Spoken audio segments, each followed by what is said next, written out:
Oh, you just read my. What up? What up? What up? What up? Ladies and gentlemen, I am CinCity.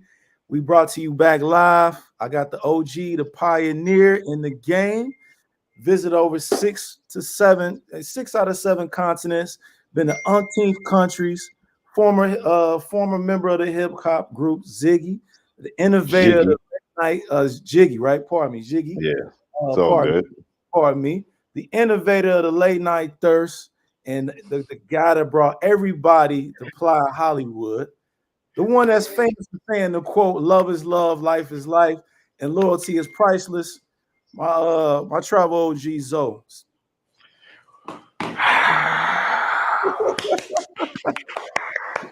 What up, Zoe? What's good, CinCity? My pleasure to be on the show. You feel me? Yeah, no doubt. You feel me? This is definitely cool.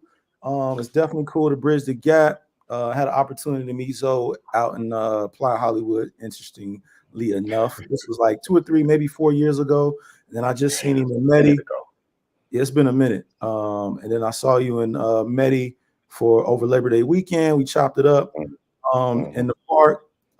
So I reached out, said, hey, let's do the live. He agreed to it. So I definitely appreciate that. Appreciate you pulling up.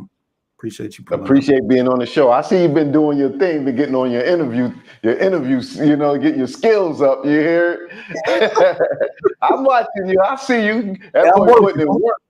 Yeah, I'm working. I'm trying to bridge the gap, man. I'm trying to bridge the gap. I think we talked about this behind the scenes, but I think we have moments where we have rifts. I know a lot of people like that entertainment of us going back and forth, but I'm trying to bring an element to it to where we can also be able to politic, kick it, talk, give people their flowers, almost on some drink camp shit, but travel style, where we give people their flowers. Let's do. And I believe you are one of those acts, as well as several of them out there that need their flowers while they still here. We wait way too long to give people their flowers when they gone. We need to do that while they here, alive and well. So, hey, we appreciate it. Yeah, no doubt. So, special shout out to all the subscribers. I appreciate y'all pulling up. This should be a good one. If you got any questions for Zoe, please drop them in the chat. Leave a super chat. I'm pretty sure Zoe doesn't have any problem with answering any of your questions as long as they ain't crazy. I'm sure he ain't got no issues answering no questions. So, hey, let us know what you want to hear. It's not too often we get an opportunity to talk to Zoe. I know he don't really pull up on lives like that. So, hey, we got to take advantage. You know what I'm saying?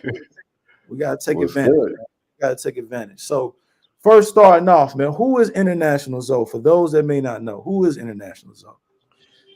I would say I'm a New York City guy. Shout out to the New York Knicks. I'm straight New York, born in Brooklyn, grew up in Harlem. So I got a little bit of flavor from both of those boroughs, you know what I'm saying? And was a barber. First out, entertainer, barber, traveler, you know what I'm saying? Really just a creative guy and one who likes to express himself through those mediums. Used to rap, used to dance, just comfortable with being on camera and being in front of crowds.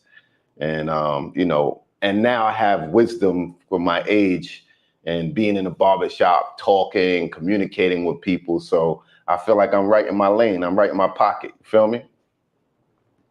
For sure. Great introduction.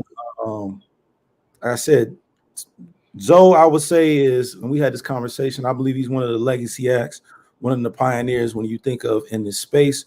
He definitely cultivated a lot of us to go definitely to Colombia. I know I see a lot of people in the chat saying it, and he motivated me to go to Colombia, and other brothers just going to other places. Because I don't want to just stick to just the big four: Colombia, Brazil, Thailand, and DR. He also he said, hey, you can go to different places too. You can go to, I think Zoe was in Germany. I think I've seen him in Portugal. I've seen him in a lot of different places. Africa, Tanzania, Cape Town. He just came back from Nairobi, and condolences to your family and your father for passing away. unfortunately. Appreciate it. But Zoe definitely been around. So not only did he bring us to the Big Four, but he also brought us to see that there's a lot of different places outside of that. No doubt. Let me get to this super chat. Ellis, appreciate the $4.99. He says, salute to these brothers for keeping it classy and never crashing out. I appreciate that. I appreciate it. I appreciate that. I appreciate that. Me too. Me too. So we got to ask Zoe right now, if he doesn't mind me saying, I'm not going to give you his particular location, but he's out there in Lima doing this thing. I believe he just posted he was just out there in Machu Picchu, which is one of the 7 wonders of the world, something that I want to see personally myself. If you can give us some information about your experience in Machu Picchu, as well as you being in Lima, how it is, I heard it's like the best cuisine. They have the best cuisine in the world, supposedly. Give us some information on that. Is it called a pisco? Is that a drink? Pisco sour, yeah. Sour. Give us some information on that. That's like a caipirinha or you know, the Cuban joint. That's their like national drink. Their national drink. Give us some information on that.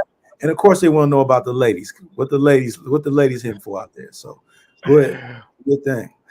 Well, I've started in Lima. I was in Lima for 1 week, and I found it to be a beautiful city. The city of Lima is halfway on, like they got about 7 or 8 neighborhoods that are near the cliff of the ocean. So you get to see the water. You can go down. There's a highway between the cliff and the ocean, but they have beaches down there. Surprisingly, there's a lot of surfing down there, and they have tsunami signs down there too. So the waves must get crazy here. So surfing is big here. The city is beautiful. They have, I think, about 5 restaurants in the top 50 restaurants in the world. So their cuisine is supposed to be the capital of food. They had that title for a little while. I'm not a foodie, but the food is good. Food has been excellent. I didn't try that. Now, 2 of their dishes is llama and guinea pig. Now, I don't eat that type of meat, so I didn't try it. But Cusco, their national dish is the guinea pig, and they also have a dish with a llama meat. So, but I didn't eat that. But the food is good. The city is well developed. You're going to stay in 3 neighborhoods probably, but the main one is going to be Miraflores, Barranco, and then the other one is San Jacinto. So the people, do you have the traditional looking Inca people, small, short, dark, black hair? And then it's the same thing if you're in Medellin. When my landlord took me up into the pueblos, like 2 hours up in the mountains, all those people look the same in South America, or very similar. Small, dark, the women wear those hats and those dresses. And then you have the people down in the big city who look a little more mixed in or from different tribes. But on Bumble and Tinder, the women are looking good. But when you move around the city, you're going to see some regular looking women. So the women, I can't compare it to Colombia, but they have attractive women here. Now they say they have black communities here, but in the city, to me, in the city of Lima, I don't see a lot of black people. So now go to Machu Picchu is one of the 7 wonders of the world. It's been on my bucket list. I always wanted to go there. Ancient civilization of the Incan people and how they built it and who discovered or who rediscovered it, because it was covered in ruins and bushes, and it's in the jungle. So Cusco is 3,500 meters above sea level. So when you fly in there, you got to take these altitude pills because you will be dizzy. Some people throw up. Some people have nosebleeds. Your equilibrium will be off. I felt it even when I was in the plane. Like when you flying in, you could see the snow caps on the mountains. So, and you are definitely just walking up a couple flight of steps, you out of breath. You know what I'm saying? That thing, and when you go on some of the tours could take you up to 5,000 meters over sea level. So it's real. The site is beautiful. It's something that your eyes need to see. if you're into that type of stuff. That's why I want to clear something up. When people say, are you a passport boy? And I say, no, I'm not a passport bro. I tell them I'm a global gallivanter. You know what I'm saying? And to me, a global gallivanter is someone who's probably been to at least 20 countries, right? Global gallivanting, we like to have fun. We like the ladies too, but we're not traveling for the typical things that a passport bro says, the ideology of feminine, feminine women who traditional.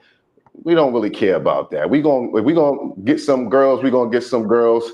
We're not traveling for women, that's for sure. We like the P like everybody else, but we will go to the 7 wonders of the world. We will go to some countries that don't have nothing to do with women. You know what I'm saying? And then you got the mongerers who only been to the big 3 or 4. So that's how I look at it.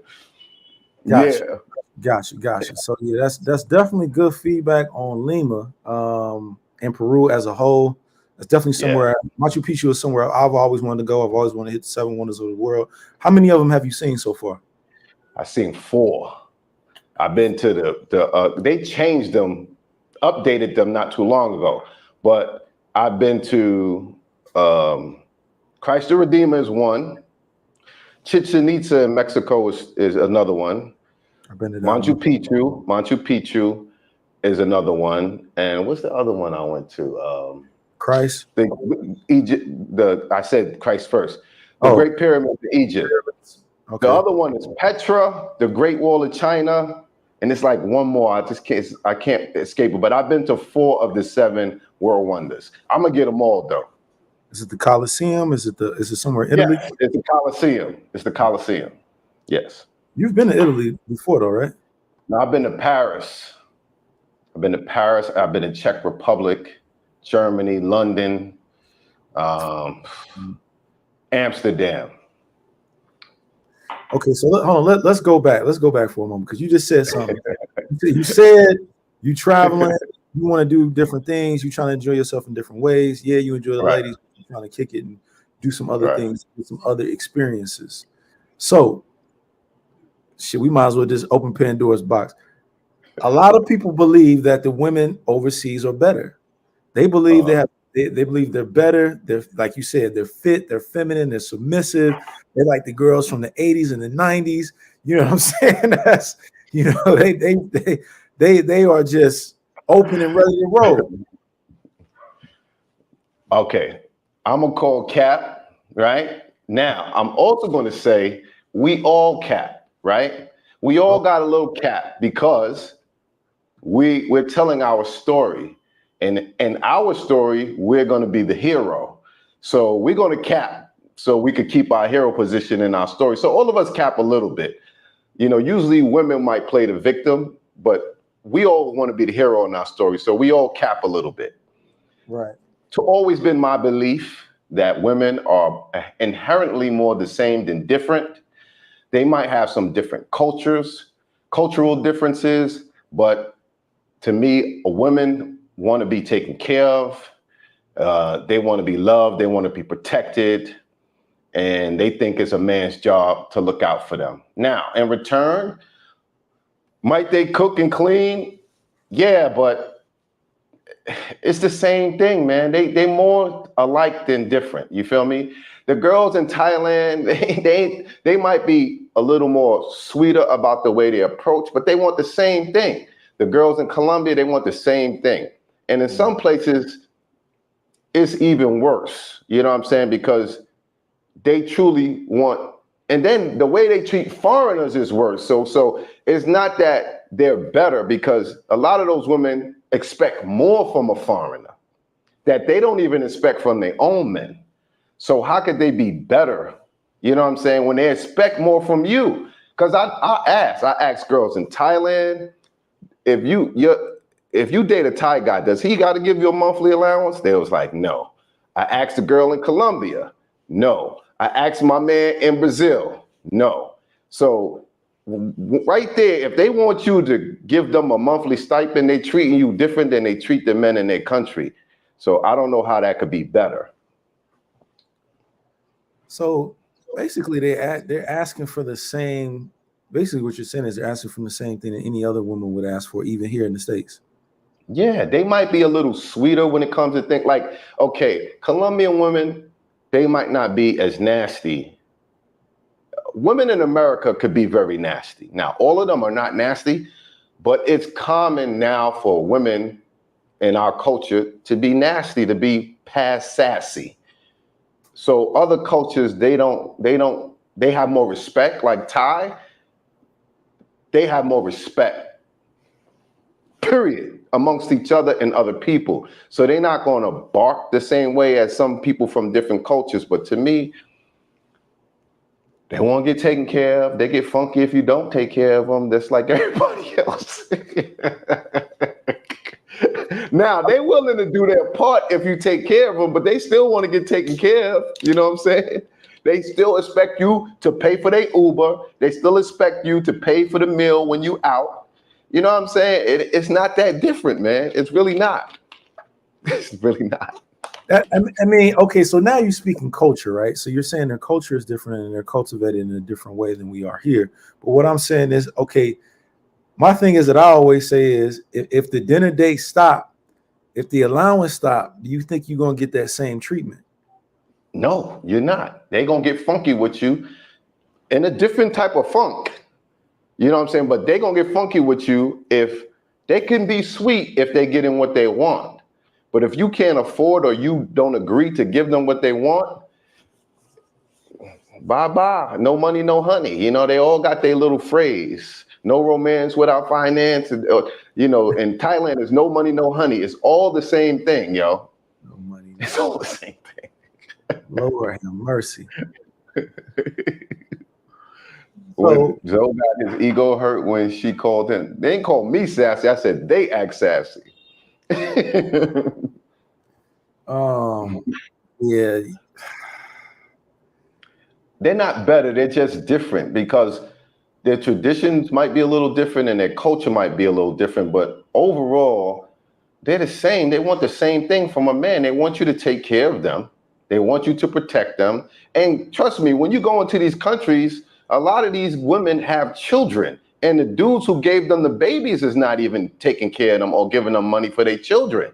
You know what I mean? So it's, you know, that's another thing that I don't understand. I hear guys say the women are better, they're fit, feminine, this, da da da da da, and yet they completely just ignore the fact that, like you said, a lot of these women have kids. A lot of these women had kids at an early age. Right. So you're willing to take on and date a woman that's a tour guide, right? that has several kids. You willing to bypass? She's a tour guide. She got several kids, whatever. But a woman here that you know what I'm saying. A woman here, you won't even give her the time of the day. Like, so I don't even know if you know, but we had this discussion on my channel. Sometimes you got guys that go to what we like to call monk mode. I don't know if you know what this term is, but we have guys, they don't even want to groom themselves or talk to women at all. They saving every penny necessary until they go overseas. And to me, that's you do what you want to do, right? Because I'm never going to knock anybody for doing what they want to do, but that's just blasphemy to me. That doesn't. Why would you not take advantage of the opportunities that you have here and still live your life here, as well as live your life while you're gone? I guess because they could afford to pay what they fantasize about overseas, and that money they save, and they still can't get what they fantasize about in America.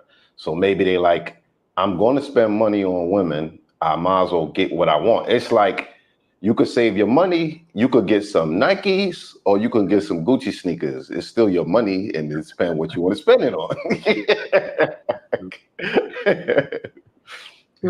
True. I don't know. We can have that until the cows come home. They change definitions. No, there's different definitions for monk mode, but I'm saying in the travel space, it seems like monk mode is I'm gonna work, save every penny I can, and I'm going overseas and I'm gonna have my fun there. I'm gonna do my thing, come back, and repeat the cycle. I thought monk mode was dudes just checking out with women, you know, checking for them, checking out for spending money on them and just doing them. You know what I'm saying? That's what I thought it was. It's supposed to be about focusing in on your purpose, focusing in on your mental health, focusing on your physical health, focusing in on your goals, you know what I mean, what you aspire to be. That's what it's supposed to be about. But the word gets thrown around and it's kind of misused. Yeah, like all of them.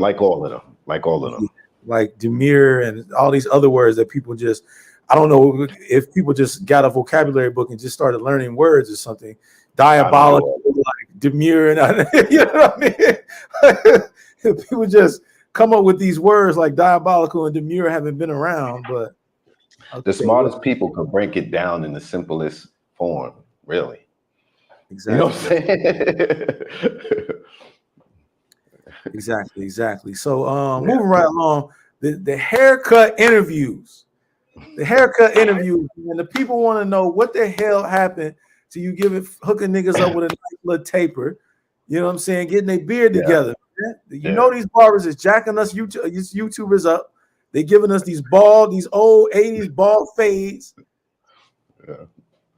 I just haven't really been around. You brought that up, and I'm gonna bring it back. I just gotta get YouTubers, like I do it because I want to get an interview, and this makes the interview creative. I just haven't really been. You're right. I could have did it with TMI Santiago. I could have did it, but I just didn't. But it depends on the situation where I am. You know what I'm saying? But I'm going to try and put that back in effect since the people asked about it. I can do it. But some YouTubers ain't got no hair. Got a point there.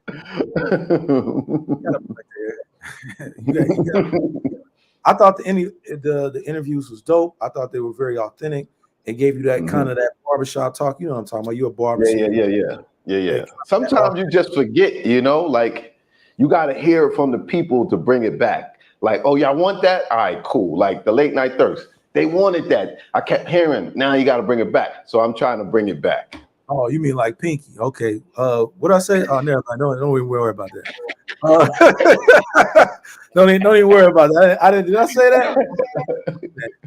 That was being requested. It was people asking me, like, saying, man, what are you gonna bring back Pinky? What the fuck are you asking me for? I don't fucking know. Listen, I knew Pinky was gonna work because she's a character. She talks with a little funny voice. She got pink, red hair. She's a redhead paisa. She wears pink every day. That's character for TV. I knew it was going to work. But, you know what I'm saying? She's like everybody else. You know what I'm saying? She won't be taken care of and all this. And to me, listen, if I'm there and we work something out, don't worry, you with me, you're going to eat. I got that. You know what I'm saying? If you need a little help. But if I'm not in the country, we can't do nothing. I can't send no money. I'm sorry. You feel me? So it had to be what it had to be. It was fun while it lasted. I tried that 3 countries, 3 girlfriends. That shit was more difficult than I thought. So it's all good. All right, so we're gonna approach a couple elephants in the room. The late night thirst. I know you done got some questions on this. Late night thirst, man. You had the Tanzania, you understand me? You had the tour, you had tour guys out in Colombia, Brazil. Late night thirst, man. People was the late night thirst, man. What happened with the late night thirst? I'm gonna be honest. That was like I think every YouTuber got a staple. It's 2. I'm gonna give you 2 staples. You probably got 3, but I'm gonna give you 2 just right now. Them lies on Playa Hollywood. And them late night thirsts. Nobody was doing that. Like even us, you know what I mean? Now you got people doing snacks. You know who I'm talking to.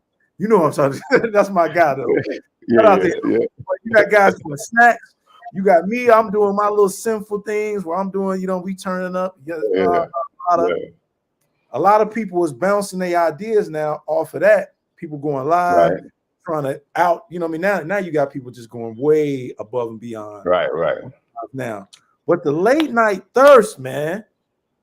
That was organic. I did a live. I was in Rio de Janeiro. It was just fun, honey. Oh my God. I did a live from my apartment and dude was going crazy. You know what I'm saying? By the morning, it was like 5,000. So then I did it another night, like the next night or the night after.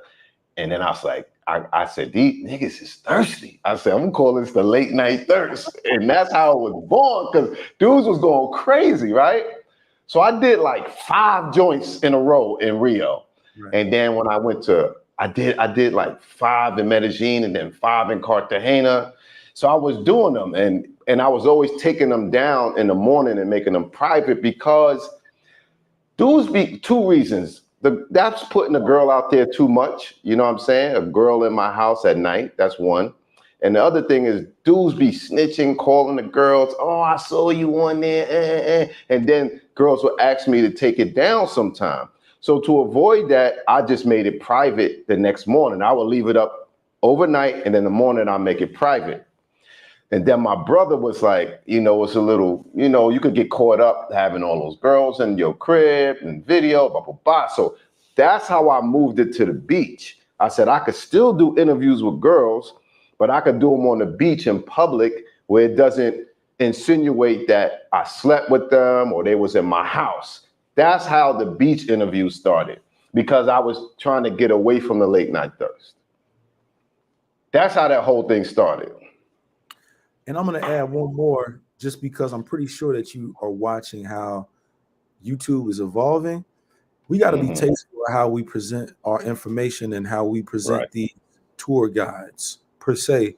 You got to do it in a tasteful manner. I don't know if you're watching, but people getting their channels snapped left and right. I heard. Snatched. Even, just shout out to Flyboy. He got his #1 video, his travel guide to CTG. They snatched it. They're going back and snatching old videos. Right.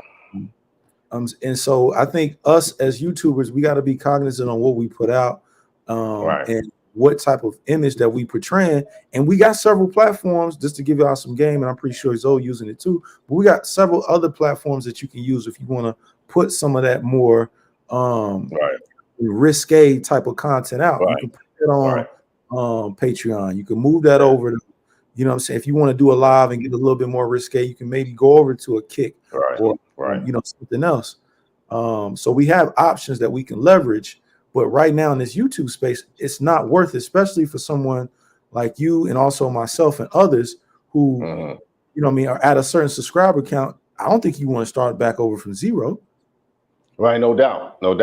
And that's why the stuff that might be similar or beyond late night thirst is on my Patreon, because I know guys like to see some of the girls they might see me with.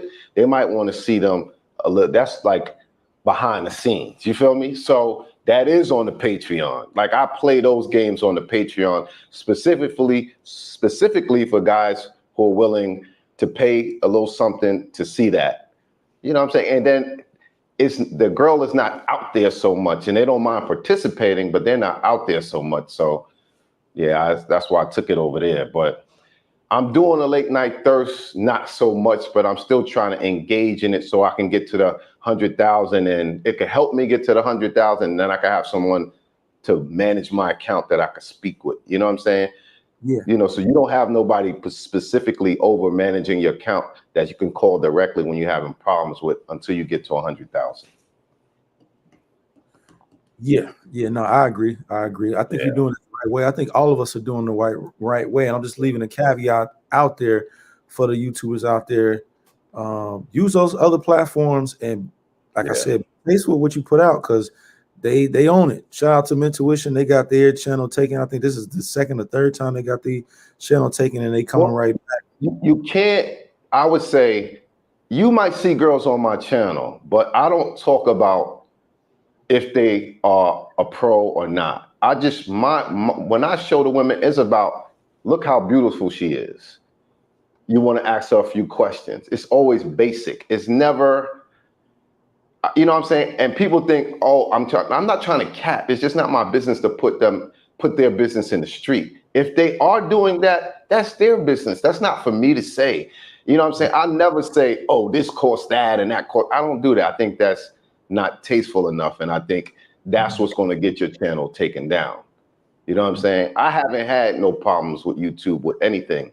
You know what I'm saying? Like maybe they want to change the thumbnail because they're black. You know what I'm saying? Because you could see other non-black women in bikinis on the thumbnails, but I put black women on bikinis and thumbnails in Rio, and they was taking down my thumbnails at one point, and I was just like, you know what I'm saying? They can be funny, YouTube. On top of that, it's not like it ain't no funny business going on. It's just funny business going on YouTube, you know. For sure. And that's why just to say one more thing. That's why I got to give respect out to the guys, the YouTubers that's out here. That YouTube is their main source of income, and they getting it how they live off of YouTube. I got to give you your respect, because YouTube on a month-to-month basis it's a give or take type of deal. 1 minute it could be this percentage, the next minute it could be different. The algorithm changes as far as what views you get per month. And you never know when a video could be green and the next minute it could be yellow. I see it all the time. 1 minute, it should have just happened to me earlier today. I look back and I'm like, damn, they made one of my videos yellow. This video's been up for months. I'm like, what the hell? So they'll make their money off it. Like my biggest video was 3 million, like almost 500. Is in Medellin and what's the club? Gusto, right? I made money off that video for years, and then like 3 years later, they say, "Oh, we can't monetize this video no more." You know what I'm saying? They do weird stuff like that. You know what I'm saying? And I don't know. I think they pick and choose like what they want to move the dial. You know, you never know. Right. We could talk about that until the motherfucking cows come home. But I'm gonna ask one more question. Well, I'm gonna move on to the next thing. Now, this is a joke we talked about on the back end, so I'm just joking. Right. Did Zoe ruin CTG? Now, joking, just to create a conversation. I don't think you did, but let me just give you my quick 2 cents, and I'm gonna land my plane really quickly. I don't think you did, but I will say this. You definitely got a lot of people going. Those that didn't know, they knew that it was they had an opportunity to go. It was during the pandemic, so a lot of people were at home watching, and they saw you out there doing your thing on the beach. You know what I mean, with a nice cool glass. You know what I mean, nice cool glass, a beverage of your choice. Nice little, you know what I mean. So like, hey, I got to get a piece of that. So let's be honest, the demographics have changed from when you were going to now. I think we can both agree that it's drastically changed. Yeah, for sure. But let me say this about the Cartagena. A lot of people come up to me and say I'm the reason they came to Cartagena. When I'm there, I think that's where I meet the most people who have subscribed to my channel, right? But I don't think I was being disrespectful to the women. I was just on the beach. I got a good eye for women, you know what I'm saying? And I don't put all the girls on everybody can't get an interview with Zoe unless you looking really good. So I just wanted to expose the beauty of Cartagena, Colombia. So, and I don't feel like I was ever really disrespectful with them. I was just showcasing their beauty. Now, dudes ran to Colombia because of that, so be it. I never said that this is what they're doing and this is what it cost, and I never did none of that. I just wanted to showcase what I thought was beautiful. And I know dudes who can't travel or not able to travel, and give them some entertainment. So if that ruined it, so be it. But I also have traveled to about 50 countries. Even though they want to tie me to those countries, I've been to like 50 countries. And when let me say, I have a video at Palenque in Cartagena, the Mud Volcano in Cartagena, all the islands in Cartagena. So once I did all of that, I went to the castle. Once I did all of that, you're not going to keep doing those tours. You can't keep showing those tours. You did it twice. And so now I go there to relax, to be on the beach, to look at the beautiful women, have fun and all that. So it was beautiful women, man. If they was ugly, they wouldn't have been there. Feel me? If they was ugly, they wouldn't have been there. There was beautiful women, and that motivates a lot of people. So be it. And Will, appreciate the Cash App. You always Yeah. support all the content creators. Appreciate the Cash App. I just see the email. Mm-hmm. So good looking out. Do you think that us as content creators, do you think they put too much responsibility on our palette? It seems like we have to take a lot of the flack of what goes on as far as these places and them being messed up per se. And it seems as if they put a lot of we have to take a lot of ownership and accountability for other people's travels or how the travel space is going as a whole.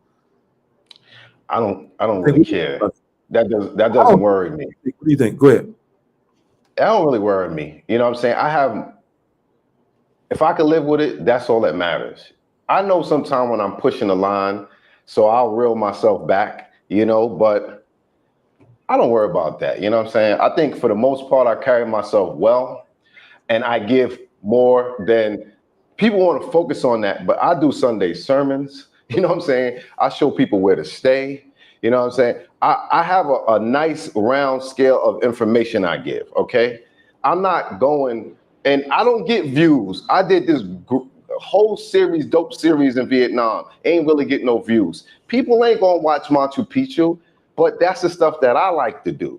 So, you know what I'm saying? And I know it's not gonna get the views as a girl. I had dinner with a girl, that joint is almost at 10,000. The only video since I've been here that got that many views was the first video when I first got here. I guess people was interested in seeing what Lima, Peru was about. But when I went to the sand dunes, that joint is like almost at 5,000. There's a big difference. And that video was way better than the video sitting down with the girl. So, I mean, they're responsible for what they watch. And dudes just want to see girls. You know what I'm saying? I mean, at the end of the day, that's just a regular dinner with a girl, but everybody, oh my gosh, she's so beautiful. Oh my gosh, she's just a classy lady. You know what I mean? I'm cracking up the way y'all respond, the way people want to front. You ain't gotta watch me. You ain't gotta watch Zoe. You know what I'm saying? Zoe don't talk about nobody else. I don't tell y'all where to go. I don't tell y'all what's the best place. I don't do none of that. Zoe shows you what he's doing. If you like it, cool. If you don't, cool. You know what I'm saying? I don't be like some guys, well, now I'm living here. Oh, this is the best place in the world. I'm there for 4 months. Then I move to another place. Oh, this is the best country, the best city. No, I don't do that. I never told nobody, you better get your passport and save yourself, black man. No, I don't do that. Zoe travels the world, have fun, and I share it with y'all. If y'all can get with what I'm doing, cool. But I don't do all that, man. I got a question to that. Intuition, appreciate the 499 super chat. They said they thought we were dead, we were alive and well. Shout out Sin and Zoe. Appreciate it, my brother. I know this is y'all third channel, I believe. Damn, son. Y'all working hard though. Y'all working hard, but y'all can't be giving the details about the mean. Y'all can't. Y'all working hard. Y'all ain't hearing it from me because I know we didn't have conversations. But say that again. What you got to say again? Say that again. I see their grind. You know what I'm saying? And they're doing good work. Very creative with the drops and all that stuff. But y'all have to remove the conversation about detailing the Y'all got to take that out because y'all have more to offer than that. And that's why y'all channels keep pushed back because they watching that. You know what I'm saying? I saw they one of their most recent videos, they said something about something, in Cartagena or whatever, or met Colombia. Y'all gotta lay off that. Y'all got more to offer than that, brother. So y'all got a good channel, y'all got good chemistry together, and y'all got a nice technical thing going there with the sound effects and all that. That's just my advice. That's just my opinion. You know what I'm saying? Because that's what's going to get your channel taken down, man. Now, if the new guys in the space, research Cuba Dave. Cuba Dave is one of the people who blew up. First, he started in Sosua. He blew up Sosua. He was talking about all the details, prices, this, that, had girls in the video. And it finally caught up to him in Costa Rica, where he got locked up in Costa Rica. So even when they be trying to say the black guys, this, the black guy, that, the oldest dudes that have been doing it, and when you look in Thailand and Southeast Asia, it's mostly white guys. The black guys just got there. You know what I'm saying? So if you're going to be talking about specifics, and that's why Flyboy video got shut down, because you could say daycare workers and all. You can't be saying the detailed information about that activity. You can't say it. Your channel gonna get taken down. You know what I'm saying? Man, hey, I agree. I agree. I mean, I believe you should, as a content creator, I believe you should do what you feel is best.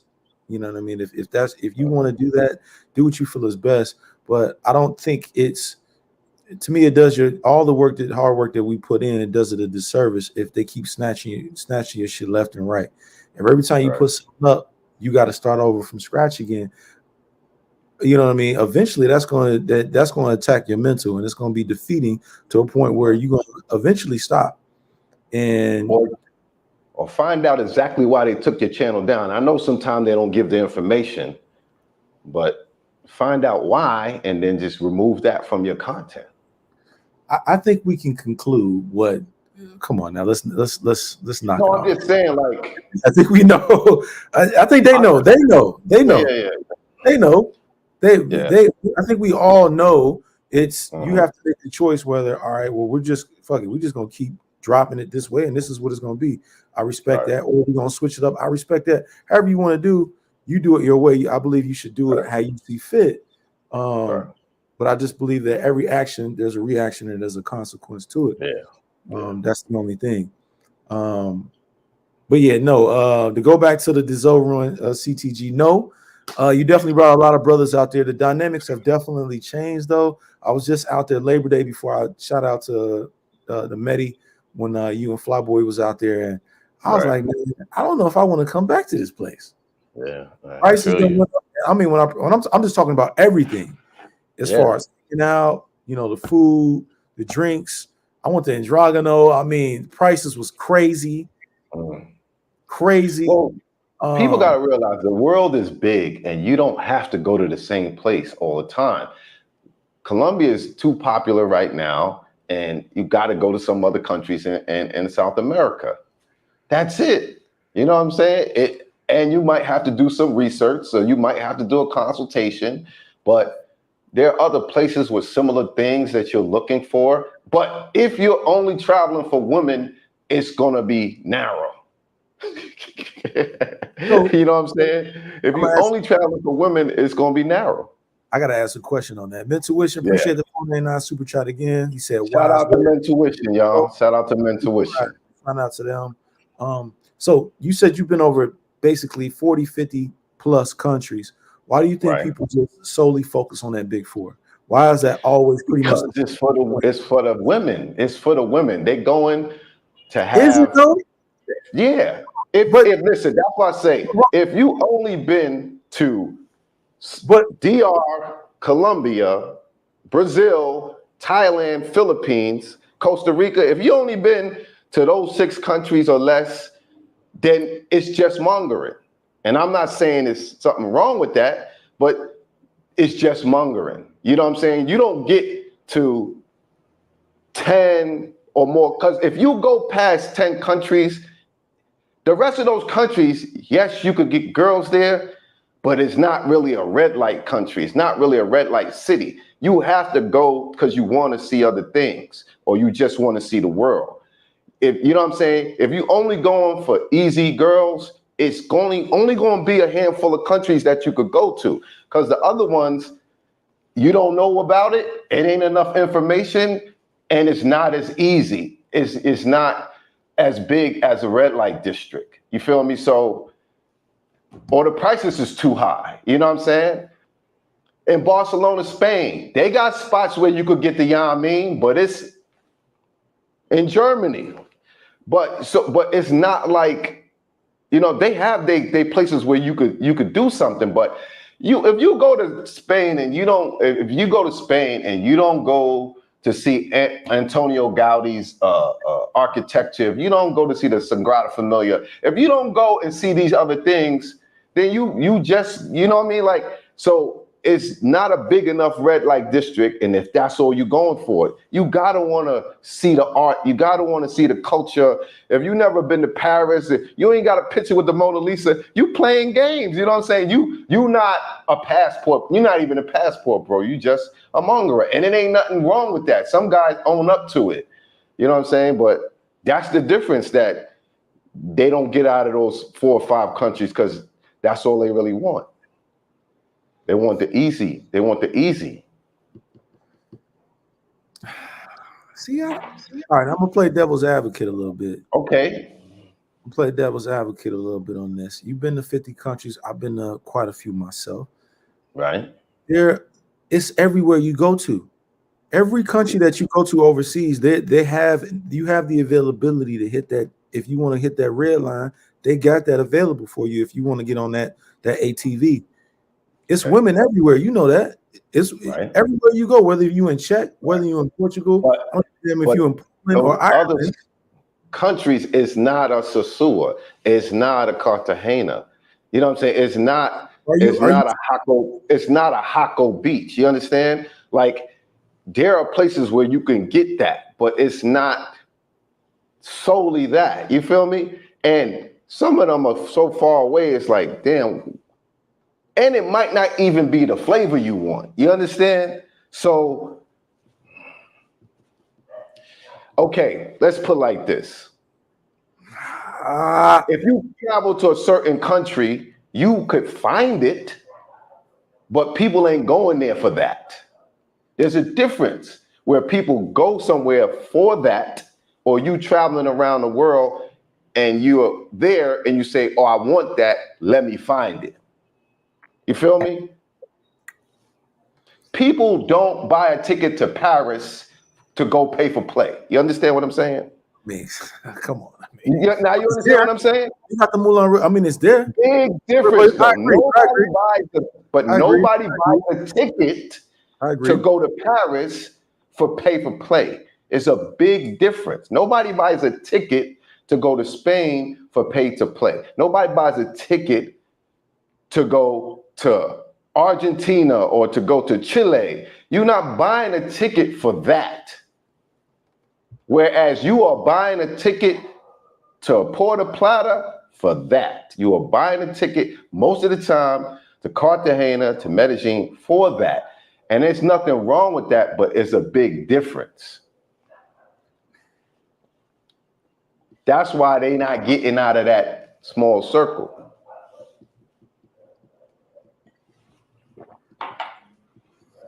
I want to rebuttal this. Okay, so are we saying that they rather, because I think these places all have all these places have a common denominator. They're all easy accessible. It's like putting a quarter in a gumball machine, right? It's easy grab and pull. So are you saying that guys want to go to places where it's just easy grab and pull and everything is concentrated to one area? Because that's how Hako is with Cocal. That's how CTG is with Playa Hollywood and being in the wall. That's how Meg is with the park. That's how Brazil is. Well, maybe not Brazil, but Rio. Maybe not Rio. Maybe not Rio so much. Rio's a little. I'll come back to Rio in a second. But that's how Sue is with Pedro. I think Rio's a little different. Okay, but there's guys who probably went to Rio and go to the Christ the Redeemer. Right. But I bet you was also guys that went to Rio and was like, where is Pedro Clisante? Where is the Wall City? Where is Cocal? That doesn't exist in Rio. No, it used to be though. And the remnants is still there. Right. The remnants is there. The reputation, people been going to Brazil for women longer than Dominican Republic and all that stuff. They've been going to Brazil for women since like the 70s and 60s. Oh, that's facts. That's facts. Yeah. So it's different, but you know what I'm saying. It's a difference if you go to Cartagena 5 times a year, right? So you are traveling, right? But if you just go to Cartagena, if in the last 3 or 4 years you only been to Cartagena, Sosua, Medellin, and Rio, you got money to travel, but you ain't trying nowhere else. Gotcha. Copy. You know. Hold on, I'll come back to that 1 second. CB said, appreciate the 199. He said, so you got to bring a Jan Stammy to Peru. Do you got to bring a Jan No, Stammy? they got pretty girls here, and if you want that here, there is an area for that. It's dangerous, but there is an area that looks like Santa Fe here in Lima, Peru. If you want that, I don't suggest you. I went over there just to see it for myself, but it looked like Santa Fe. It's wild, and it could be dangerous. But that video is on the Patreon coming soon. I seen you talk about it on, I forgot what video, one of the videos. You was there, but I guess you must have cut and put the rest on. Yeah, I cut it. But I don't suggest y'all go over there, but they got it. But it's far, it's like it's 8 miles from where you would stay. It's like in a downtown district. It's you got to go out there and just, I wanted to see if it was really real. I saw videos online and it's real. It's gutter. Oh man, I've been to Bogota, but for those that don't know, he talking about Bogota. I ain't been. Yeah, it's like Santa Fe, maybe worse. That ain't worth it then. If it's like that, safety is one of the top 2, should I say, if not 1. You making sure you got safety and you can get your ass home. So, I don't know. Video use, man. Damn yeah. I'm gonna put this up. Let me see what he's talking about. Listen, every year I've traveled to at least minimum 5 countries. A minimum 5 countries. There's never been a year since I started doing YouTube that I haven't been to at least 4 new countries I've never been to before. Now, you might not watch those videos, but even this year I've been to that I've never been before, Malaysia. I'm here in What's the Nairobi? I went to Nairobi, and I'm here in Peru. That's 3 countries this year that I've never been to before. So, and that's happening every year. And this year is not over. You know what I'm saying? So, you know, I'll be in the big 4 spots too, like I said, but that's not all I do. And I got a crib in Rio that I bought that is getting renovated. So I had to do a lot of time back and forth in Rio. You know what I'm saying? You can't put me in a box, dogs. I'm doing way too much, dogs. I'm doing way too much. For sure. That was a little. I thought that was a little fun. I mean, I like the big 4. I'll be in the big 4, but I'm always adding another 4 to that big 4 every year. Every year, I'm in new places exploring, and I'm going to all the tourist attractions in that country. My first time there. You're gonna see the videos here. I've been on tour all day, 12-hour tours. Like, come on, man, y'all don't do that. Y'all be like, where the Yan means at? That's it. You know what I'm saying? Can't tell me you ain't got a picture of a landmark. You know what I'm saying? Or nothing. Stop it, Five. I like the chicks just as much as the other guys. Don't get me wrong. But I also like the other things that the country has to offer. You feel me? Yeah, I like girls. And if I can get me some cutty when I'm in a new country, yeah, I'm gonna do that too. But I have been to some countries where I ain't getting no cutty. For sure. Yeah. Well, so since we're on that topic, what's your favorite country outside of the Big 4? Let's get away from the Big 4 for a quick minute. What's your favorite country? I really like South Africa. It's dope as hell. So you talking Cape? We talking Joe? We talking Durban? I didn't get a chance to go to Durban because it was winter, but I had a great time in Cape Town. Cape Town got a lot of tourist stuff you could see. You know what I'm saying? Table Mountain and all that, the Mandela Jail and all that. That's what you dudes don't do. You feel me?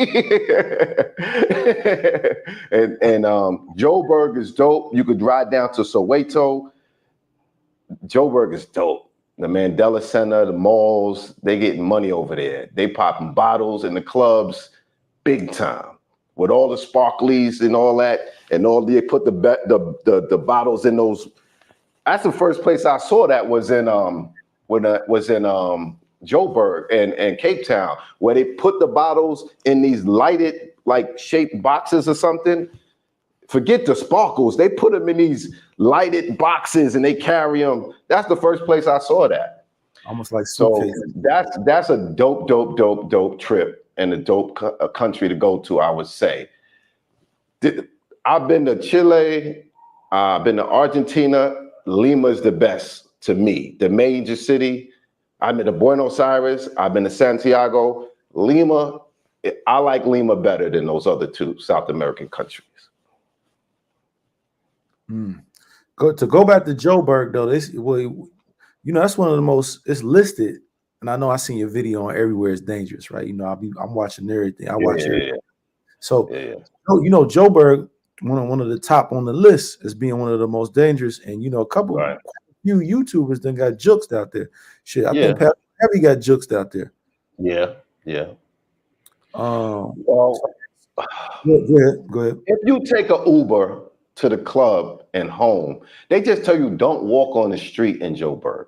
But I went downtown to certain parts where they got the malls at and all that. It's like anywhere. You can get got. But it probably won't happen. But you could get got. You feel me? And like you said, you could play low key and just, you know what I'm saying? Because it's not like if you dress nice, you're going to be standing out. People dressing nice, you feel me? So it's just like, don't find yourself out in the street at night. You know what I mean? I guess Passport Heavy probably traveled a big group. He had a lot of stuff. He probably stayed in a place and they just caught him. You know what I'm saying? They just saw that he had stuff and he got right. It's not like he got robbed in the street. He got robbed in the club. They came in and robbed him in the house. You know what I mean? So maybe somebody set him up or something like that. But it's still dope though. Still a dope city. That's what I keep hearing. What were the dopest things about being in Joburg? What was your favorite club? What was the dopest thing that you do activity wise? I forget the names of the clubs, but the clubs they got in Cape Town, they got almost the same clubs in Joburg, same names. Yeah. So it was like a couple of them that had the same. It's been a while, but the videos, y'all can watch the videos. And the dope thing was, and I forgot the other, and it's another area in Joburg. It's like a hip area, something with an M or something. Now they'll be in the club playing, and I went to some concerts, and they'll be playing in a piano or playing a beat, and the DJ be playing the keyboard in the club while he's DJing, playing live extra piano riffs. Like I was like, wow, that was dope. Yeah, I went on like a little run. I got a guide for I got my guides for all the countries. Yes. Mobanang. Thank you, Bravo. It's dope. It's hip down there. Yeah, but I got my guides on my Patreon. I just got to upload them all. I got like damn near 30 guides now. There's $25. You ain't got to call me. It's a PDF. You can download it. And I got everything from hotels, nightlife, restaurants, sites, and all that. So. Hey, bro. So let me ask you a question, bro, man. What's up with Blue Mbombo? Blue Mbombo? Yeah, Mbombo. What's up with Blue Mbombo? You know I'm African, so what's up with Mbombo? She knows she got a twin sister, right? Did you? Huh? She got a twin sister. You ain't do a dinner date with Mbombo? No, this is what happened. When I met her, when I met her, I didn't even know who she was, though. You know what I'm saying? On the humble. I peeped it on the humble. Okay, so I didn't get with her again before I left, but we still kick it. You know what I'm saying? But she's high profile, dogs. She's, but you didn't even. She still responds. Go ahead. She still responds, and if I go back that way and she around, I'm pretty sure I can get a little dinner date. But I don't know if I got paper enough for her, BD. She getting bread, dogs. She been last time she was in. Hey, she was in Fifi Island doing a photo shoot.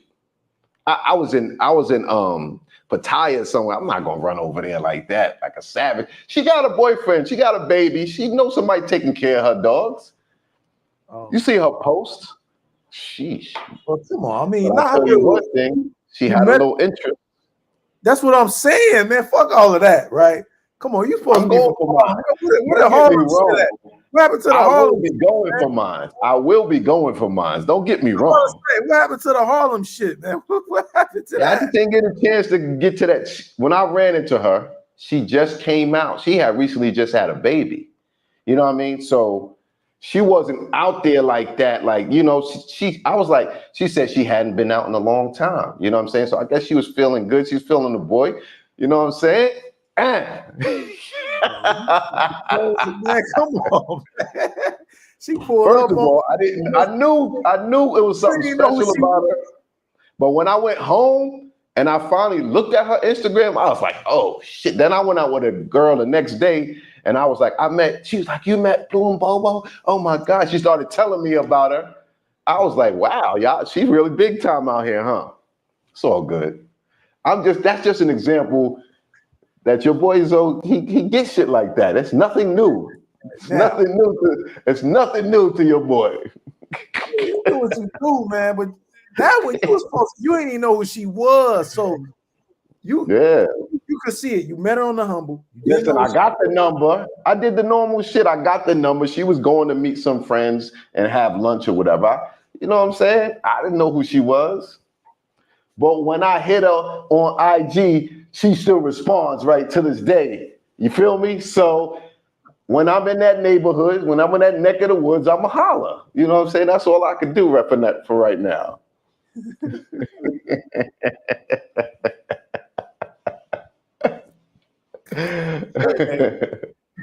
Now that's a good look. I'm gonna be honest. That was a good look. That would have been a good look. Yeah, no question. That was a good look. No question. That was a good look.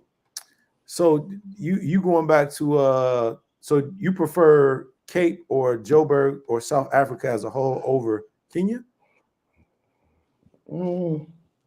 It's more developed. Kenya is more developed. The girls look better. There's more flavor, different flavors. But then again, I didn't get my full experience in Nairobi, or in Kenya. But just from what I did experience in comparison, I would say is more my speed in Joburg or in South Africa for now. You know what I'm saying? That's all I'll say.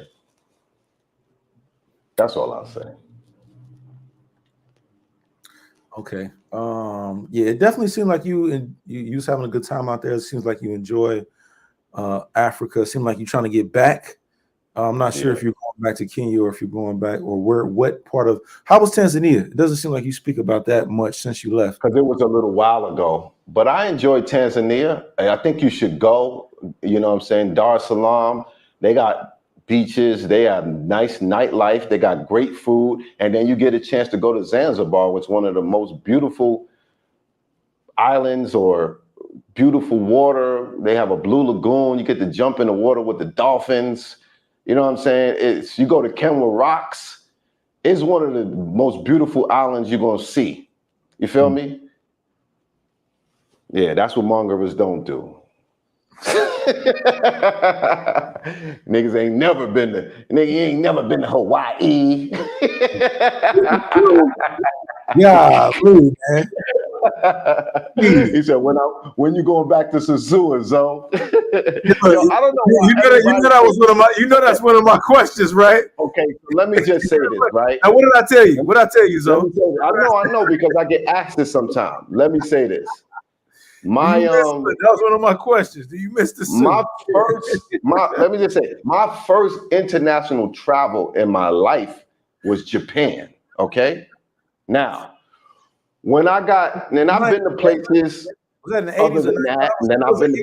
That was 89, right? like 90, like Oh, 90.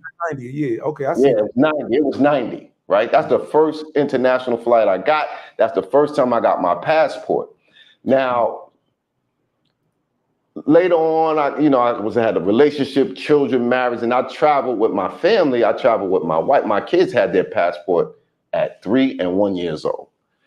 My daughter just went to Curacao, you know what I'm saying? I got my kids traveling, right? We see. So when I broke up with my wife, and I was like, I started my YouTube channel, Barber World TV. I was going to countries, I was visiting barbershops and interviewing barbers. If you watch it from the beginning, every country I went to, I was visiting barbershops, interviewing barbers. But that got corny. I also was doing some other stuff there, the tourist attractions, the nightlife. And then I just stopped doing the barber thing because it got redundant. So I was going to do a barber battle in Sosua. I had put money on the place in the whole nine. I used to do barber battles in the States. So, but, and I think Sosua is the best starting place if you traveling for women. And why I say Sosua is the best starting place, because Sosua is going to give you all the growing pains you need. You feel me?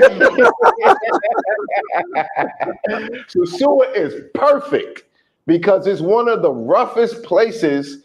When you go to Sosua, you're going to fall out. It's different now, I know, but you're going to fall in love with those beautiful Dominican women. You're going to fall in love, right? Then you're going to go home and you're going to go back like 4 times, whatever. They're going to ask you for money. And they're going to send you pictures of the grandmother with IV. They're going to send pictures that their baby is sick. You're going to get the training you need. That's your training camp, Sosua. They're going to hit you with all the tricks of the trade, ask you for money, make you fall in love with them, cook for you. It's the best place to start. And that's why guys who started in Colombia and other places be getting got, because they didn't start in Sosua or Dominican Republic. It's the best place to start. And how they say, get your lumps, boop, boop, boop, boop. That's the best place to start. So I love Sosua for preparing me for the rest of the world. You know what I'm saying? Those chicks gonna tell you to hurry up and come quick, Poppy. Give me the you're gonna fall in love with them, and as soon as you finish, they're gonna go back to Classico or go back to the casino, and you're gonna see them 5 minutes later with another dude, and they don't have they will go with the ugliest dude. They don't care. Big guys get love there. Everybody get love there. They don't care as long as you got money. So it's a great starting point, in my opinion, for traveling around the world. Right. So I always love Sosua for putting me through training school, you know what I'm saying, for the rest of the world. When girls try to run game on me and they try to act like they love you and they telling you they sick and they need medication and their kids need stuff for school, Sosua will get you straight. Sosua will prepare you for the rest of the world. All right. You know I got to be a good moderator. I got to play devil's advocate. Give me 1 second. Mr. Raw, appreciate the 499 super chat. Peace to you, good brothers. Dudes don't know Zoe was a rapper and a dancer. Do your history. Yeah. He ain't new to this. That's for sure. You was with a Special Ed, right? Yeah, I started with Special Ed, and if y'all know anything about Special Ed, he was one of the first pretty boy rappers. He had that coolie hair. He had the coolie hair. So I'm saying that because everywhere we went, girls. So after every show, we had girls come back to the hotel. When he first dropped, he was only like what was he, 18? Yeah, 17, 18? He was a pretty boy. He had all the girls. And we were smashing after every show, dog. So none of this is new for me. You know what I'm saying? None of this is new for me, dogs. We was his dancers. So after Special Ed came the dancers, then the DJ. That was the lineup. You feel me? So we've been doing this. You feel me? That's why y'all don't see me get flustered for pretty girls and all that stuff. So been doing it since he was 18. All right? So it's nothing new. Pretty girls and all that, yeah, or whatever. Yeah, talk that talk. And then Okay. I had my own group, Jiggy, and we did it some more. For sure. Hey, do your homework, as they say, man. Do your Googles, do your homework, do your homework. I did mine. Man. I was prepared. I came prepared. So you know what I'm saying? Do your homework out there, man. Like I said, we got to give people their flowers while they still here. We do way too much of just waiting until people is long and gone or pass away, et cetera, man. Give people their flowers while they're here, man. Especially the pyramid, the guys that cultivated this shit for people like the CinCities and other acts out there that's up and coming, that's doing their thing. So I want to shout out the two people who inspired me the most was I Am Marwar and Ace Live. You know what I'm saying? And then I got a shout out to the dudes that I just kind of like, we all came in together, Philly Dom, Check and Effect, for sure. Flip Flop, you know what I'm saying? Flyboy Way, you know, it's just certain dudes that we started like the traveling stuff videos like in 2019, 2018, like guys who started there, you know what I'm saying? Those are the guys that I kind of came up with, tailor-made dreams, stuff like that, you know? Facts. Shout out to them too. You feel me? See, I keep thinking of different questions and stuff. I was going to ask you about I don't know if you've seen the Mars situation and the whole beef he going through with that. Think about like these beefs that they go through. But just to go back, you say like Sosua is kind of like your training wheels, your concentration camp that you go through per se. Just to play devil's advocate, right? You don't think, and I had this conversation on Flip Live, I think that was on Friday the 13th. But so you saying that that's one of the first places if guys are strictly looking for young stammies, as I call them where I'm from. Good place to start. You said it's a good place to start. I say, well, just to play devil's advocate, is it a good place to start? Because I notice a lot of people that go to the zoo, especially as of recently, they get stuck. Where? In Sosua? In the zoo, yes. Oh. And I don't know. I just think you're going to get, because the girls in Dominican Republic are not that different from women in America. And that's why they get stuck, right? Because they got the same complexion, they're a little right? rough. And they're a little rough. They got their little, they could be sweet, but some of them got that nasty attitude. And they're going to try to trick you. They're going to try to make you fall in love. They mastered that game where you need to learn that game, because if you go somewhere else, you're not prepared. You know what I'm saying? You get all your bumps and stuff from Sosua.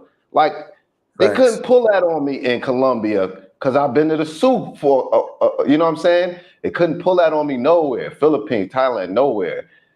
Brazil, all that, I just kept going. Boom, boom, boom, boom, boom. So, and I think when guys start in different places, they easily could get got. You feel me? In other places. I just feel like it's a good starting point, man. It's close. It's a couple blocks radius. And it's one of the best expat communities of Black men, brotherhoods, is in Sosua. Like, you could sit with the OGs in Sosua and talk, and they'll let you know the game and all that. That was a place where I felt brotherhood in Sosua. It's one of the first places. It was no brotherhood in Colombia when I went because nobody was there yet. You know what I'm saying? Even when I went to Philippines, 2019, Thailand, nah, it wasn't the same. That's one thing that Sosua had, is a good brotherhood. I think it's one of the first places American Black men expatted too. You know what I'm saying? That wasn't necessarily military. But why not Flip? What up, though? Flip, I just sent you the link. If you want to pull up, you can pull up, Flip, no problem. Yeah. You can pull up. But why not Panama? Why not Hako? Why not these hold on, hear me out. Hold on. Let me land. I'm just saying that. Go ahead, do your thing. You know, it won't take me long to land pause. So man, like somewhere like Hako, like it's cool, it's chill in the daytime, outstanding activities. I think it's one of the best places to go to close wise as far as activity wise. ATVs in the jungle and shit. That shit is fire. The zip line in the jungle, that shit is fire. You go see the gators and shit. That shit is fire. They got all types of iguanas and shit walking around, all types of wildlife. Beach is trash, but you can go over to Tortuga Island. I did myself. That shit is fire. It's the quality is there, right? You hear me? The quality is there. You know what I mean? Like it's safe. Food is, you know what I mean? The food is Go ahead. You got it. Go ahead. It's expensive, right? And it ain't really nothing to do outside of the Cocal. You feel me? So now the good thing is that you could go to San Jose, right? They used to have they got the casinos there that everybody used to go to, you know, but to me, that's the next graduation from Sosua is Panama, Costa Rica. When you and most of the finest girls in Costa Rica is Dominican. So you would already have, you already got you already got a familiarity with those Latinos. You know what I'm saying? I think that's the next level up. Okay, you go to the zoo a few times, you learn the trade. You don't have a community of brothers in Costa Rica to school you on the game. You have a community in DR. They run that. They run that right there. Old white dudes. Or the black dudes that I met out there was doctors and lawyers. Like the big money's there. Same in Panama. Facts. So those are not good places to start. Now things have changed over time, but I wouldn't say that's a good place to start. I say start in the DR. It might be different now, but when 2018, it was good. 2019, it might be different now, but maybe you don't start in Sosua, but you still start in the DR. Maybe you start in Punta Cana now. I don't know. Come on, brothers have business. Brothers got businesses in the Sioux. You could sit in the businesses all day. The Sioux got a dope beach. There was businesses on the beach brothers with businesses on the beach. You could sit and have your brotherhood, eat good food, never need to take a taxi, a cab, or not even a motor concho. You know what I'm saying? It's 15 minutes from the airport. You know what I'm saying? There's a lot of reason why that was a good starting point. You feel me? And you could go down there and not know anybody because you're going to easily start to talk to people and sit down with brothers. Everywhere you go is going to be brothers sitting down. All you got to do is talk to them. You feel me? So I think it was just a good place to start. Might not be anymore, but it'll prepare you if you go on that route. No. I understand what you're saying. I'm just trying to play devil's advocate to say, well, why this place?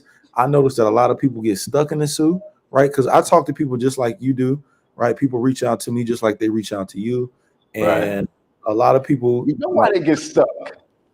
They get stuck because them girls was fine, dogs. They saying it's not like that so much anymore, but there's a good reason to get stuck. They so fine and it's so spectacular. Why you ain't been there then? I got to put you on that. Because I got other... It was a time... Like Colombia. In my first couple years, I went to Dominican Republic a lot. You know what I'm saying? But you did. I'm expanding my wings. I keep expanding my wings. You know, I don't have no problem with Dominican Republic. I would go back. I just keep growing and adding countries. So when I have, like at this point, my year was booked out. This year, my year was almost booked out, and I slipped in a few countries because certain things happened. But I was only supposed to be in Thailand, Rio, and Colombia this year. Those are the only places I was supposed to be this year, but I added some countries to it. It's the time thing, you know what I mean? It's a time thing, but I'm gonna get back to the DR. Shout out to the DR. Shout out to the brothers in the DR. I used to love the DR. It's not like I don't have. I don't like the DR no more. What is use? What do you mean use? I'm saying used to because I ain't been there in so long. I haven't been there in a long time. This nigga said, use. You talking about Yeah, use? I haven't been there in a long time. I can't say now. But I still got respect for the DR, man. I've never talked down about the DR because I've met some wonderful girls there. Beautiful girls, you know, some nice girls on both sides of the coin. You feel me? All right, so let me ask you, what's your favorite? What's your favorite out of the big four? What's your favorite out of the big four? Since we I think here. Brazil is right in the middle. You know, because Thailand is a little bit too far. It's safe, it's easy access, but it's a little too far. And now Colombia is so close that it's getting oversaturated. But Brazil is not getting oversaturated. It's not. Okay. Thailand is getting a little running. Colombia is getting a little running. But Brazil is sitting right in the middle where I've never been to Brazil and was like, oh, it's too many foreigners here. It's too many. You know what I'm saying? I've never been to Rio and had that feeling. Like, yeah. You know why though? You know why though? Huh? You know why though? I don't know why. Motherfucker is that shit like damn near like New York City. That shit huge. Pause. Well, the whole country, yes, but Rio, Big as fuck. You're gonna find You most could be of in Rio. You could be in Ipanema. You could be in Baratajuca. You can be in fucking Recreo. Rio is big as fuck. Yeah, but well, I just think it's the best out of the three. Those are my three, right? And then I would have to pick Brazil and Rio. That's it. So since we're because they got the most culture as far as black, you could walk around in Rio and blend in. It's people who look like you, people who look like me. If you white, it's people who look like you. If you got the typical Latino, so the people, I feel like you could blend in there, even though the language is a barrier, but you could just blend in there, and if the beach is right there, even if you don't get in the water, the beach is right there. You feel me? It's something about that beach culture I like. That's why I like it here. I like it here in Lima because the beach is right there. Beach culture. I'm gonna be honest. I've been a lot of places. I never seen a beach culture like Brazil's. It's not even close. Yeah, of course. It doesn't close all night. And they got beaches in so many other cities. Fortaleza Beach is crazy like real beach. It's super. You know what I'm saying? Yeah. It's and they gotta walk like that just as long. People be jogging all night, 2 a.m. People be jogging. So just to talk about Brazil for a second, because we was talking about it earlier, just to, you know what I mean, just kind of digress for a minute. Brazil, while I was saying it's not, I didn't put it as one of the, as far as the big four, one of those places that's easy grab and pull like Thailand, Colombia, and DR is because it's spaced out and they don't have like a concentrated area of tour guides, if you understand what I'm saying. Yeah, no doubt. You can go to Mabs, right? You know, you can go to Doce Vita, you can go to 4x4, but it's everything is spaced out. There isn't an area where there's like a Pedro Cosante or a 6 or a Wall City or a park. It doesn't exist in Rio. The best you're probably gonna get in the daytime is 147 if you know what you know, or Mavs. Yeah. Unless you had a turn. But do you know the good thing about Rio is that I don't. If you meet a girl, and that's why. Hold on, let me land one. Go ahead. You can speak. Let me just land, and that's why I believe that Brazil gets a lot of flack because it's not as easy to navigate, and I think that's why sometimes people may say that it doesn't get the praise that it should get, or it's overrated because it's not concentrated when it comes to women. Pardon me, though. No, I get you, and you know, all of it is subjective anyway. You know, everything is subjective. Of course. But I've gone on dates with regular girls in Brazil, and I ain't trying to get in trouble, you know what I'm saying, like my boy, but it is like that. You feel me? It is like that after a date. It is like that after a dinner date. You know what I'm saying? In Brazil, Right. you know what I'm saying? It's like that. You know what I mean? They're serious about that business. So that's a dope part too. I mean, but it's harder for relationships because they kind of into that, you know, free life in Brazil for Rio. I'll say that. I agree. They definitely are a lot more open. They're a lot more free, as you say, and I mean free with everything. Uh, have you been to Carnival? Yeah, of course. That's where I really saw it. I saw it before, but if you know what I mean, you know what I mean. But that's Yeah, where I, as yeah. far as the freeness, Yeah. and liberty that they have within, you know, the country and the people. But that's when I really saw it. What did you think of Carnival? I think it's one of the greatest shows on the earth, on the planet. Forget Ringling Brothers. The Rio Carnival is one of the greatest shows on earth. You feel me? Like that, it's so much energy, it's so much show that I gave my ticket away the third day. I was too exhausted to go 3 days. I had three-day tickets, and I did the private joint where you go in the private room where they have the food, they have the barbershop, they have the clubs inside, that Camarochi thing. I paid extra to do that one day where you in the VIP and all of this, you get food, drinks, everything. And then the next day was a regular ticket. And then the next day, but I was so exhausted from those first 2 days that I didn't go back. And the level of, you know, art and costumes and the tiers of their floats, it's amazing. It's amazing. That's something that I would say people got to put on their bucket list. So you can pay by day. So just to get some information on those that haven't gone, I've been, but for those that haven't been, can you pay by day? Do you pay? Can you do like a package deal where you pay for the entire week, et cetera? Because it's like a week kind of event.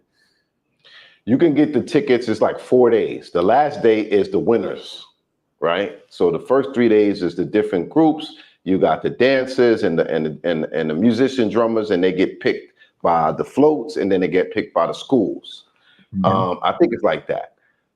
Then it's something called the Camarochi or something like this, where you can buy the VIP ticket, where you up in the booth, you up in a bigger section where it provides food, drinks, clubs inside of there. They had a barbershop and a beauty salon in there. They had all these different towers of food and drinks. That's extra money. But I bought 3 tickets from a vendor, and but the Camarochi, you get a shirt and everything. And then they have like 6 or 7 different Camarochi, depends on which one you buy. Like there was green shirts, there was orange shirts, there was red shirts. You got to try that one time too. It's just amazing, dog. It's amazing. You ain't do that, huh? Next time, if you do it again, get the VIP ticket. It's a whole other experience. You're not just standing in the stands with everybody else. This one caveat I will see celebrities and everything. When you pay for the VIP, you there with celebrities. They got clubs inside of there, DJs. They got all kind of stuff going on. This is one thing I will say though. If you're gonna book your Airbnb, you better do that shit early. Oh yeah, get the best price. Because man, they yaxing. Everybody yaxing, and for the right reason. People move out their houses during Carnival time and during the New Year's white party on the beach.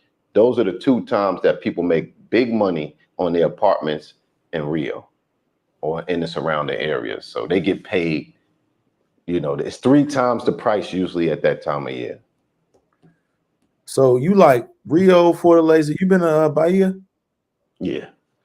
I like Bahia, but it's not like I like Rio better. I liked Bahia for the culture, the history, but they got 2 pretty small beaches, and I didn't really see a lot of nightlife. They had something similar to what's the place where the people go and they got drugged at? what's that area where the people been getting drugged at in Rio? Where the party all night at? Where? Not Lapa. It's near the steps, that area, Lapa. Oh, They have Lapa. an area kind of like Lapa. Lapa. And but I went somewhere with, shout out to Fred that been in Bahia for a long time, Salvador. And we went to some certain areas. They got some nice areas, but I like Rio better. It's just more to do. It's more options. You can go to the football games and Rio better fits my personality. Sao Paulo was cool, but I like Rio the best.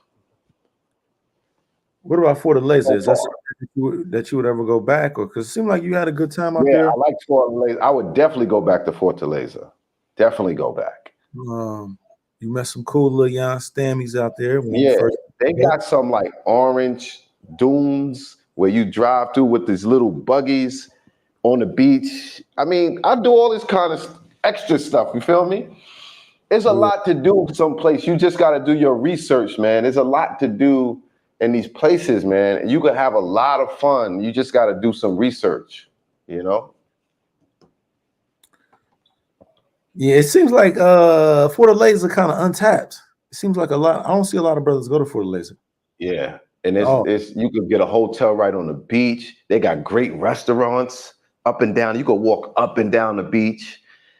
It was nice. I had a good time. I didn't do the nightlife there because I was just there a couple days and I was by myself. So I was like, I ain't gonna venture out like that, you know. But DJP did tell me 1 or 2 places I could have went to. I just didn't go. Okay, then shout out my brother Lord. What's good, brother?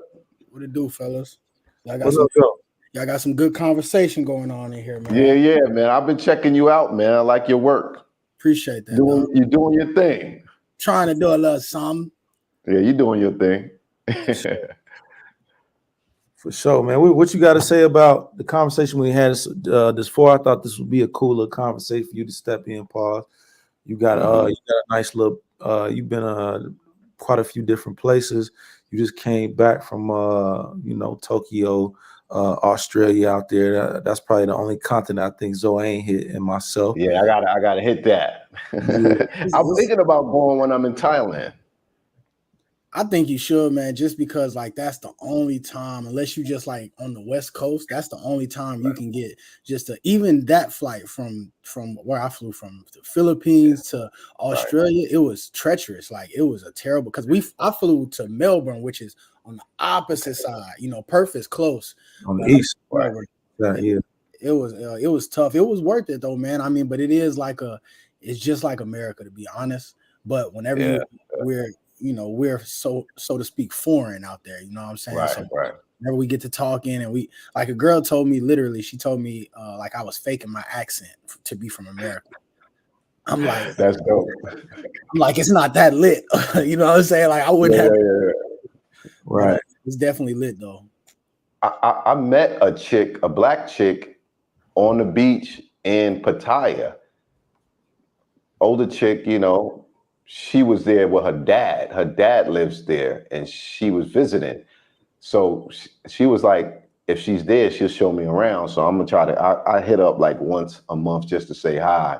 So I'm going to try to catch up with her. And she's in Sydney, I believe. Yeah, I haven't been to Sydney, but I heard it's like more of the, it's like the Beverly Hills. So I've heard. So I haven't been, but everybody in Melbourne was like, they love Melbourne because it's a little bit more chill and laid back. But Sydney is where you go to see all the stuff, like kind of like the New York City of Australia, man. But yeah, it was dope. Did you go to the Gold Coast? Did you go to the Gold Coast? The only reason I even went to Australia is because I got on live and it was a typhoon in Manila. So I was just looking at flights and I was talking and then they was like, man, just go to Australia. So I dipped to Australia for like 4 days. But it was worth it, though, man. It's expensive, but that's what you get. Yeah, it's just like, and that's how I have to. But their food is fire. They got some of the best food that I've had traveling. Where? Melbourne. Australia. Really? The motherfucking kangaroo sandwiches was all right, huh? Yeah, man. Wombats and all that. But nah, they be all they pause, they meats. They be like, yeah. Like they steaks and meats and different types of cuts. That's what I heard. That's what I heard. It was dope though.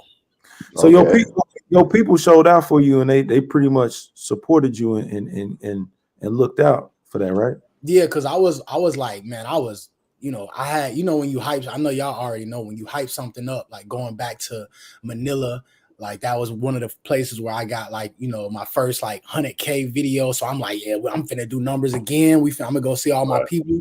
And it was a typhoon, like a real deal typhoon. And I was like, y'all, I'm sick, bro. And then I looked up the flights and the Airbnbs, and I'm just like, yeah, it's gonna cost me probably like 700. And they was like, just go. And I was like, nigga, hey, hold on, if y'all ain't donating, don't just tell me. And then they was like, man, pretty much they met me halfway. They sent, I think I got like maybe like 280, 290. So I was like, oh shit. Right. I was honestly gonna go anyways because I was ready to get the fuck on. But they put that battery in my back. Pause.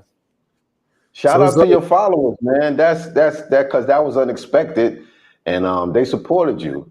Fact. That was dope. So let me ask you this question, right? You know what I mean? I got to give it to you. Pause. So the last. I know what you're gonna say. Go ahead. Right? I got to ask you since we on this topic. I already know. Yeah.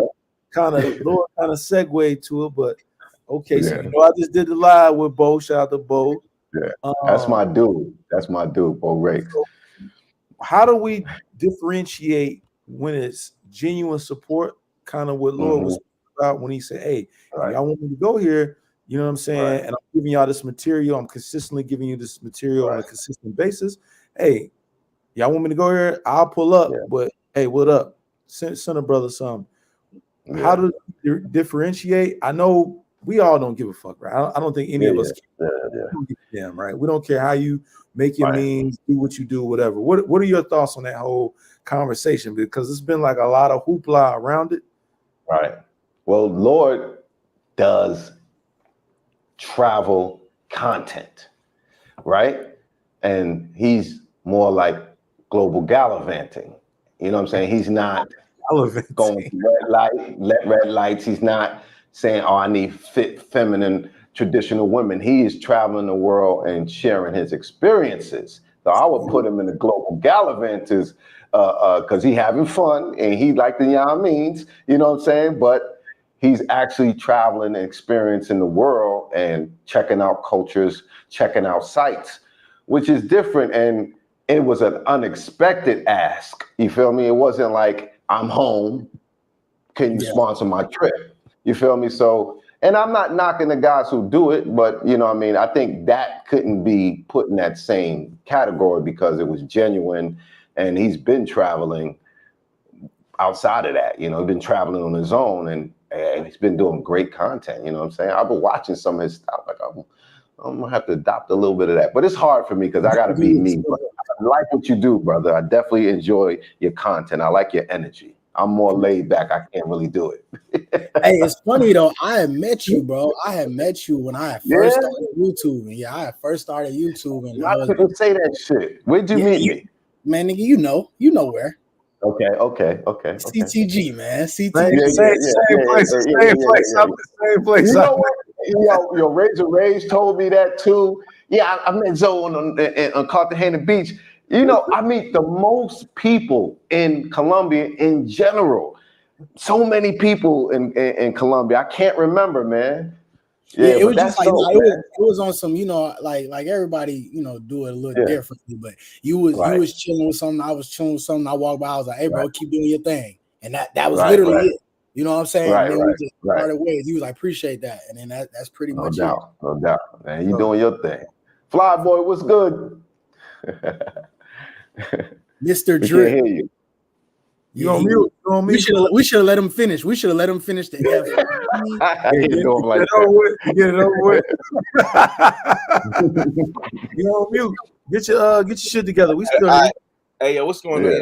It's your boy FRE $ Fresh at the Flyboy Way. That's THEFLYBOY WAY.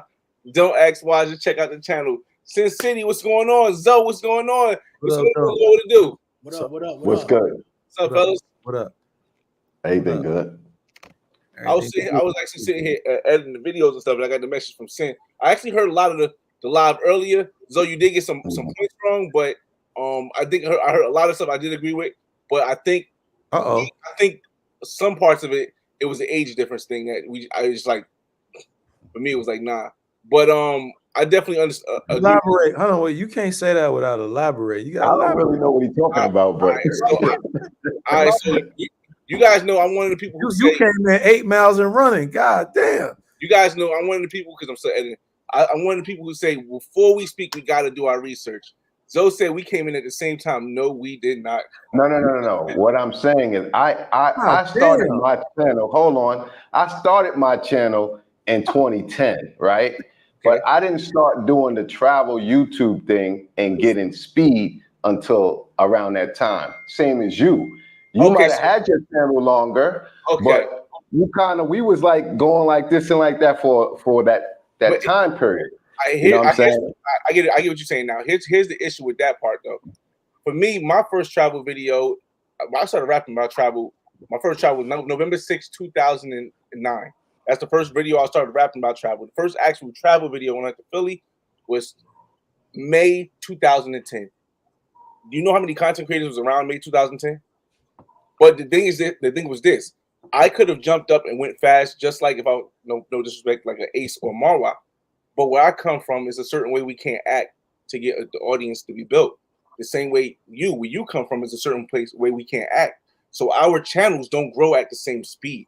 But what it is that in the long run, we can still be able to move the way we want to move based on the cultures we come from versus other people who might jump faster. That's why I say for me, it doesn't matter when the jump is, because if we're not doing the same content, it's not going to be the same thing.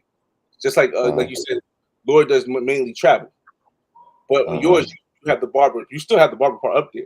I still see you have some music videos on your channel too. Yeah, well, because that's where I started at. It was Barber World TV. So when I did do the music, it was still about barbering. Right. So I created the channel for the barber competitions, but I just kept the channel. I didn't change it. And that's what I'm saying. A lot of us have a lot other content than just one content. But when you pigeonhole yourself into one content, your channel is going to grow a lot faster. But it's not going to give you the variety to be able to be flexible with a lot of stuff. So well, that's some people just grow and some people don't. It all depends. There's no one way on YouTube. Some people grow, you're like, wow, oh shit. So if you're controversial, you'll grow. If you making great videos, if you might grow. If you're in a certain segment, you might grow. Nobody really knows why certain people grow faster or slower. You know what I'm saying? I will say I was privileged to some behind the scenes information already many times. And if you stick with the same thing, your channel will grow. Once you deviate from the consistent thing you're doing, it makes it more difficult to grow. I've done even with the Black Man's Guide. When I did the Black Man's Guide, I did a bunch in a row. That's why they jumped. Versus when I do finance and I go back to traveling, and then I do me with my kids and I go back to traveling. When you did barbershop, you used to do the haircuts with people, and then you went back to traveling. All that differentiates. So there's no way that your channel will grow at that same speed as someone who's just doing specifically one thing. And that's what I'm trying to. Let me say something. They were early in the game too. So let me say something. They were early in the game.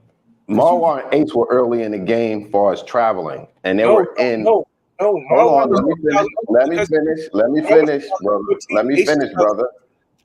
I'm saying they were still early in the game. They were some of the 2 travel Black YouTubers that was kind of early in the game, and they were in a hot market, which is Colombia.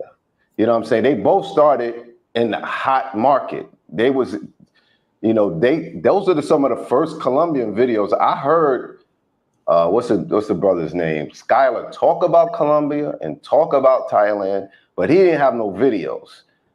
But Marwa and Ace was in Colombia early, and that's what broke both of their channels. So let me say this, right, before you speak, Flyboy, right? Because we've been kind of kicking it, having a conversation, like I said, making sure Zoe get his flyers, bring him to attention of my audience. I mean, I know, and a lot of people do know. They know what's up. And we just picking it, just having a good time. Let's keep it as such, right? We can have a discussion, and it's okay to have a discussion, but let's just make sure that we keep the same energy that we had.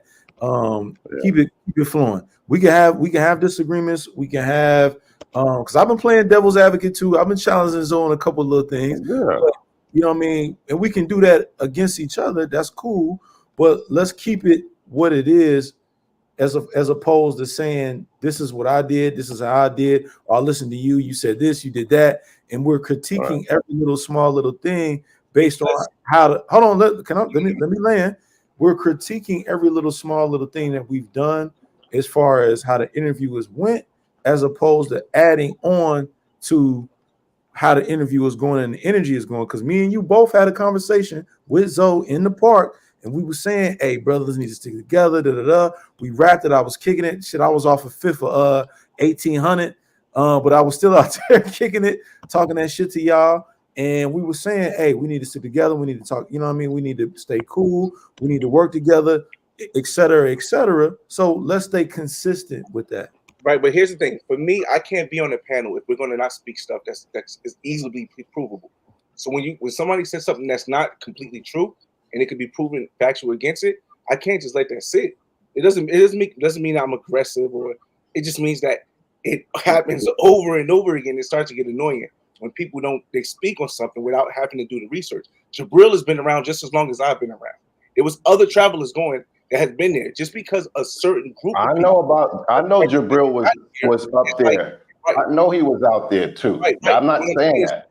What I'm saying is that when you then go and say that somebody was here early in the game, but there was a bunch of people before, it's like saying, yo, LeBron is the only person listen, flyboy. You going off the handle on something that the conversation don't have nothing to do with. I understand we could all look up and get some facts, but that's not what the conversation was about. The conversation is about me traveling, what I like to do and all that. It came to a point where he asked me a question that might have pertained to you or pertained to the other brothers, but that's not what the conversation is about. You know what I'm saying? So don't waste your time trying to pull up facts and all that, because we've been talking for an hour and the conversation is not about that. You know what I'm saying? We don't need that though. Those are minor details that's not going to change. You trying to change the whole complexion of the conversation. It's not about those little details. I would never say something that I don't know is fully true. But it's like my girlfriend always tell me, man, it's not that deep. You know what I'm saying? You know why it's not deep? It's not deep for other people, because I would never speak on somebody that I don't know exactly the details 100%. I would never say, yo, Zoe hasn't been cutting hair before this person, because I don't know. I haven't done the research. I would never say, yo, Sin hasn't been working out before this person, because I don't know. I'd rather say, yo, I didn't say that you started when I started. I was basically pertaining to we was coming up at around the same time. I know I heard you say how long ago you started. Plenty of times you have said that. That's not what I was referring to. And I don't think we need to go backwards to talk about that, because it's really not important to the conversation, brother. I hope you can understand what I'm saying. It's definitely not important. I just want people to just but that's something that you could have wrote in on here that I actually started at this time. But I didn't want to give you your props. Like, true that. I didn't want to interrupt the great conversation. That's why the only reason I came in and said it now, because Sin invited me. We went into the You did though. You did. I didn't invite you. I didn't invite you to do this. We backtracking. You changing the whole energy of the interview with this, dogs. because it's not important, dogs. It's not going to change nothing.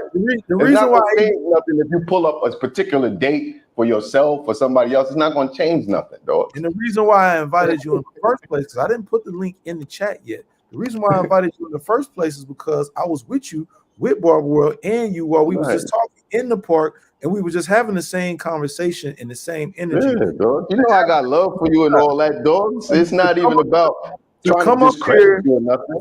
to try to, you know what I mean, to try to talk about something that minuscule as if it seems as if okay, you get your. It's gonna be a time of day where you Look get at the comments, brother. Look at the comments, brother.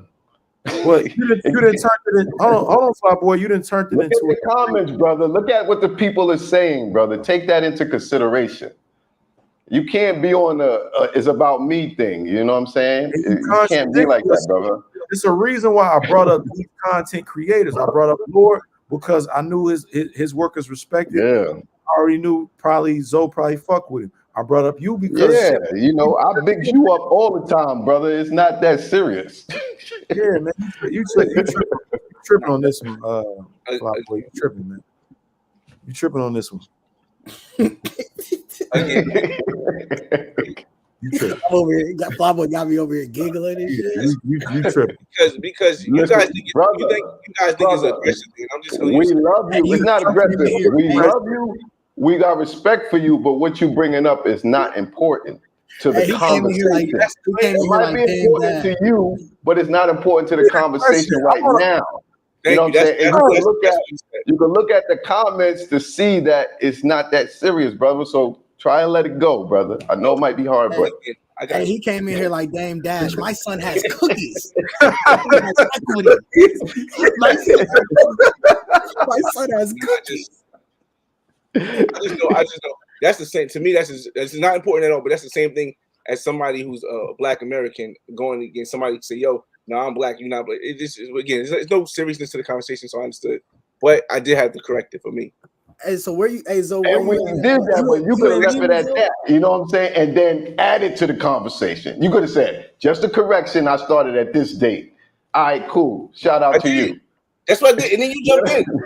And you keep going though. You like, all right, cool. And you ain't yet say, okay, it's behind us. You looking at the first thing you start to do is going on your laptop trying to pull up dates and shit and prove your point. We got it. You know what I'm saying? It's not that serious. I'm actually chilling. All right, well, Lord, what you just asked, Zoe? Go ahead. Hey, so are you in Lima right now, or where you at in Peru? Yeah, I'm in Lima. Hey, so in my, I stayed in Lima for a little bit, probably like a week, but I was working. I was working as well, so I didn't really get the full experience, but I did get out a lot. And I was looked up whenever I went the first day. My homeboy was like, "Hey, yo, they throwing a Afro Latino party." So I went there and I was like, "Damn, it's like that here." And then like I ain't seen no too much Afro Latino. Exactly, that's what I'm getting at. Exactly. Right. Then I kept going out and like to like the famous, quote unquote, famous spots. And I'm like, okay, maybe it's not like that here. Like, what is your opinion on like the nightlife? Like, what's your opinion on it? Because like the beach to me is mid. The nightlife is mid, but it's peaceful, Yes. And I like that. Good restaurants, could walk all through the neighborhoods. I just walked to another neighborhood this morning. You could walk down there on the water. The beaches is mid, but they got towns where the beaches are dope. True. So Lima don't have the best beaches, and it's not beach season. It had a few hot days, and people got in the water. Lima got the surfing right here, which is crazy, and they serious about that. They be out there. But I just like it. I like the coolness, the calmness. I ain't go out to no clubs yet. I might go out tomorrow. I might shorty ask her to take me out to a few spots, but walking around, I'm not running into Black people here. And I know there's a city here with Black people, but I'm not seeing a lot of Black people. Not that that's a problem for me, but in Lima per se, I haven't really run into many at all. I could go a day without seeing somebody that I would consider Black. Facts. And I had like literally lucked up because it was like they had an actual event there, right. You know what I'm saying? And then that's where like I guess it was like they one event, you know what I'm saying? And everybody went to the event, and I'm like, it kind of like played me a little bit because I'm thinking like, oh, Lima got some niggas around this bitch, you know what I'm saying? Yeah. Boy, the rest of the time, I probably saw about 3 Black folks, man. It was crazy. But I like it though. I like it that it's not overrun with foreigners. That means any type of foreigner. I like that it is really a nice layout of the city, and that whole city on the cliff and the mall is dope. Yeah, dope. For sure. I'm coming back in the summer for sure. Yeah, for sure, for sure. Just quick little caveat. I appreciate the Cash App, Brandon. Appreciate the Cash App. You said salute to all the content creators out there. We definitely appreciate it. We appreciate everyone that always supports the content creators, whether it's live, whether it's you watching our videos, whether you need a consultation, whether you signing up for our Patreon. We definitely appreciate it. So thank you. Good looking at. Shout out to you.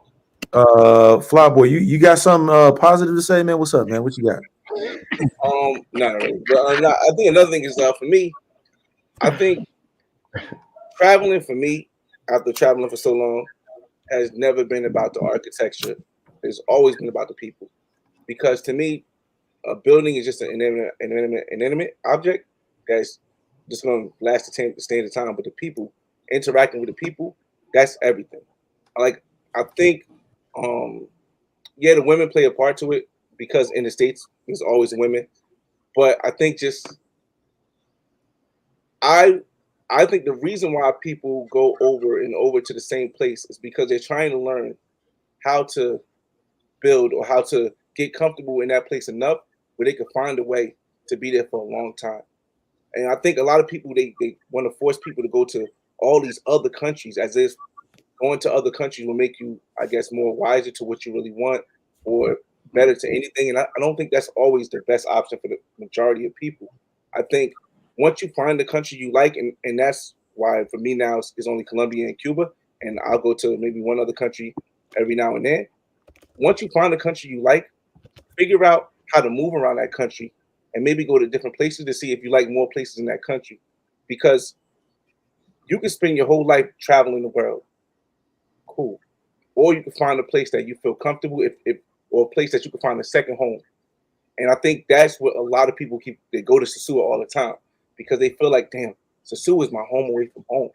And that feeling, trust me, after traveling to so many countries, almost 20 as much too, that feeling is never going to be topped. You're never going to top that feeling of finding a second place where you can go home. I think I agree for sure. My fault. I didn't mean to cut you off. Go ahead. To all the people going to Sosua over and over again, yo, keep going, man. Whenever you're ready to move on to another place, try another place, but don't go anywhere else until you're done with exploring the place that you've gone the most. I think I can agree with some of it, but disagree with some of it as well. Like, I think you should just, you know what I'm saying? I think you should, it's like trying restaurants, you know what I'm saying? I'm not going to keep going to this restaurant and trying different dishes. I'm going to go to this Asian restaurant. Like, for example, another thing that I disagreed about whenever you said like the buildings and architecture and stuff like that, I think it's dope I know for a fact, I'm never going to live in Asia. I know that for a fact because I love being around my people. I love, you know what I'm saying? I love the culture of the Latin culture if I had to choose. But like to be in Tokyo, when I grew up, I watch a lot of movies. If y'all watch my videos, I always put movies in there.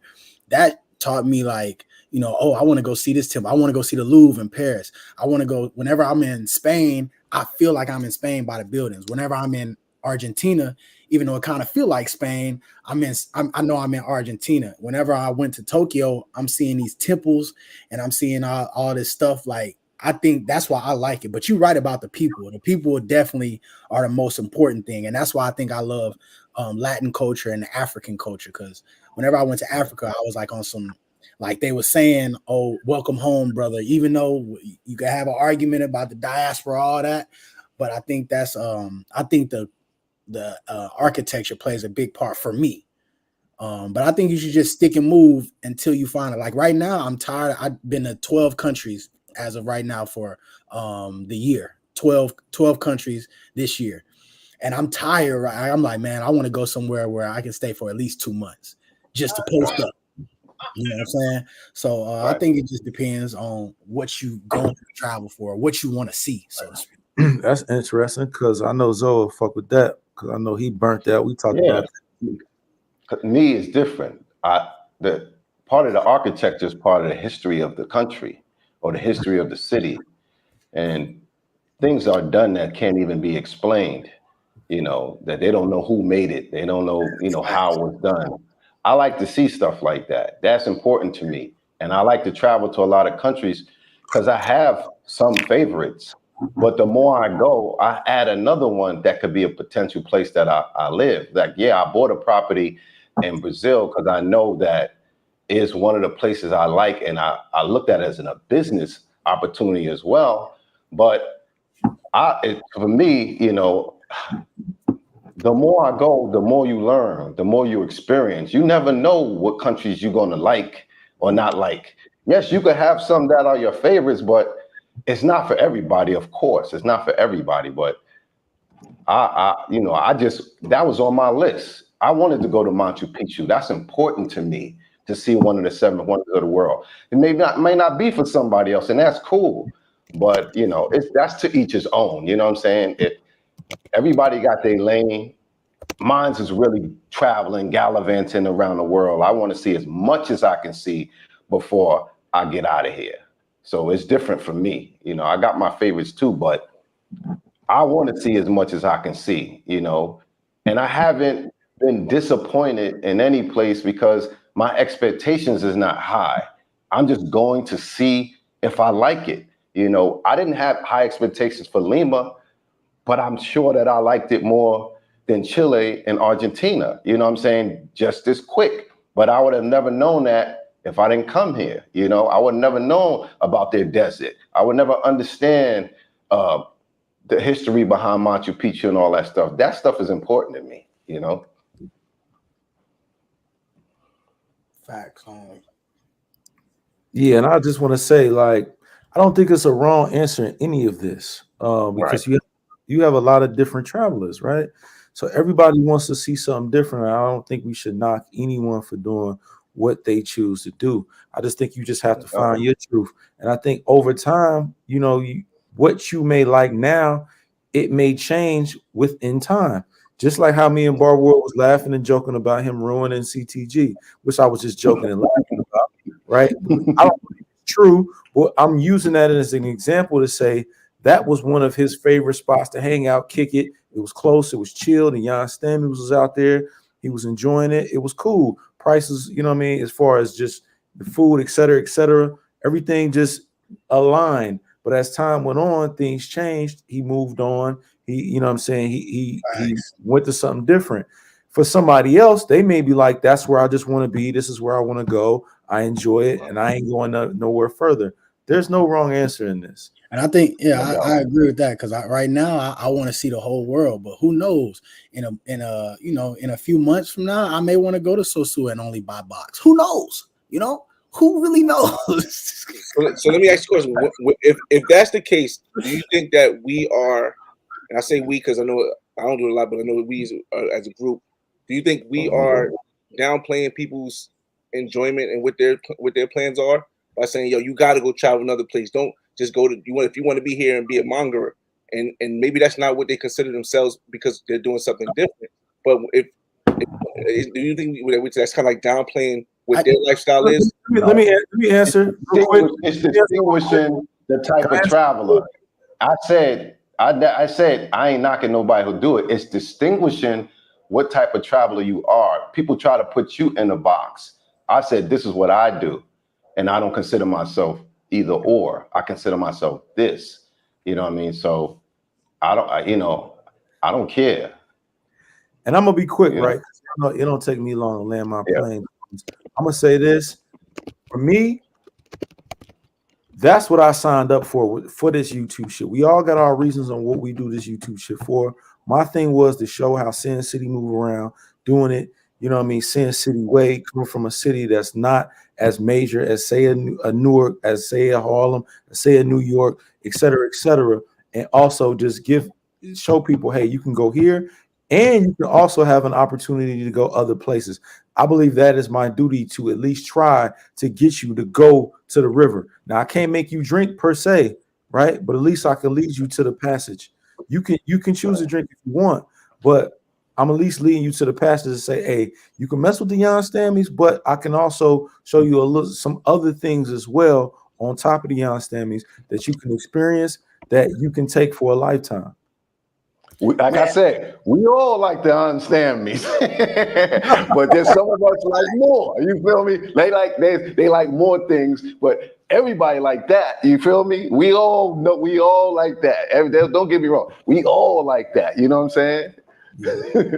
That's like that's like, my recent trip to Asia, whenever I bought my ticket to to Taiwan, that whole, you understand me thing, that turned off. I'm like, yo, I'm not trying to, I want to really go out here and see the city. I really don't care if I get laid or not. That's just not on the top of the list. You know what I'm saying? Now, whenever I go to Medellin, okay, I got a tingly sense now. Like, okay, I got a shorty I can hit. I know where to go. Like, I know, I can speak a little bit. So, that's cool. But the biggest thing with me is I didn't take this YouTube.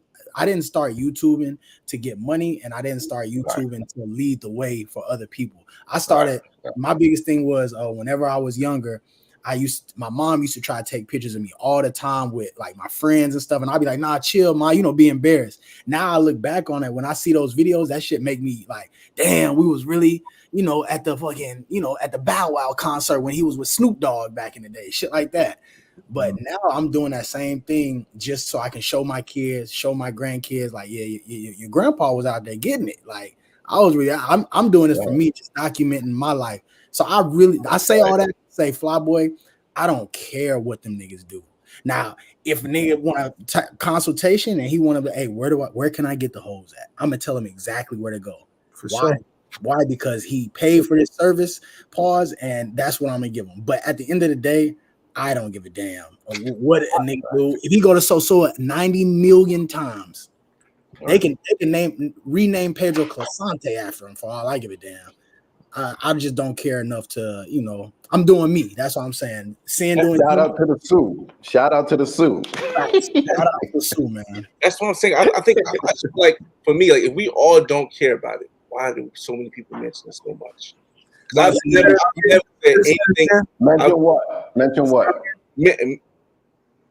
Say it again. Say it. You good? Go ahead. Say it again. Pardon me. No, I was saying like. For me, I know everyone has a different way of approaching things, but when I don't care about something, I don't talk about it. I don't mention it. Why do we mention it so much? Talking about every other style of person versus just telling our way of life. Because that's what mostly the whole conversation was about. Exactly. Hey, somebody right now, if somebody asks you a question, you answer the question. You know what I'm saying? Exactly. Somebody, hey, look, every Flyboy, whenever you go live, at 100 comments, how many comments is gonna say where the best girls at? That's the number one question I get every live I get. Who got the best girls? Where are the thickest girls? So I'm not gonna just I read every comment and then I reply to every comment. We all do. Preferably ones that have a Cash App on it or a super. But you know what I'm saying? Like how many times you reply to the comment, dog, stop asking me where the girls at? I've never said that. I'd be like, bro, I always say it depends on what you like. Exactly. Right. So when we talk about other ways of traveling, airing them, it's like because it's my channel. That's why. It's my channel. You know what I'm saying? This is how I'm gonna run this motherfucker. If we my shit, nigga. If like Sin and Zoe said, if we gonna be these people who are gonna move the goalpost to another level of being people who work with each other to grow, I think that part of it is bringing us more back down when we put this down shadow on the people that have that lifestyle, and even in just the way that we talk about it. Yo, you can't stop a crackhead. I don't think nobody downed anything, and I was clear not to make it a down thing. I was just differentiating myself. You know what I'm saying? Arguably, you could say I started there, but I always had more intentions and to see more and do more, and other things interest me. So that's why I said I don't want to be pigeonholed to that. Now, if some people, that's what they do, that's their main thing, I said it's all good. You know what I'm saying? When I'm defending it, I'm defending myself, and people try to pigeonhole me down to that. Just like that's earlier, more of what I was trying to say. So just like earlier, whenever the dude said something, I forgot what he said, and he was like, "Bro, you just can't put me in a box, no matter how hard you try." I'm going to Malaysia. You know what I'm saying? I'm going to these type of places, like Flyboy. You take the time to learn, learn Spanish. Like you really indulge in the culture. It's now obviously, you got the girls. The girls is a plus, but we traveling to these countries, we can lead by example. You know what I'm saying? Sin said it best. I can lead you to water, but I can't make you drink. But that's not my responsibility. My responsibility is to put content out that I'm proud of, and then just keep it moving, bro. Mm-hmm. And we all respectively have our own people. Some people watch all of us, and then we also have our own lanes of people who agree with our type of the way we do things. You feel me? So we always gonna have that. You know what I'm saying? But in general, we indirectly inspire people to travel through our sharing what we're doing and where we're going and giving out information. So it's all positive. It's way more positive than you could possibly pick out the other stuff. We all doing great work, sharing information, sharing our experiences, and inspiring many groups of men, not just black men, to travel. Because we all get people coming up to us and saying, yo, you inspired me to do this. You inspired me to go here. I watched your whole video. I had the whole blueprint of how to do it here and do it there. So, you know what I'm saying? For the most part, everybody on this panel is on the positive side of travel in the travel game. None of our channels are about talking about other people who are traveling and, putting people down. None of our channels are about that. So for sure. And let me just say something really quickly. That was the whole reason why, one, I sent the, because I didn't drop the link in the chat. I dropped the link to you guys personally too. That's the whole reason why we had the conversation in the park. I moved my ego to the side to approach y'all. You know what I mean? I could have been like, oh man, I seen y'all over there, but I could have been like, I knew who y'all was. But I could have been like, man, fuck y'all. I'm gonna just do my thing. I'm already out here, and this is what it is. No, you know what I mean? I could have. And his ego is huge, ladies and gentlemen. Diego the hell's down. Diego the hell's down. But no, I could have easily did that. But like you said, Flyboy, I didn't do that. Why? Because hey, he may not remember me. Push that shit to the side. Push that pride and that ego. To us, I believe sometimes we got way too much ego and pride, and that shit just it's damn near like it pushes us back. It's like the death of us. Like push that ego and all of that shit to the side. And that's why I approached y'all. Said what up. I said what's up to Zoe before. I didn't even know you was there. Me and him was talking before you even pulled up, Flyboy. He told me. You know what I'm saying? Like we was kicking it, just talking shit before you pulled up. Then when you pulled up, it made everything come full surface. Then from there, we took it like we took it like that. Pause. But that's what it's about. To me, that's what it's about. How much did y'all all spend that night at Gusto?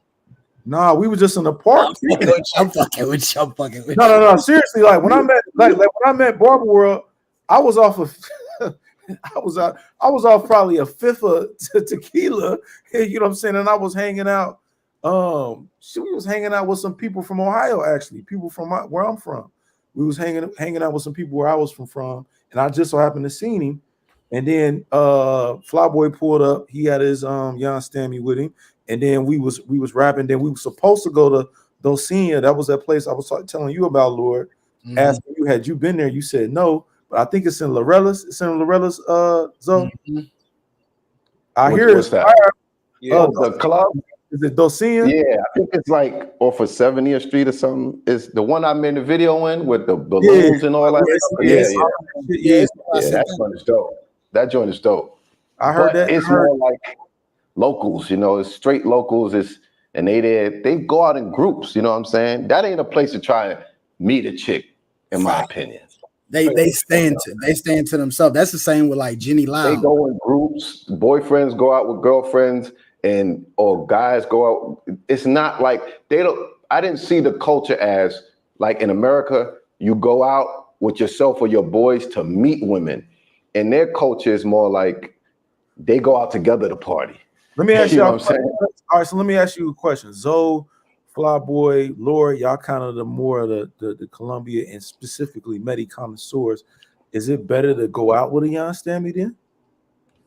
Nah, I mean it depends on you could meet a regular girl there, but it's going to be like courting any regular girl anywhere. Will you have more fun having something with you? I'm asking. Going where though? If you go to the club, anywhere. Yeah, I'm just saying, if you're going to a club, trying to have a good time, is it better to have something with you that you got a vibe with already?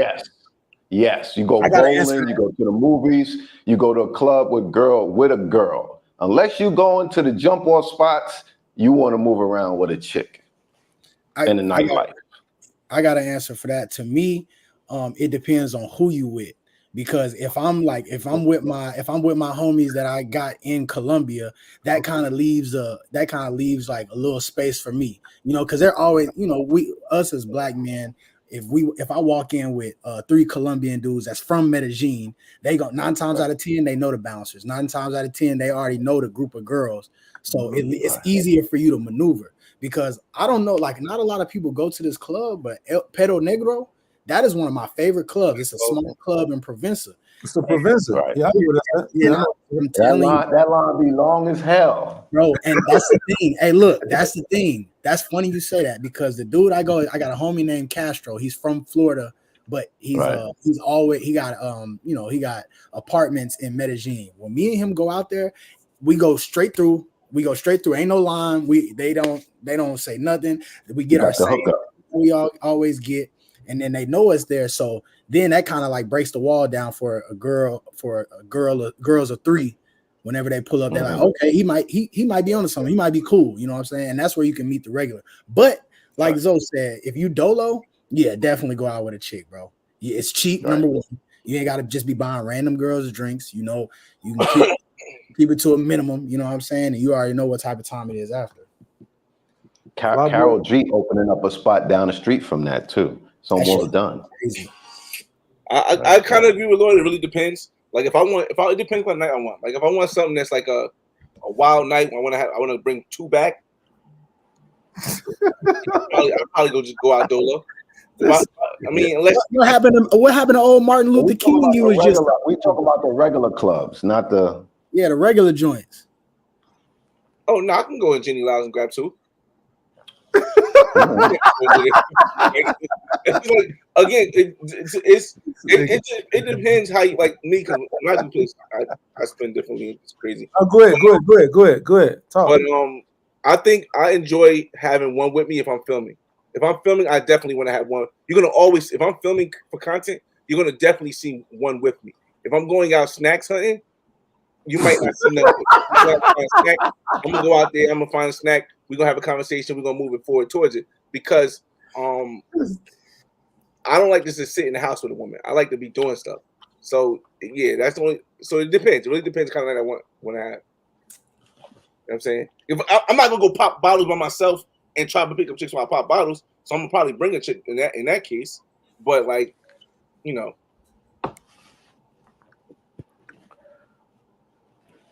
All right. Okay.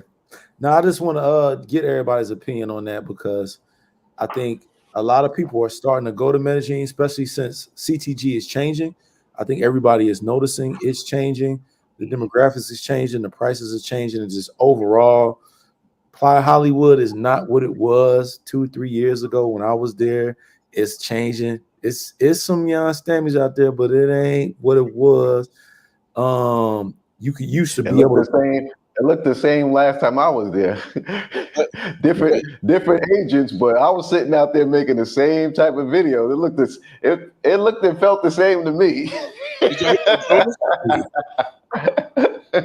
I don't.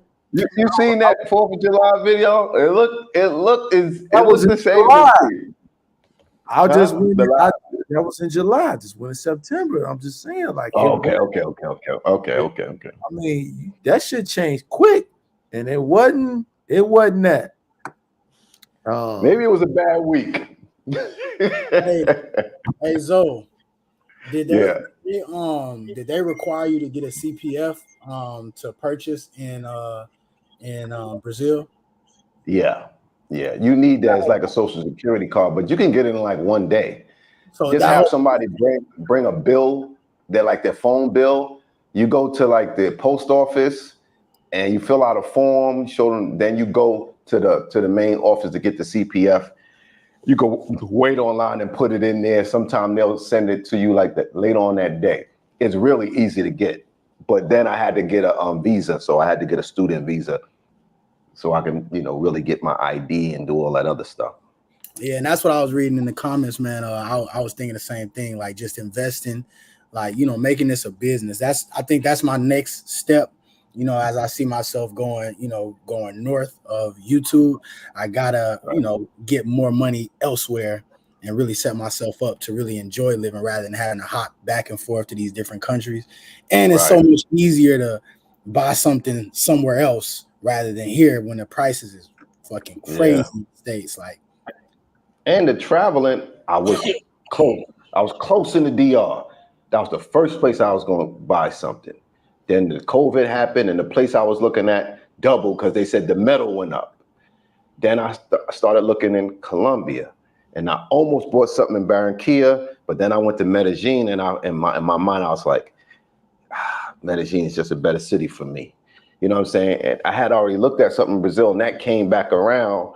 So I've decided to make that decision. But from traveling around, I even thought about Thailand for a minute. I guess I was just in my mind, like, and then I was like, nah, not Thailand. I can't do it, man. I just can't do it. I thought you grabbed. I thought you grabbed out there, pause. You ain't grab out there, pause, in Thailand.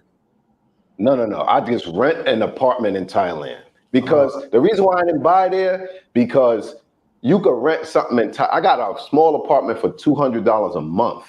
So when you could still rent something for that cheap, it doesn't make sense to buy something there because you'll never make your money back.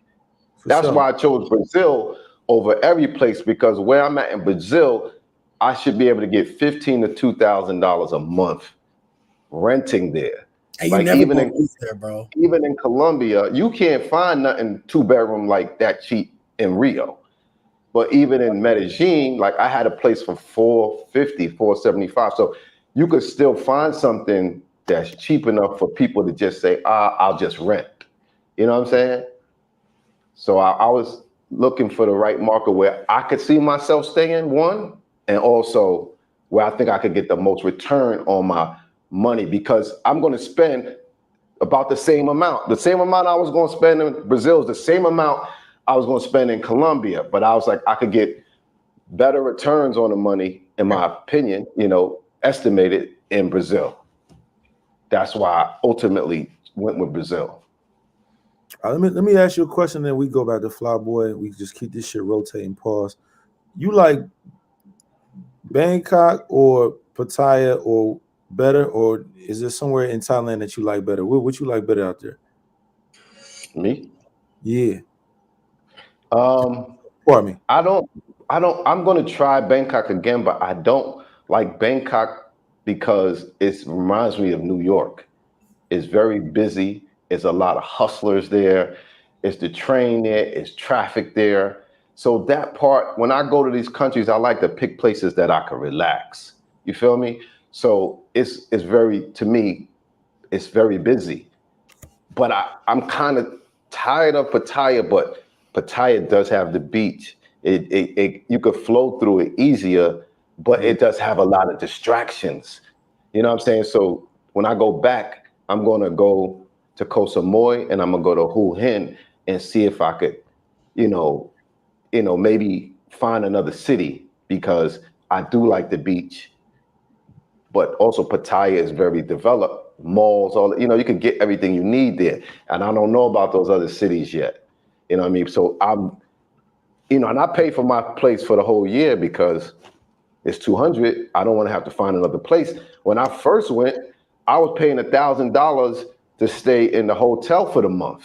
You know what I'm saying? LK Metro, I was staying there in the beginning when I was going back. It was $1,000. Now I'm paying like $1,800 for the whole year.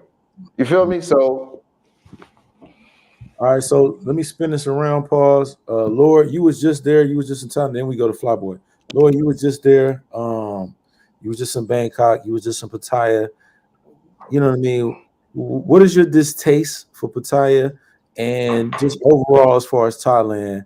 What are your thoughts? If y'all ever see me in Pattaya, just know I'm getting paid to be there. Ever again. If y'all ever see me in Pattaya, just know I'm getting paid over. And I had to have been in Asia because, bro, it's just like I'm listening. it's just like bro, go ahead. No, number one, I don't like too much imitation of Black culture. You know what I'm saying? I don't like too much imitation. And then when I go out, I see that like very often. Now I saw that a lot I saw dudes with do-rags on in Argentina. You know what I'm saying? They play Kirk Franklin in the club in Argentina. What they call you when you talking about what they call you the N-word? Go ahead. Them niggas was like being disrespectful. The niggas with the do-rag was like, you know, imitating the culture. They love it. Get in. They were trying to get in with it. Yeah, they was like on some like, hey, teach me some dance moves type stuff. But I just think I don't like one-trick ponies, bro. Like I don't like, you know what I'm saying? I do agree with Zoe whenever it comes to it being way more chill than Bangkok. But I do like the city life at times. But you know, it's in Bangkok, it is like dirty. You know, it can be dirty, that all the smells and stuff. You know, it can't be like that, but I like Bangkok. Rats running around and shit like New York. Yeah, exactly. I got a funny video coming out. I went to the I did like a food market video, and they had I caught a big ass rat on the camera, and I was like, oh, I think I'm not gonna eat it this time. Like New York, rats like New York. That's so crazy. But I saw somebody in the comments saying Laura gonna hate Japan. Nah, I love Japan. I love Japan. Japan has, you know what I'm saying, they do their own thing, but they still, you know, they still know what's up. But I just think Pattaya for me is like everybody there. Well, I wouldn't say everybody there. 85% of the people there are going for one thing, just like they do in Sosua. So I don't like the one trick ponies. That's why I really fuck with Medellin, because you got people who really love you know, the pro scene, but you also got people that just really love Medellin, period. You know what I'm saying? So I think it's just difference. I don't like it just being one dimensional. Right. That's I stay in Laureles now. You know, I was staying in Laureles. I wasn't even exactly. I stay to the park like once or twice every 2 weeks just to meet people and see people. But Laureles is way laid back, chill, nice neighborhood. Right. Go to the park, work out. It's different. And I stayed 10 minutes outside. Like I stayed in my favorite place to stay in Berlin. That's my favorite place to stay, because that's why I feel like I learned the most Spanish. That's where I'm at. I was in the border of Berlin and Laureles, right on the border. But yeah, that's the neighborhood. So, if I'm wrong, you can spend maybe $14 a day and have damn near 3 to 4 meals. You know what I'm saying? No doubt. Good meals. When you eat the special of the day, you know what I'm saying? Hey, the special of the day. I'm well, so that's every restaurant got a special menu of the day. It come with soup. Yeah. It come with beans. It come with everything. But like, it really forced me to learn my Spanish. You know, the little that I do know, it forced me to learn my Spanish in Berlin. So that's why I was fucking with it. But I'm not gonna say like, bro, whenever I get lit, like I go to Provenza first, or I go to La Sentinta first. But whenever I'm with the homies, we get lit, we be like, shit, fuck it, let's just walk around the park. We know it's lit there, you know what I'm saying? So I just like having that option. In Pattaya, you don't have that option, bro. I mean, you do if you go way the fuck out, but I'm saying like, but you like if you want to go to where everybody is, you don't have the option to go like, oh, I'm gonna just go here where I know some regular chicks is gonna be at. You know what I'm saying? I feel like it's. Oh, okay. I just feel like I don't like the one trick. Yeah, exactly. It's the whole party town, and it you know, you're gonna eventually go to either Soy 6 or Walker Street or something. You know, you know the worst part about it, bro. You know the worst part about it.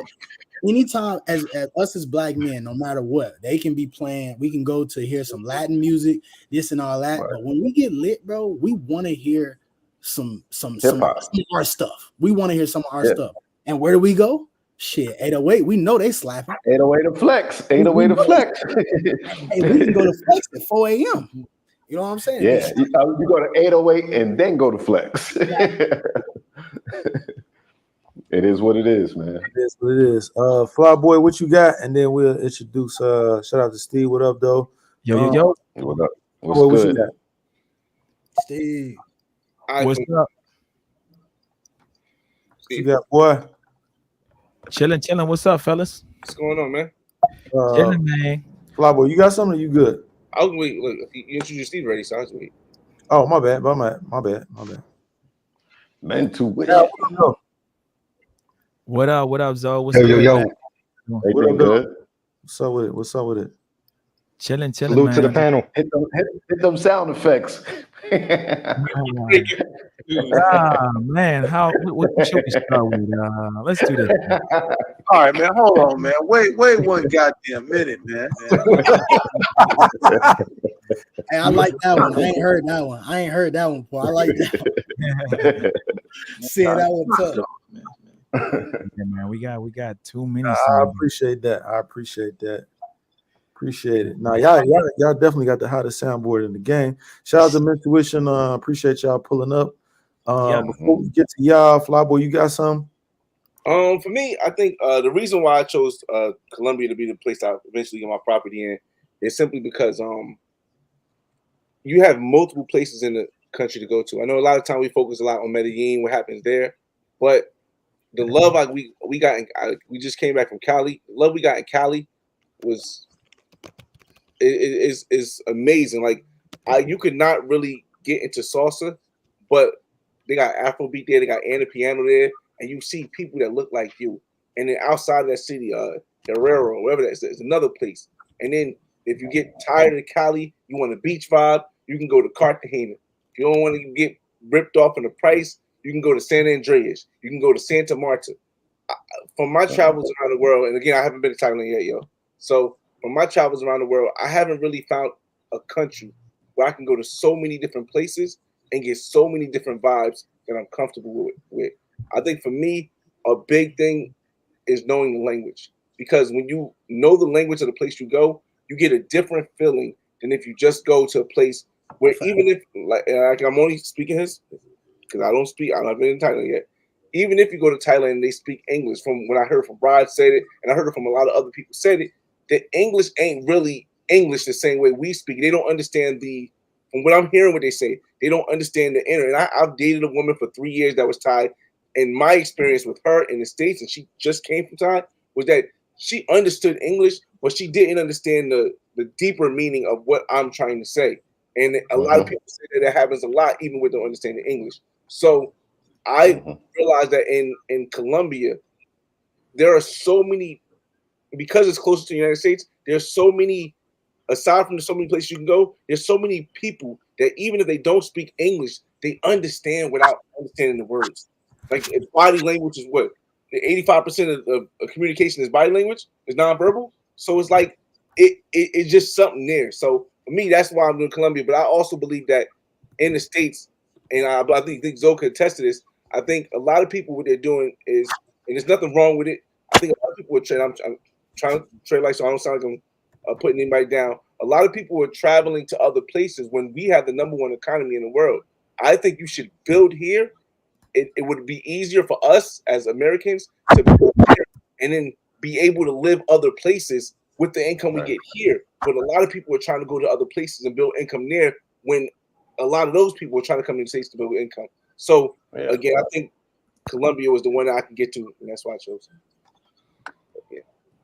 Let me ask you a question. Let me play devil's advocate just a bit, right? So should we limit ourselves just because we don't know the language, right? You know what I mean? Because we all know it takes time to learn a language, right? So should you limit yourself and not go to a lot of places? Because there are a lot of places in the world where we don't know the language, right? Lord just went to Tokyo. He didn't know the language. We go to Brazil. Lord's been to Brazil. I've been to Brazil. Intuition has been to Brazil. Zoe's been to Brazil. We don't know Portuguese. I think Portuguese is one of the hardest languages to actually learn. Sounds like Russian mixed with Spanish, mixed with French.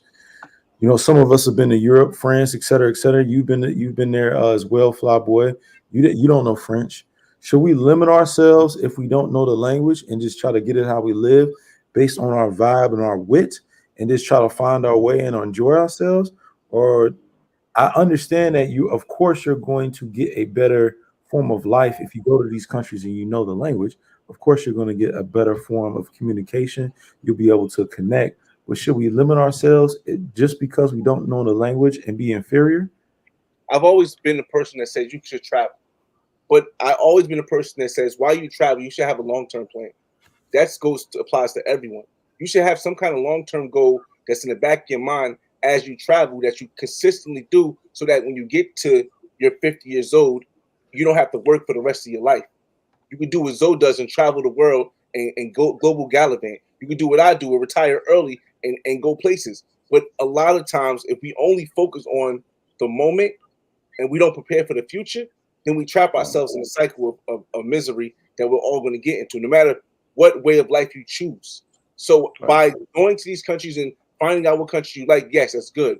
But once you've gone to a country once, to go back again and test it again, if you don't know that language, to consistently go back to that country over again without trying to learn that language, you just limit yourself to what it could, what's the possibilities could be. So should we? Yeah, of course. I've always believed that, but there has to be a point in your mind where you say, "Yo, I gotta find a place." Shout out to my homie DJ Chisel. His places. He's in Pattaya right now. He moved there. He left the United States and moved there and lives there now. So he found his place. I just think I'm gonna say something. Yeah, I'm gonna say something I very seldom say. I agree with Flyboy. You know what I'm saying? So I agree. I think whenever, you know what I'm saying, I think whenever you go in a certain place, like for example, I'm thinking like all these places I've been, where could I see myself living? And it's nowhere in Asia at all. Like nowhere in Asia. I would visit there. That's cool. I you know what I'm saying? But I would definitely live in South Africa. You know what I'm saying? And I would definitely live somewhere in like Brazil or Colombia. Whenever I went to Colombia, and then I started living there. Like, you know what I'm saying? Whenever I was like, okay, I'm here for a month. Okay, now it's been 2 months. And I'm like, okay, I know these niggas is getting over on me when it comes to prices of these taxis or this food. So let me learn this shit real quick. But now that I'm going to Brazil a lot, I'm starting to try to learn the language a little more. I feel like anybody can learn the language when you're ready to learn it. You know what I'm saying? When you're ready to like, okay, I'm about to buy a book or whatever.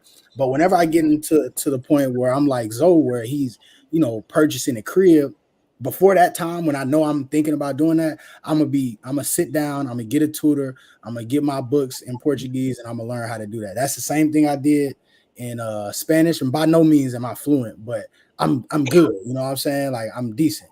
But I think I think you gotta take the time to learn so you can understand.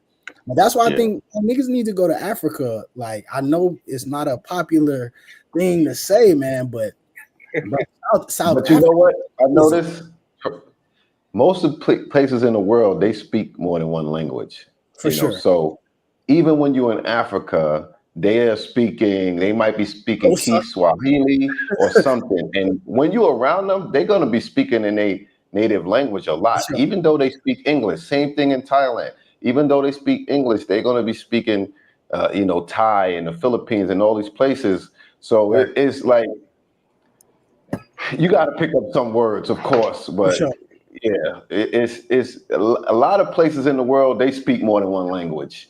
And it's just Americans who's struggling, some of us, to get another language under our belt. But when I was in Czech Republic, people was on the line for the club bouncing in 3 languages, people were speaking 3 to 4 languages, like nothing. But I guess because the countries are so close to one another in Europe. So it's like being in the next state where they might speak another language. So you kind of pick up on that, or maybe one of your parents, but almost everywhere I go. And when I'm in countries traveling, like a whole bunch of people that went to Machu Picchu on the tour I went to, one girl was from Laos. She spoke French, she spoke Spanish, she spoke English, and she spoke Lao. And then it was a girl there from France. And so it seemed like everybody spoke multiple languages that wasn't from America. I think that's just because as Americans, man, we we just don't give a fuck about shit else. You know what I'm saying? Like, it's not that. I don't think it's that. I don't think it's that. We just don't need to. We don't have the diversity in where we need to. Here, America doesn't think we need to, because exactly.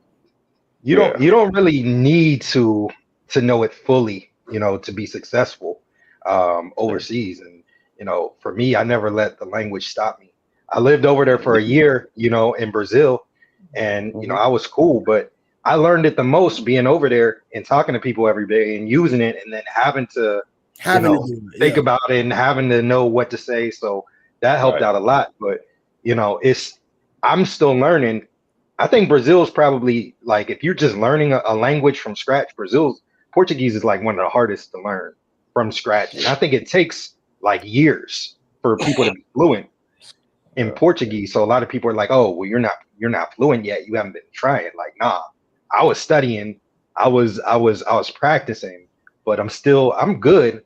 I can have a decent conversation, but that's just tough. And it's hard to read too. It's incredibly difficult to read. I think if you're jumping around to different countries, you stay for a few weeks or a month at a time. Some of the more midterm travelers, there's a short term, there's the midterm and long term. I think that you got to be there at least a year to pick it up. I've seen people stay in Medellin for a year and like, all right, I'm good. But for people who are jumping from country to country, you're just not gonna learn it. It ain't enough Duolingo and Babbel and all these apps that you're gonna have to actively be doing it, or staying there for, I think, at least a year to be able to have conversational, Spanish, Swahili, wherever you at. You're not gonna be able to do it. But the difference is, I think that what I'm saying, these other countries out here, if they want to make money, if they want to be a millionaire, they're taught at a young age, like, yo, you need to learn English, my boy. Like, you need to be able to get across some waters. Even from people like, bro, my homie in Lithuania, we played basketball together in college. He learned English from Nipsey Hussle. You know what I'm saying? They have more. They can access watch to American culture, pop culture, our movies, our music, to learn English. And you can go anywhere in the world. When you go to the airport, no matter what language is spoken there, the sign is going to also read English. You know what I'm saying? Anywhere in the world, it's going to be the native speaks language and English. So it's like this. That's because it is. That's because of it's the dominant. But you still got to learn. I signed up for school in Brazil. When I go back, I got to go to school. You know what I'm saying? But I think that's going to change. I think that's going to change for you, bro. Whenever you sign up to something, you pay for something, and you're not just there. Like, I can get on Duolingo and do 3 minutes just to get my streak and then bounce. You know what I'm saying? But whenever you're there for an hour and a half, then your homework. I mean, your teacher giving you homework. Like, whenever I first moved to Playa del Carmen, my teacher was giving me homework. I felt stupid coming in there like, I ain't even do that shit. I got drunk. I'm gonna play devil's advocate now, because I did my homework. I did my homework on the G and the the special ed, and I've been doing my homework now. You know what I'm saying? As we say in the Midwest, you got to do your homework. So I've been doing my homework now. Zoe been perping, as we like to say where I'm from. Perping mean you've been capping, you've been lying. You've been having them. You've been having them them earbuds. And you've been bullshitting. You don't work. I definitely been bullshitting. I ain't capping on that. But I would tell you this. Honestly. I'm messing with you though. But go ahead. Everybody got their different learning curve when it comes to things in general. And languages, even when girls be trying to teach me Thai or you hanging out with them, I'm not picking up language like somebody who might normally pick it up. That I got a crazy learning curve when it comes to language. I could do other kind of shit, learn other kind of shit, technical other things that people just don't get. I can get that, but the language is one of my biggest hurdles. It just is what it is. You know what I'm saying? I try, and the dude told me, he said, "You're gonna learn it when you really want to learn it." It's gonna be tough for you too, though, because you traveling back and forth. Once you in Brazil and then you go to other Spanish countries that like no other country speaks Portuguese, that also makes it tough. I went from Brazil to Peru, and then I'm saying obrigado and all that shit. And they like looking at me crazy, like, so as many Brazilian mommies as you had on the close friends, brother, you supposed to be out here like Ronaldinho, brother. You've been there a year. You supposed to be on some type of way. I'm pretty decent. I can have a decent conversation. What you about to say, Lord? For the No, I'm just fucking with. I'm just Oh, saying. I thought you said my name, Cien. Oh no, I said Cien. I'm a say Al Purban too, man. But I ain't because whenever we saw Al, like you was kind of like fresh out there, were you? Like Yeah, like maybe like 2 months. Yeah. He had just. So I know that little 9 more months that you was there. Like, well, I got out there. I went out there last August, and then I came back during November for the holidays, and then I just came back in January. So when I met y'all, it was February for Carnival. So I had been down there for like 4 months already. And I'll say this, like whenever I learn my Spanish, and Flyboy, especially Flyboy knows this, whenever I learn my Spanish, I could come back to the States and I can still speak Spanish. My whole gym, half of them are Spanish. Flyboy lives in little Spanish town. You know what I'm saying? He like there's a lot of, but you can't do that. Well, I mean, maybe in New York or Jersey, you can't do that with Portuguese in Arkansas or Texas. Like that ain't gonna fly. You can't just come back and speak. So I definitely understand what you're saying about like going to these other countries and then losing the flow of what you recently been practicing. Yo, Flyboy, man, you've been, bruh. I've watched your videos before, but it seems like you're speaking a lot more Spanish now. Like the whole video might be you talking in Spanish and translating what she's saying. I don't remember you doing that before, but maybe you did. But now it seems like you talking way more Spanish. To me, it's not even the fact of knowing the words. It's the getting comfortable with speaking on camera. That's like the hardest part. Like getting comfortable with. A lot of people can really speak Spanish because you might have it in your mind, but you don't feel comfortable enough to try it. So you'll get in front of a person and not want to try it. And that's the biggest part, the hurdle to get over. Yeah, that's one of my challenges here. But being in Miami, I'm around a lot of Cubans and Colombians. So yeah, but before I was Steve, you practice too, though. Yeah, Steve actually has a tutor. It's gonna be trouble once Flyboy start being able to speak Spanish and doing his Martin Luther King speeches and shit. It's gonna be over for niggas, man. They're gonna be like, adios mío, mi amigo, cállate.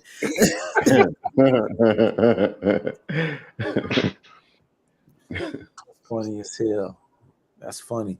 All right, so let me ask y'all a question, right? Because y'all for the most part, we got our own classification of what we think drip is, but we put that shit on, right? Does it matter? Do we think that matters when we go to a lot of places? Because I do a lot of consultations. I'm sure Lord does. I'm sure Zoe does. Intuition. I'm sure people reach out to Flyboy, and et cetera, et cetera. And that's one of the top questions I get is, you know what I'm saying? Like, what should I bring? How should I, you know what I mean? How should I come? Pause.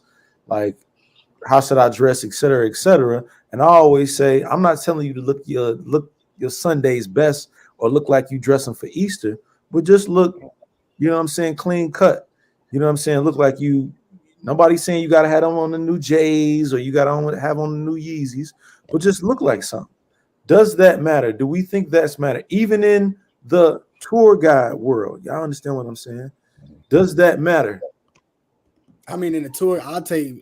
I'm just saying either or. I'm saying tour, or if you just, I don't care if you're going to Tokyo, I don't care if you're going to Singapore, I don't care if you're going to Germany. Does it matter? I would say I don't know if it matters to them, but I know for a fact I've been watching Zoe for a while. He dresses the way. Listen. Let me play. I'm not gonna let you tiptoe around this question. No, go ahead. Pardon me. I think it's Zoe dresses the way he dresses, and he's been dressing like that. Me, I dress the way I dress because I think it's our standard. Now, could I pull a chick in some fucking Skechers and a white t-shirt? Yeah. But I think it's on you. Saying we know you're gonna have a matching jersey with a matching hat, Cincinnati something, wherever the fuck you go. And we know that Flyboy is gonna have some fucking China. But it's not the question of what exactly you have on, right? I don't think it's the question of the brand that you have on, the shirt that you have on, the type of shirt you have on, whether it's a hoodie, which I got on a full polo sweatsuit. It doesn't matter. I'm just saying, just looking just clean and presentable. You can have on a button. It matters. It definitely matters. Yeah. Girl, tell me. Girls tell me all the time that it matters. You dress good, you get complimented on your dress. Girls be attracted to guys that dress, especially in places like Medellin where they do dress nice. If you got your beard trimmed, your hair cut, it matters. People who think it don't matter, I'm telling you, y'all wrong. Y'all ask a girl. They not getting that. They not getting it. It always matters. Women look at you and it's an attraction. You know what I'm saying? Dudes get a fresh cut and come out the shop and they feel like, they are like $1 million. You know what I'm saying? Your confidence is better. If you feel you looking good, it's going to exude. You know what I'm saying? Women pick up on that. Women look at your shoes, look at the way you carry yourself to see whether they want to deal with you or not. And it don't matter if they in this life or that life. You know what I'm saying? You're going to stand out if you look good, especially if other guys who don't care how they dress. Now, some people could look fly in a nice printed t-shirt and sneakers and shorts. It depends. 2, you got to wear clothes that fit your body frame. You know what I'm saying? Everybody can't dress the same. And you know how you feel good and look good. Some girls are looking for maybe a little more hip hop style. You know what I'm saying? Some girls like dudes with dreads. But if you clean, you got to shape up a line. Your clothes are clean. You have on cologne. You smell good. All of that matters. And anybody who say it doesn't matter, you probably don't get that many girls. 100%. 100%. I think it matters if you go for quality. If you're going for quality, it definitely matters. If Who's not going for quality? Huh? A lot of niggas. No. Hold on. Because I'm about to be a devil's advocate. There's a lot of good taste and bad taste in women, but everybody, if you going, you trying to get something better. Unless you just trying to. I got it. You know what? Sorry, that's me. I'm talking for myself. I'm always looking to get something better. Hold on. So I gotta play devil's advocate, right? Okay, go ahead. We got a couple locker room conversations, pause, and we discussed something different, which I'm gonna bring up because we had a different discussion. Now I know you fuck with quality. I know what you do. Hey, what y'all on? Flop boy. So I'm gonna say something, but I'm gonna let Flyboy go first. Go ahead, Flyboy. Oh shoot, y'all heard that? Yeah, we hear. Playing. Oh, that's crazy. Man, you did that on purpose. Hey,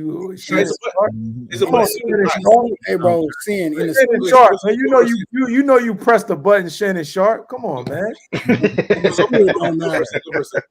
Shannon Sharp, man. Okay, so all right, me and Zoe was talking. Me and Zoe had a, we had a, conversation that off the stoop conversation, that Harlem off of 40th, them 40 Wolves conversation, and we concluded that is all right. Should you go for the baddest of the baddest, or does sometimes the vibe and something that's decent is that better, right? Yeah, I remember. From the conversation that I believe that we had, I think we concluded that something that was cool and something that was not in your goddamn pocket every other minute. All right. That was the for sure better deal for you. I think we concluded. Yeah, I agree with that. But we talking about. Go ahead. Pardon me. We talking about having fun, and we talking about hanging out with a little longer term. You know what I'm saying? You want to get you a nice 6 that could upgrade to a 7. But short term, you're looking for the hot chick, B. You're looking for the hot chick. Right, unless you just got bad taste. I know some dudes got bad taste. And I need an 8. I need an 8 and up, bro. I know an 8 up. I know a lot of dudes that don't got good pockets. And the people who don't got good pockets, who money ain't money in, they're not going out there looking for the best quality. They're trying to get what they can get the best bang for their buck. Now, this is whether it's short term or long term. They're looking to get what the best bang for their buck. If they know they can take this woman out to McDonald's and she'll be cool with spending the whole day with them, they're going to go with that woman no matter how bad she looks, because they're going on how they treat them. A lot of people think, some of us think quality means how a woman looks. but others think quality is how a woman treats you.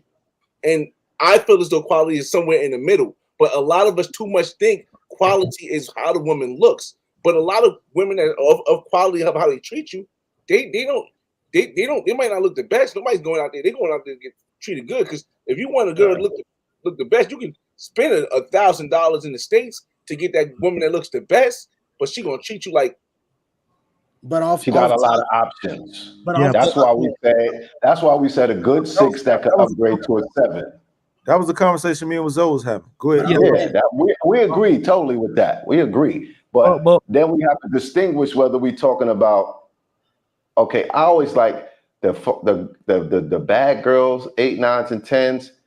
I just try to have fun with. You feel me, and keep it moving because it's too much work to keep them in your pocket, to keep them around you, and they got a whole lot of options. So you got to compete with their options. You got to compete with the guys serving them up, trying to say they'll do more for them. And so those, to me, have your fun. You know what I'm saying? You got to smash a dime, but if you want to spend some good quality time, I'm gonna lower the number. That seems to work better for me. You know what I'm saying? I'm gonna lower the number far as looks and all of that. I'm gonna go for a 6, 7 if I'm going, spend some real time, because those 8, 9s, and 10s could be a headache. You know what I'm saying? I'm gonna keep it 100 with y'all. I think that the 6s and 7s are the more fun girls to be around all around. In my experience, baddest chicks be the most snobbiest. Like he said, they get the most attention. If we talking about in the bedroom, I think that they're not as good as the ones that are less good looking. Might have more miles. And my whole life, the 5, 6s, and 7s be the fun ones all around. Pick and choose which one. The 8s, 9s, and 10s. I'm not saying you can't find one that's fun. I'm saying that general rule of thumb, there's gonna be less fun and more, because think about it, they're resting on their looks. They've been told they're pretty their whole life. They don't need to have personality. Why? What's the point? I'm pretty has a value on it. There's a value on being beautiful. People don't want to talk about that, but it's like if she's an 8, 9, and 10, she deserves 100K, right? There's a line that's crossed, and there's certain guys that go after her. So for instance, Brazil, if we go to bars like Vitrini's or All In, or you just go to Ipanema Beach, the bad ones, they're getting a lot of attention from the richer Brazilian dudes, or even the gringos. That's why they don't need you. And they might mess with you, but they are getting on. A lot of them are models. Like, they don't care. I'll say this about Brazil though. Like, it seems like there you can find somebody that's an 8 or 9 or a 10 that's down to earth, that got like 200 followers. You ain't finding that in Colombia. You ain't finding that in a lot of countries. But in Brazil, in particular, I mean, it's a lot easier to find, where you can find one that's both, that's bad and that treats you good. And I think in Colombia as well, bro. I think that goes for the same thing in Colombia as well. I think just not Medellin, it's harder to find in the bigger cities. I think you can find them, but they're not easy to find. They're not easy to find. That's because like a unicorn. You feel me? That's more like unicornish. You know why? It's because a bad chick, it don't matter what country she in. She's bad. An 8, 9, and 10 is an 8, 9, and 10 around the entire world. The men there know she's an 8, 9, and 10. Any man who visits knows she's an 8, 9, and 10, and she's gonna get treated like an 8, 9, and 10. Right. Now, you have some 8, 9, and 10s who are down to earth and are good people, but that's not the norm. Right. You know what I'm saying? That's the unicorn that you marry. If you get an 8, 9, and 10 that's down to earth and really into you and likes you, then you marry that. You know what I'm saying? But that's probably not the norm. It's still gonna cost you though. It's still gonna cost you because it's gonna cost you to keep her. It's gonna cost you to keep her. That's what a lot of people don't understand. People don't understand that it's gonna cost you a lot to keep her, because now that she 8, 9, or 10, she's competing with all the guys that's coming up spending money because they know she's an 8, 9, or 10. They want to take out and buy her jewelry and stuff. So again, to me, I think quality for me was somewhere in the middle of how they treat you versus how they look. And I lean a lot more, kind of like Steve sounds like he does. I lean a lot more towards how they treat you. But off the rip, It though, depends on your age too. It depends on your age. Yeah. True. I think Because when I was young, hold on, let me say, when I was young, I had to have an 8, 9, and 10. But now that I'm older, I guess when I was younger, my wife, she was in that 8, 9, and 10. You know what I'm saying? But when I got older, you start appreciating other things about a female. But when I was young, it had to be an 8, 9, and 10. This is my thing, though, bro. This is my thing. I feel like all women are the same in a sense. Bro. All these women are the same in a sense. Like, we agreed on that. You know, all women are the same. All women, like we say, obviously we drive them crazy, but all women are crazy. I'm gonna go for what I can wake up to and be like, be on some like, okay, I'm proud of this. I'm not gonna stick with nobody. I'm not gonna stick with nobody who, you know, I think is like, like for example, I feel like I'm a solid 8, fellas. My bitch gotta look better than me. You know what I'm saying? I'm on some stuff like I feel like she gotta look better than me, and she, you know what I'm saying? I'm gonna pick the ones I like. Now, obviously, like y'all are saying, Flyboy is right. The 8s, 9s, and 10s, some of them are stuck up, some of them are. But you got nowadays with Instagram, if a 7 or a 6 has 30,000-40,000 followers, she gonna automatically think she on some other type of shit. You know what I'm saying? A 7 or a 6 don't be having 30,000. These days, in the States? Nope. In the States, yeah. So in the States, in the States. About the States. I'm talking about, but in Brazil, no 6 or 7 with 30,000. Bro, in Brazil, there's a lot with like low numbers on IG, like a lot, that's very high. That's how it was in Colombia, but that changed. Now you see Colombian girls with 100,000, 300. It was like that in Colombia. Trust me. In the beginning, these bad dons from Colombia had 30 followers and 100 followers, and now that has changed dramatically. I don't know if it's going to change though, because they doing everything to doing everything to make it not like Thailand. So I know girls in Brazil that got 100,000s of followers. I know girls in Brazil that got, and I know girls that are dimes that I know girls that get like backstage at every concert, every rapper that only got like 10K followers or like 3K followers. But I know a lot of like 9s and 10s that are like 200, 300 over there that are and they don't know that they're the shit. Like they don't really the dudes there don't really like blow up their heads all crazy the way we would here. If they were in America, they'd have 500K. But over there they got like 300.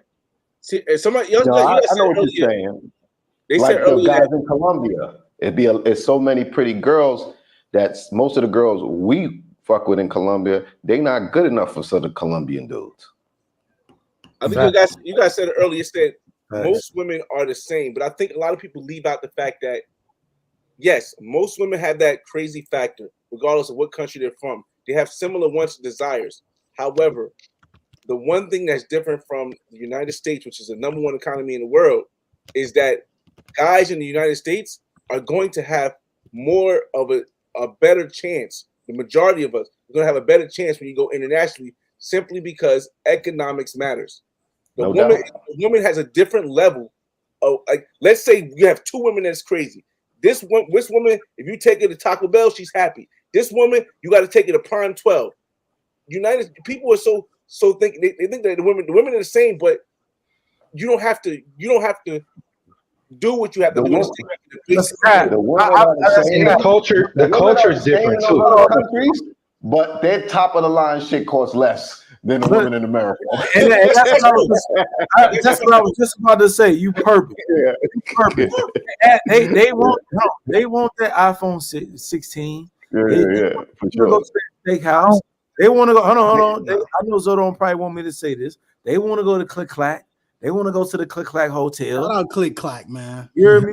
They want to go to Dulcinea. They want to go to these rooftops. They want to drink. They want to go to the best restaurant. They want all of that. It's just they want to drink champagne. You can afford it. That's all. That's the only difference. That's what I said. That's the only difference, though. That's why afford it. That's why I said it's A better. lot of them, but a lot of them don't expect that. There's a difference between one and that. There's a lot of them that don't expect that, bro. How many chicks overseas ask you for an iPhone in these countries? Like, girls up the standards with foreigners in all these countries. They up their standard with foreigners. They don't treat the foreigners the way they treat their own men in these countries. Because they expect more from you. They expect you got more money. You flying out there. You paying for Airbnbs. They expect you to do more. I talked to my man in Brazil. He was like, "Nah, we don't be giving these girls no a monthly allowance and shit like that." For sure. Women will from her. Yeah, women will only act how you allowed them to act. Right. So when they see you and they, you know, when we go to Cartagena, I remember some chick telling me, "Well, that's what y'all pay back at home. So you gonna pay here." Like her whole thing was that's their mind. They assume that. Yeah. So but they would never tell their men the stuff that they tell foreigners. Or try with us. Now it's up to you to shut them down. But let's be honest.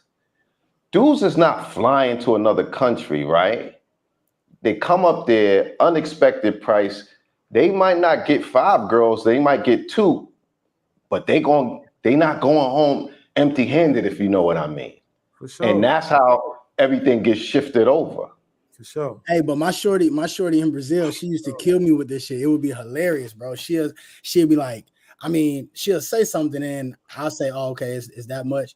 And she'd be like, "Yeah, is that expensive to you?" Like she'd really be wanting to know. And I'd be like, I mean, no, that's not expensive. She's like, "Okay, I just don't be wanting to overstep your boundaries." But I do, she said this, "I do know 5 of my dollars is one of your dollars." And like the way she put it, like it makes complete sense. Hell yeah, it makes complete sense. And she's an exception, by the way, because I think I know who you're talking about. She's an exception. Facts. Right? Yeah, she got her own shit. Like, but not only does she have her own shit, I'm talking about her mindset is an exception. Yeah. She's an exception. You don't know her mindset. You don't know her mindset. She still got that same. She still got that same. Yeah, this is me you talking to. So in the water. She's still got the same foreign mindset. What I'm saying is she's exceptional as a person. But what I'm saying is her mindset still may be the same because I've been around her to know, but I still know she's still a woman, of course. And she's still looking at you as a ticket. I don't give a fuck how you look at it or how you want to flip it or switch it or whatever. But that's what I'm saying. I'm always going to tell you this. What sense does it make for a woman overseas to deal with a foreign man if it's not benefiting her? Facts. They got good-looking guys. Hold on. They got rich guys for their country. They got good-looking guys in their country.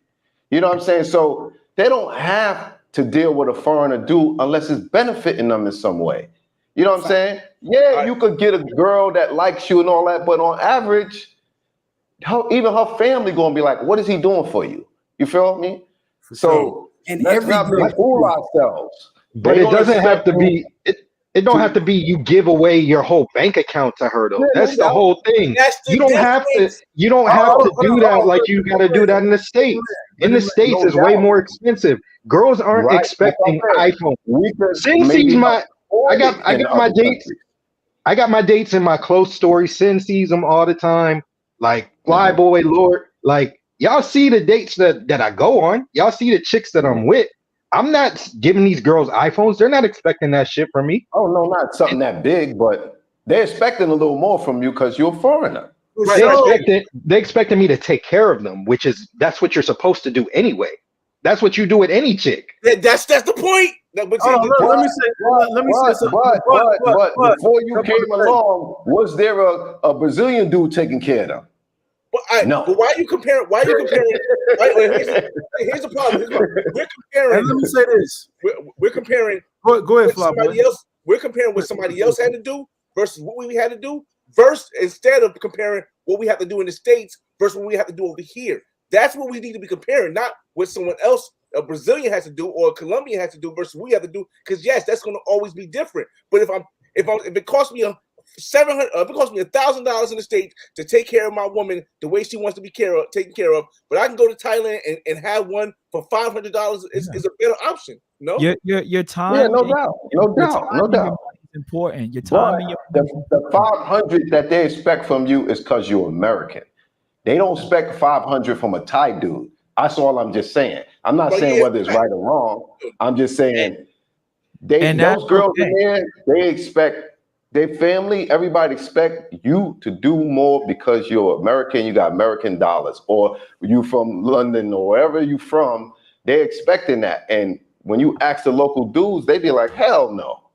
Yeah. Would you say it's better? They a hustler, or they got a super bad chick. So that's what I'm saying. So they 90% of these people, like my homegirl broke it down. She owns her own company in Brazil. My homegirl broke it down perfect. She was like, yo, I don't know anybody besides me and a few of my homegirls and maybe one of my friends who has a good job that's black in Brazil that are on like that. If they're not a hustler, if they're not an artist, if they're not an actor, if they're not like a rapper, it's hard for them to, do the stuff that we do. So they can't, at the same time, they can't expect it unless they meet a unicorn. They can't expect these Brazilian dudes to, go to the club and buy 2 bottles of when it be $125. You know what I'm saying? They can't expect that. You know what I'm saying? So look, but you know the difference of taking a girl out and she usually get chicken and then she's going out with you. She want a lobster. She want to try lobster for the first time.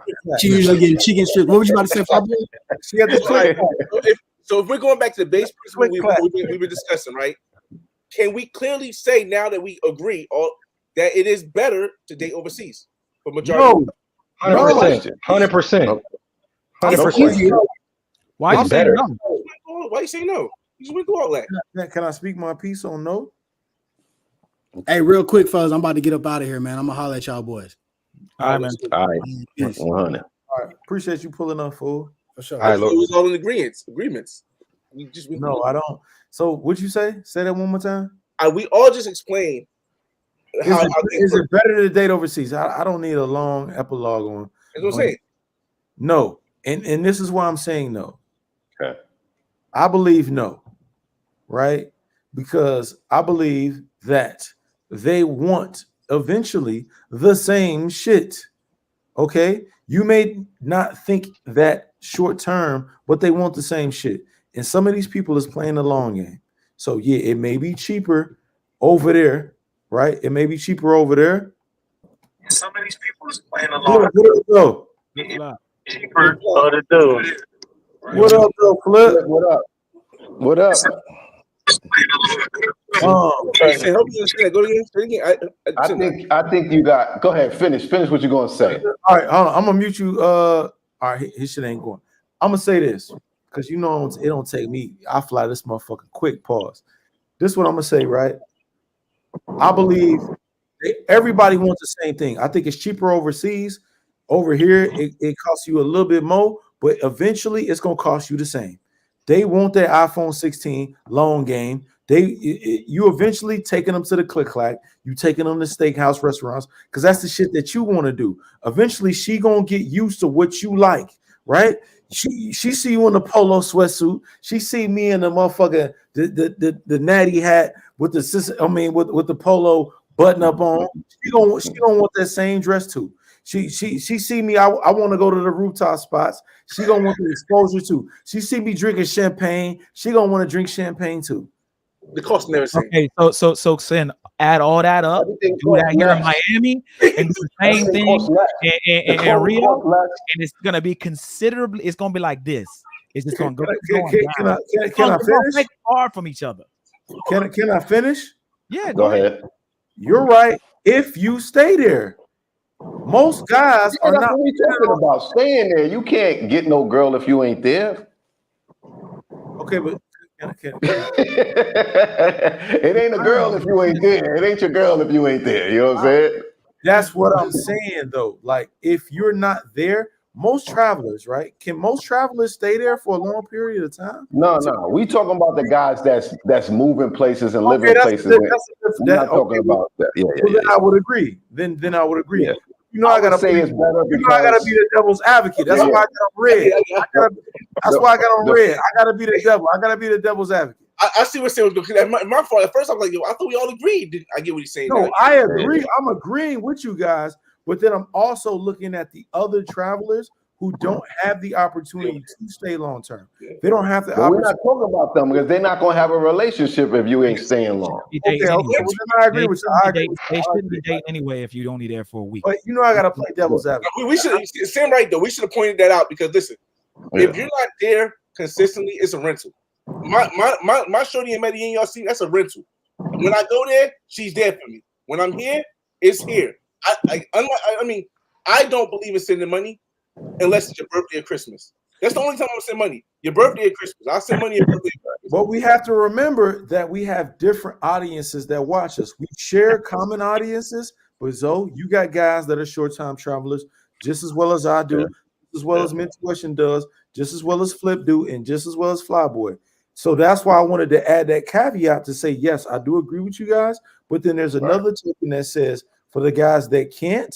But if you're not going to be there, for 2 to 6 months, then you can't possibly really be dating them. You know what I'm saying? It's like fake. It's like it could be like a play girlfriend or something. We talking about like a real situation because when you're in these other countries, one stigma that's taken out besides the money is that your dating pool of age opens up wider. You know what I'm saying?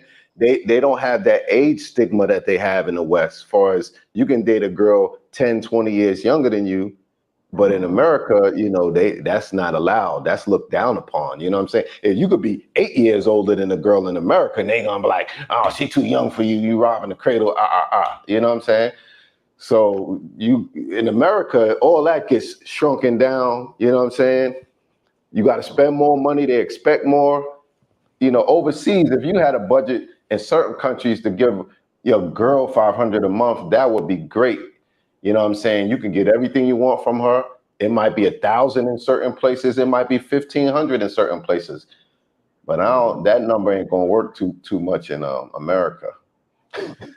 I think the net result is that you're gonna spend less overseas, and that is always better for a man. Our money, we got to work for our money. We can't get shit off of being cute like women can. So if we go over there and we spending less, it's just better overall. So if she does, let's say she screws me over, well, at least it's less money, right? Like at the end of the day, you got to look at the end result.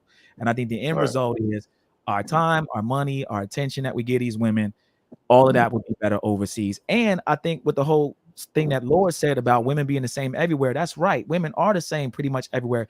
But you know what's different? The culture. I think International said it. The laws that govern the women. There's certain things that they can get away with here in the United States they can't necessarily get away with in these other countries. And we have to understand that. You're already in a better position because you go up in your tax bracket. You become part of the 5%ers or even 1%ers. And not only that, the laws are different. So they can't do the same things they do here. You're automatically in a better spot if you're staying there long term, in my opinion. Let me say something real quick, because if you get married, it matters. The other way, they don't even matter if you ain't getting married or you don't have a kid with them. Let me say something real quick, because Flip pulled up and he might be driving some. Flip, what up, though? Hey, what's going on? I love the conversation. What up, fellas? Yo. What's good, Flip? I didn't catch all of it, but you know, I caught a little bit of it. I do want to say this real quick. I agree with most of y'all said, and one point I want to make is I live in this country. You know, I have my chick. I have deal with chicks, but it's factual like this. When you go out, are you gonna not treat yourself if you want to go to a night restaurant? So she gonna be with you, and so you're gonna go to night. If you eating steak, she eating steak. If you eating sushi, she. I've introduced mad Dominican chicks to sushi. I like sushi. Right. You know, you going to a fine dining, she going with you, unless you just going with the fellas. You know what I'm saying? So at the end of the day, I don't eat pico pollo. I haven't eaten pico pollo in I don't know how many years. But that was cool for the moment. But now, you know, I want to experience in nice restaurants. I've taken my chick to more nice places than she's ever been. Because that's what I like. I'm a foodie. I like to go to restaurants. In most cases, you know what I'm saying? We have all done that. Right. But that's what I mean. You kind of have to, right? Or you're just gonna say, "Hey, baby, you eat some bananas. I'm gonna go eat filet mignon." You know what I mean? I want the company. Let's go out. I mean, you got to be honest with you. Hey, baby, you eat that bowl of rice and watch me eat this lobster over here. You know what I'm saying? Yeah. So at the end of the day, you're still going to spend the money because you have the money. But in my aspect and how I look at things, it always comes back, right? So I don't know what type of chicks everybody deal with, but I don't want no chick that ain't doing nothing. She ain't got to make a whole lot of money, but she got to be doing something. I get taken out to nice restaurants now. You know what I'm saying? I get treated to nights out on the town, bottles and all that. So at the end of the day, it kind of comes back if you're in a real relationship. You know? True. You know what I'm saying? And every chick I've dealt with in this country here, specifically this country, but if she was my girl or we was just like part-time, whatever, I take them out, they take me out. You know what I'm saying? Never asked for it. It's one of them things they bring it back like, hey, you know what? He treated me to a nice time. Let me show him a nice time. So at the end of the day, if you're going to deal with a chick on a long-term basis, you kind of can expect that. A lot of dudes don't think it happens until they see me and a chick pulling her wallet out paying the bill. You know what I'm saying? Right. So it's just, I mean, it's a give and take and all that of free this, free for that. I mean, I'm not going to cheat myself on anything. Yeah. But you've been in the country long enough and to pardon me, my internet going. It's not easy, but I mean, you know what I mean? You know. Go ahead, Zoe. My bad, y'all. I'm in the mountain. My Wi-Fi about to cut off. Flip has been in the country long enough to really have a real relationship. For sure. Damn near 20 years. That's a big difference. Yeah. Anybody watching? I'm not trying to say that rentals are bad. I like rentals. There's nothing wrong with a rental, but you gotta know what you're. Ain't nothing wrong with a rental. Ain't nothing wrong with it. I got a few rentals, but if you moving and grooving, you gotta have some rentals. You know what I'm saying? You ain't nowhere long enough to cultivate no real relationship. He lost connection. He must be. I want to hear what Flip had to say. No, he must be on the way to Port. Well, I ain't gonna say where he said his Wi-Fi was out. So yeah, okay. HB Global, I appreciate the $3 support. Good looking, my brother. Ken C said it's the classic live. That's what it's about. This is what I'm been trying to do with the space. I've been trying to kind of change and evolve my content, trying to bring a lot of us kind of together in a sense. We all have kind of different styles. We may be different ages, but I think we all have the same point of views. Me and Barber was talking a couple of days ago. We talked before we even started the live. Even though I may be younger, you know what I mean? I got some lemon pepper and some garlic powder on my seasoning. So I'm seasoned well, Paul. So, you know what I mean? We all have kind of the same points of views, although we do things differently. So so is Flyboy, so is Mintuition, so is Lord, and just like you guys out there as well. So we just trying to bridge the gap. I think we spend a lot of time arguing, talking shit, and a lot of I know y'all like that. I know y'all like that Jerry Sprinkle content, but I think we can be a lot more like on some like X-Men Avengers type shit if we really come together, push the egos to the side. Who give a fuck about who was the first to do this or who's the best at that or who's the best at this? Man, let's add what we do, what we're great at. We're all great at something. Let's add it to the pot and let's all be great. You know what I mean? So agree with that. And so that was the meaning of the whole live. I think that's why even Zoe even pulled up and even did it in the first place, because he doesn't really pull up on lives like that anyway. So I think he kind of understood my focus and where I was going with it. And you know what I mean? I appreciate even us having that conversation, Flyboy, us having that conversation in Medi. And I hope we grow from this. You know what I'm saying? At the end of the day, we can have differences of opinion as we've had tonight. We can have different conversations, but we can all share different points of view because we can all bring something to the table. 100%. 100%. All right, what we got? Unless I need that's good. How many? I've been to 4 of the 7 world wonders. Area code 646. Oh, okay. How many the areas? Okay, got you. All right, I got one more question, right? So a lot of people have been asking me. You heard this, though? A lot of you know the verses, right? Remember in the pandemic, right? When Fab went against Jada, when we had the Dipset versus the Locks, when we had Fat Joe versus Ja Rule. A lot of people have been asking about, can we possibly do a versus in the travel space, right? We got a lot of people like Flyboy who is thirsty. They feel like they're not getting their flowers.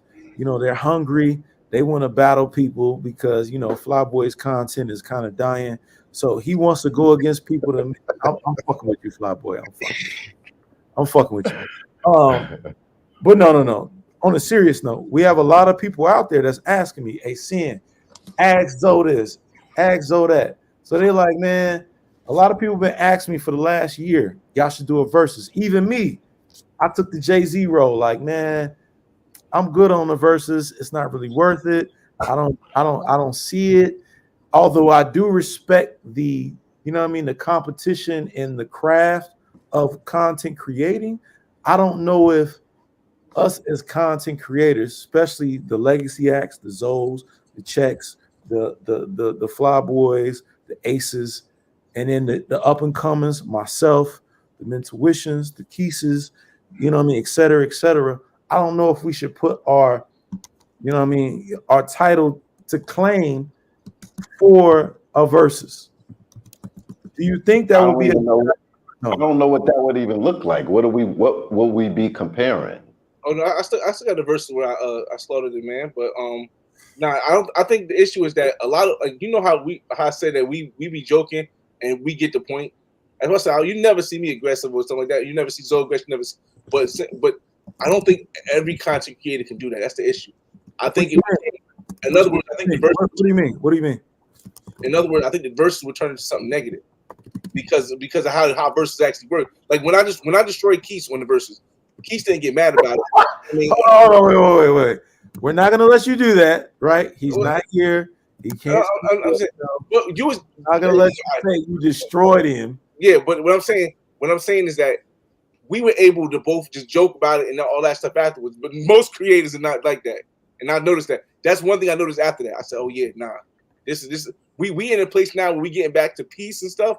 I think the verses, yeah, nah. Well, I don't understand what will we be comparing. It's one thing to say, okay, compare this Cartagena Colombia video to this Cartagena Colombia video, or something like that. Compare this Medellin video to this, or compare this. So what will we be comparing, or right, how would it look? I don't understand it. So this how it went down. So Keith will play a video, right? He played a video, and it was like a dope video in Cartagena with him singing, everybody pulling the bottle. Like, oh, that's cool. And I'll say I'll talk just like in the verse. I say, oh, that's cool. You out there having fun with your new YouTube friends. Well, let me show you my real friends. And then I'll drop a video with me on a boat with all my homies having fun on the boat. And it's not like it doesn't have to be the exact same video. Oh, I understand. I understand now. And stuff like that. Okay, so it's no. What are they judging? No different. Whose video is better? The editing is better? Like everything. what? It's no. Just everything. It's no different from Jay dropping the Dead Presidents to Nas dropping his you know, it ain't hard to tell. You know what I'm saying? It ain't no different from Jay dropping a Feeling It to Nas dropping a If I Rule the World. If I drop the Late Night Thirst, boy, it's gonna be problems. If I go in the archives and drop the Late Night Thirst, it's gonna be a problem for somebody out there. You smell me? Flyboy got the snacks though. You got the snacks. Nah, but he don't got them Late Night Thirsts. Y'all, most of y'all never seen them, because if you wasn't up when I aired them, you never even saw it. I mean, that was one of my questions. So I seen them. You know what I mean? I seen the little the chocolate you had in Tanzania. You know what I'm saying? I seen the that wasn't even one of the best ones. But I'm just giving you a glimpse of that was 2 years ago. That was 2 years ago. I'm just I got at least 25, 30 late night thirsts. I think some of us could do it, but nah, y'all just want the archives. I ain't doing it. Right. That's why Flyboy do snacks. Be honest, Flyboy. Originally, what happened was that YouTube allowed twerking to come. Like my videos, twerking getting No. And then when Zoe, you're doing snacks because of the late night thirst. I did snacks because YouTube allowed. I even made it. YouTube are allowing twerking, and then Zoe stopped with what's the name. I'm gonna mute you. You're doing snacks because of the late night thirst. You never thought of that idea. I'm just being honest. Even myself and others, that shit was not prevalent until Zoe started doing it, and he was having Jan Stammies pull up, and he was doing it organically, right? You got bitches with face masks on and shit. No. You got it from Zoe. Zoe was the pioneer of that shit. Give niggas they flyers. Why can't you get niggas flyers? What's the problem with giving niggas they flyers? Nothing, but the fact that you're not on membership doesn't mean that you haven't seen all the snack videos I dropped 14 years ago. I've had women dance on camera for a long time. The mask came in because Zoe know why. Because when you put a woman on camera, and even if she's not dancing, it's gonna be trouble. I'm telling you, it's gonna be trouble. Even if she's not dancing, other girls told me to leave it up. Flyboy, you didn't make this shit prevalent. I don't give a fuck if it was behind the scenes or not. Okay? No, we're not talking about you. You should say where I got it from. You just say make it prevalent. It's no contest. Zoe's late night thirst made the video like that prevalent. There's no contest with that. No one says it. You just said what's name. But again, it's risky though, man. It's risky because we agreed. Me and Zoe, we talked about that early in the live. We agreed to that. YouTube is changing, it's evolving. We talked about your video being taken down. We talking about people's channels getting sniped, with Mentuition included. You know what I mean? Even though they making a comeback. We had a conversation about all of that before you guys even came up. So we agreeing with you on that. But we got to give flowers where flowers is due. Zoe put on with the putting Jan Stammies on the camera and making it look cool. He did. Like I like if he didn't, I'm not gonna give people. I'm not giving you no unnecessary flyers. I ain't no dick rider, pause. Yeah, do some shit. I'm gonna say you. You know what I'm saying? I'm gonna give you your credit. That's one thing. I'm not no dick rider. But if you did some shit, I'm gonna give you your credit. Yo, Flyboy. Oliver said you was the first person to hit something live. You hit something live? We're not going back to a video. Remember, those videos, they don't exist. They don't exist. These videos don't exist. Remember, if it's not within the 10 years, they don't exist. So we not. I remember Sin said once he was the first person with three women on the. I was like, all right, cool, you got it. It doesn't matter if nobody saw it. But they did see it's 23,000 views. It's like who cares if Moses motherfucking sprinted the Red Sea when you showed the video? Who fucking mad? What? The fact is we're all doing it. That's the only thing that matters. The only thing that matters at the end of the day is that we're showing so many different contents. I really wanted to see this this versus workout, but it just only a couple of us could do it because other people would get offended and I think it'll mess up the end. Well, I think the legacy. This is what I think. This is just my honest opinion, right? I could be wrong, but I think the legacy acts, right? They in that J mode, they in that Nas mode, right? Motherfuckers like Barber World, Ace, Check, they not gonna put their titles on the line for a motherfucker like a motherfucker like me that's up and coming, that's hot, that's sparking up the streets. Why the fuck would they put their shit online to go and get some motherfucker like me for what? They have no benefit. There's no benefit in that. The Barber World from New York, I'm pretty sure he would. There's no benefit in that. I wouldn't do it. You wouldn't do it, Barber? Come on, man. I'm not. There's no I benefit. wouldn't do it. I wouldn't do it no matter who it was, honestly. I don't really need There's that no benefit. Validation. You know what I'm saying? That's what I'm saying. There's no benefit. I'm joking, but I don't. You know There's no benefit. I guess for me, I come from like the battle world culture, so it's that's what I'm saying. He does too. Like he does too, but there's no benefit for him. There's no benefit for Barber to do it. Isn't the benefit just fun and entertainment? It could be entertainment, but they already been entertained by the video. There's no benefit. There's no benefit. I think it's better to me. This is my opinion, and this is why I did this live. It's better for us to come together and put some shit together than it is going against each other. That's just always going to be my opinion. I say that. Now, if we was to all meet up in a central location and we was to shoot some content and make it look lit, I think that would do triple the numbers than a battle would do. The way I see it is like this. Like I see trap battle just being like hip hop. And in hip hop, when I look at what's the most memorable points in hip hop, even though a lot of it is negative, I don't think when they made Self-Destruction was the best time and everybody remember that. No, I remember Biggie and Tupac. I remember Nas and Jay-Z. These are stuff that outlast times. And Nas and Jay-Z is still cool now. Biggie and Tupac, Yeah, but that wasn't the pinnacle of their career. They Dope Records was the pinnacle of their careers. For sure. That's not their best records. You know what I'm saying? They got classic records that you could hear. They had a little beef. It's been beefs. LL and all these Kumo always been beefs. There's been beefs that usually get squashed, but people are not remembered for their battles. They're remembered for their great records. Right, Joe, not the person, the moment in hip hop is what I'm talking about. Like that Busy B versus who Busy B went against? I wasn't even born back then. Busy B and some other guy was rapping on. He grabbed Kumo D. He grabbed him. I'm like, oh snap! I would have never looked at that if it wasn't. I don't know nothing about Busy B. I don't know that much about Kumo D. Yeah, but it's always that's a moment in time, though. You know, just like when KRS-One said the bridge is over, and it's always been battles in hip hop. It's always been like that. It's always been like that within our culture. But it was done. It was started with kind of like battle rappers and stuff. You know, a lot of rappers was battle rappers before they actually really got on, or they had to battle somebody to prove their worth. No. Back then, when you had to battle to even get on.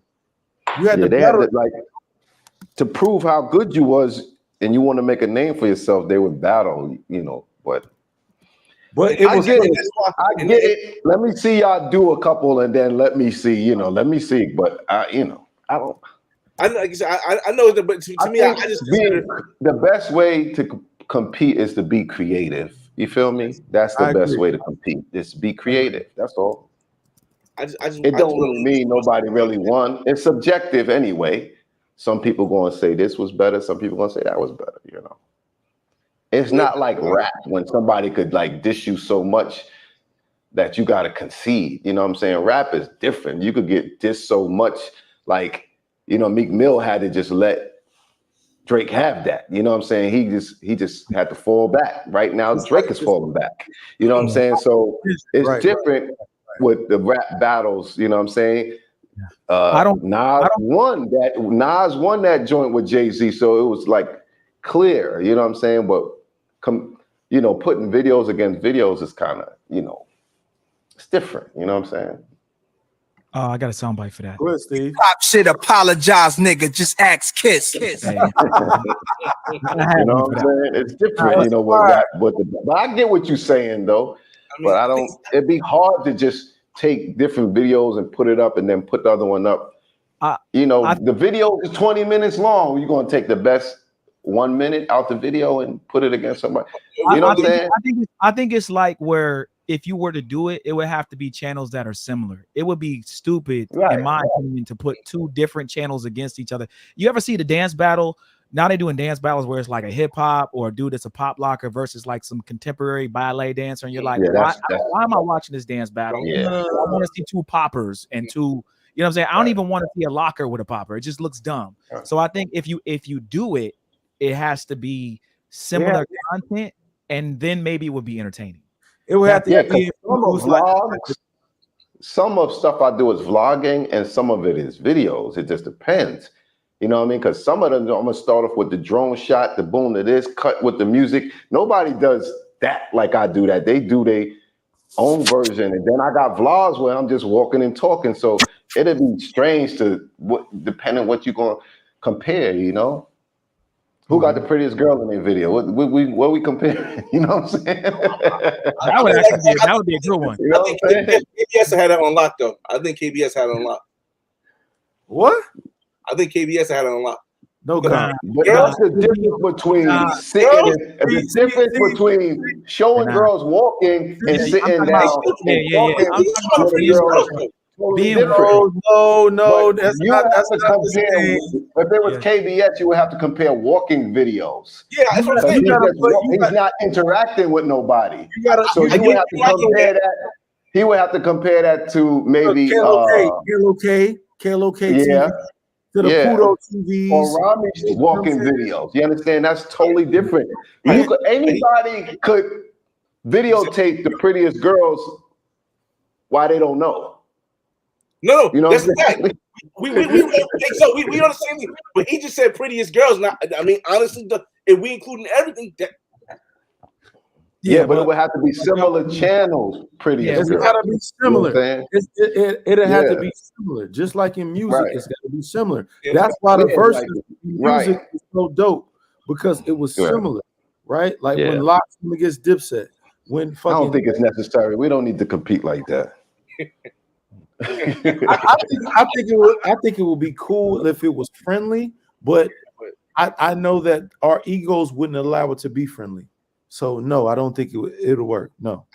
the same thing I said in the beginning. I said a few of us could, because we can joke and we can still be cool afterwards. Yeah. But the majority is not like that. When No. I noticed If that those people who want to do it, I'll watch. I'll watch. You never know. If you do it and people watch, then they might want to participate. You never know. Yeah, I mean, Miss Boy, you think Lloyd got better? It's a stretch, though. It's a stretch, though, for to put video people up against each other. It's a stretch, but it's creative. It could be done. Like I said, I see them doing it so much. They do it in battle. They do it in rap. They do it in dancing. They do it in they're doing everything. They doing it everything. But I think everybody's channels are. It's not too many people. It's not enough people with similar channels to me. You know what I'm saying? Yeah. I would like to see, instead of a battle, I kind of like what I mean, not so crazy with people yelling and screaming, but I like when Razor does like a solo or two people and they have a topic or issue and they kind of go back and forth. Like, again, it doesn't have to be a beef, but you know, it could just be, you know, something up on the travel space. You know what I mean? That would be dope to hear Zoe's opinion versus, I mean, it have to be a disagreement, of course, but I would want to see something like that. That would be dope. Say that one more time. Say that one more time. Say that one more time. Like a almost like a debate on topics. So like we're doing now, but it would just be solo Zoe versus Flyboy, or it would have to be somebody like maybe Zoe's age with his travel experience, and then they kind of, but they disagree on stuff. I would watch that. The only thing about that is, and I think we're doing that now, and that was the whole reason of me having y'all having Zoe pull up, appreciating pulling up, and having y'all pull up. That's what we're doing now. That's why I had this panel, because we have so difference of opinion. Although we agree on a lot, we still look at different things differently, but we can all respect each other and have a conversation without over talking each other or disrespecting each other. That's why I had all of y'all pull up. If y'all wouldn't own that, y'all wouldn't be up here. Trust me. Well, saying what I'm saying though is, let's just what I'm saying is good. Pardon me. No, I'm saying, but what I'm saying is, let's just say you soloed Zoe and Flip Flop. Like none of us are even on the screen, and they're talking about P for P, whatever they're talking about. I'm saying we are doing it now with all of us, but I'm saying to give them the floor, I just think it changes the dynamic when there's two people going back and forth and there's no other. You get what I'm saying? I think it might be organized with, like, say it's like moderators. 10 questions or 10 topics, and they debate those topics. That it could be organized to be done that way, where it's a particular 10 topics. It could be a particular country. Yeah. Or they could be like, hey, so Flip Flop, what channel's better, like Thailand or I understand. Flip Flop? Like, is Thailand better than like Sasua? And then they would just, you know what I mean? Like, what's his name did that? What's his name did that? Richie Mack did it against Tyler, Skyler, and they did that before. They did that before. I was actually in one of them chicks. So this is what I would say, right? I think we need to do a better job at just bridging the gap. Yeah, it'd be cool if we had a one-on-one, but I think we just need to do a better job at allowing all of us to be on the panel. Like, why isn't a Barber World, a Flip Flop, a Zoom, which I just talked to Zoom before I just did it live, a CinCity, a fucking Flyboy, a Keys, a fucking why ain't all the headliners on Austin? Because we all got different points of views, intuition. We all on there at the same time, and we talking our shit. We all know how to respectively be able to talk and conduct ourselves, and be able to let people get their point across and listen at the same time. Why can't we be able to do that? It's because of ego. It's certain people that don't want us on certain shit, and there's certain people that, you know what I mean, don't want us to have a voice. And that's why it's like compartments. You got us over here, you got these people over here, you got these people over here. This is what I believe.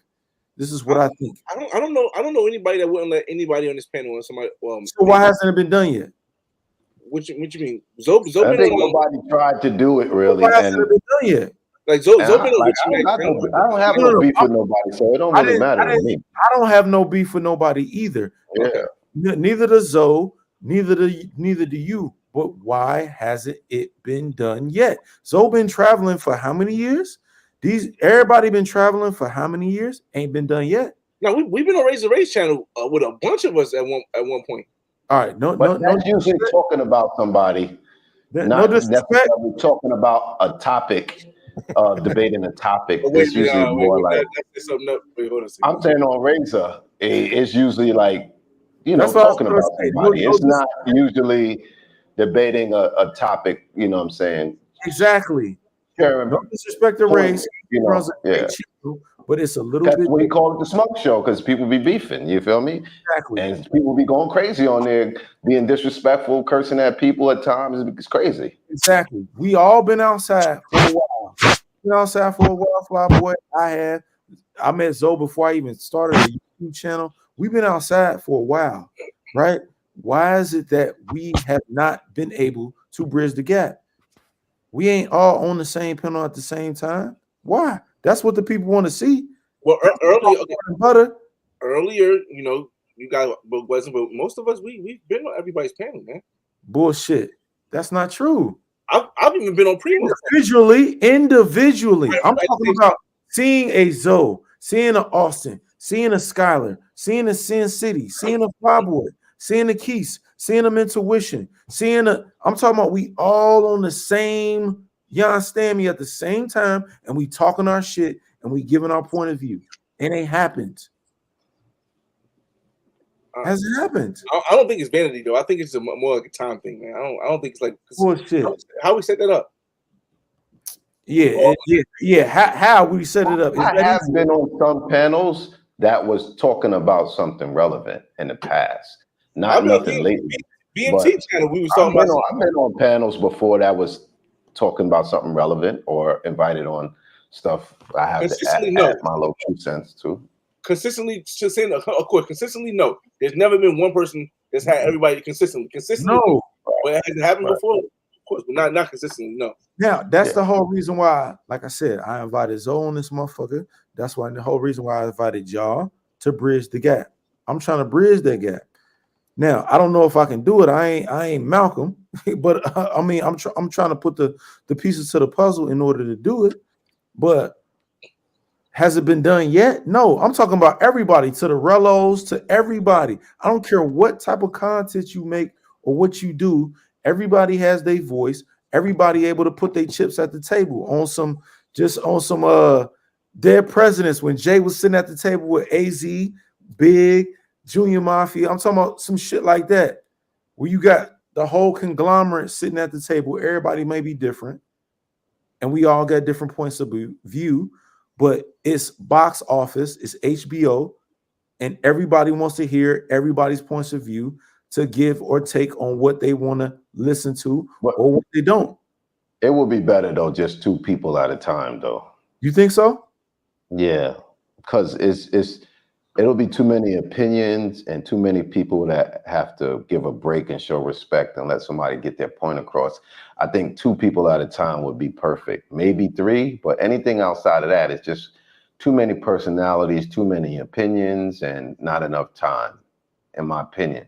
And it could be more focused if it's just 2 people, you know what I mean, debating or collectively at one point. You know what I'm saying? And only people would be relevant to get on the panel who have specialty in that area. Like, I'm not going to get on the panel if I don't have nothing to offer. You know, people get on panels and they never even been to the country, and they want to, or they just want to get on the panel because they want a little airtime. Sometimes, you know, you see that happening. So it definitely needs to be organized, and it needs to be a subject matter to discuss, a particular one that somebody feel like they could bring something to the table, their expertise, basically. I understand what you're saying.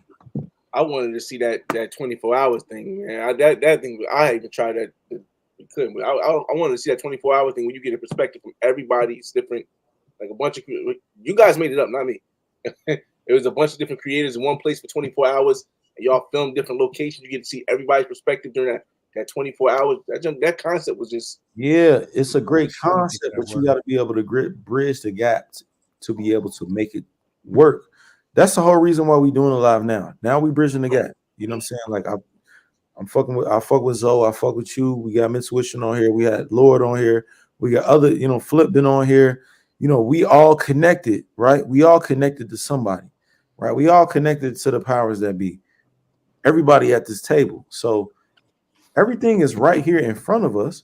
It's what we do with it. So we can still make it happen. Yeah, and this just keep going. I've seen what you've been doing. It seemed positive. That's why I was like, yeah, I'll come on. And just keep doing what you're doing. It's already happening, honestly. Just keep going. I agree. We come back. Y'all come back to CG. To Medellin. We do that. I'll go anywhere. It don't really matter to me. I'll pull up. Anybody knows I'll pull up anywhere. I ain't gonna be probably back in Medellin till next year. My boy getting married, so he get married to a Colombiana. Oh shit! I'm gonna be there for his wedding. Hey, so go a little bit. Say it again. My boy is getting married to a Colombiana next year in March, so that's probably the next time I'll be back in Colombia. That's what's up. That would be a good conversation, like getting married to a Colombian. Yeah. No, that's my boy. You the one that don't want to motherfucking go nowhere outside of Colombia or motherfucking Cuba. Get married? No, I'm not talking about married. Oh. You the one that's talking about you don't go nowhere outside of Colombia or Cuba. Yeah, man, I gotta get this property, man. I gotta catch up, man. Right. The rest of us, we'll pull up in Brazil, Thailand. We'll go anywhere. Africa. You the one that don't want to. When you buy the property, you definitely. They sent me some videos of where they at with the. It's always costs a little more than you think. You feel me?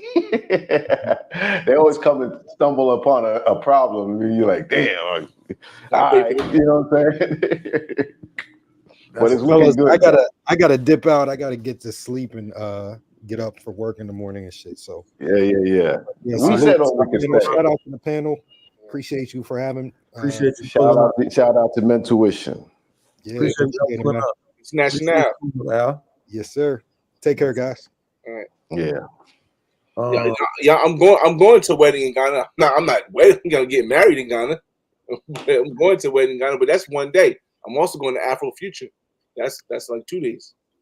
Steve, what you got? You mean the next place we traveling to? No, this period. Just whatever you want to articulate yourself. Oh, yeah, man. No, man. I mean, I appreciate the conversation earlier on in the stream, man, about the channel. We have some more plans. We have some really cool things in store in CTG. And as far as the channel goes, we're gonna keep creating the content. But we, most of it is now behind the paywall. And we're gonna, re-strategize how we do our content.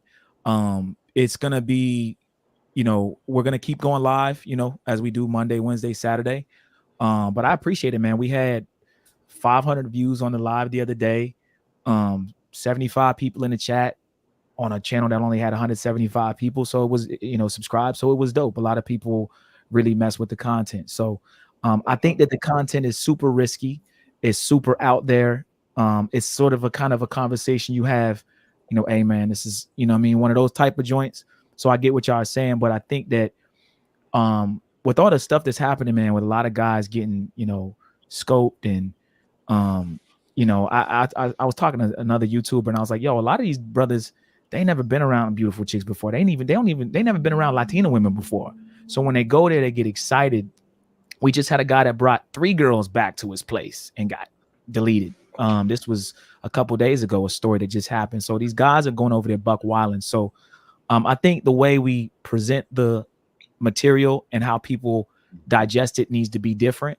But we're gonna keep the guides on like Patreon and things like that, and we'll figure out another way to get the message out there. But I appreciate all the support, man. A lot of people really mess with us. It's good we have a Discord. You know, YouTubers got to start thinking outside the box. I think that if you're only worried about YouTube subscribers, and you don't have a core group of people who mess with you and that'll follow you, we're showing a lot of these other YouTubers, okay, well, if they really mess with your show, they'll just resub back up. You got to have a Telegram or something where you can say, hey, new channel is X, or hey, this is this, and then they'll all come and watch.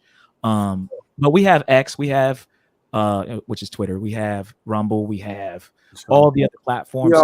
We all do. You just gotta pivot and do what you gotta do. But I mean, we ain't gonna stop making the content. So we're just gonna keep being here. So there's no stopping.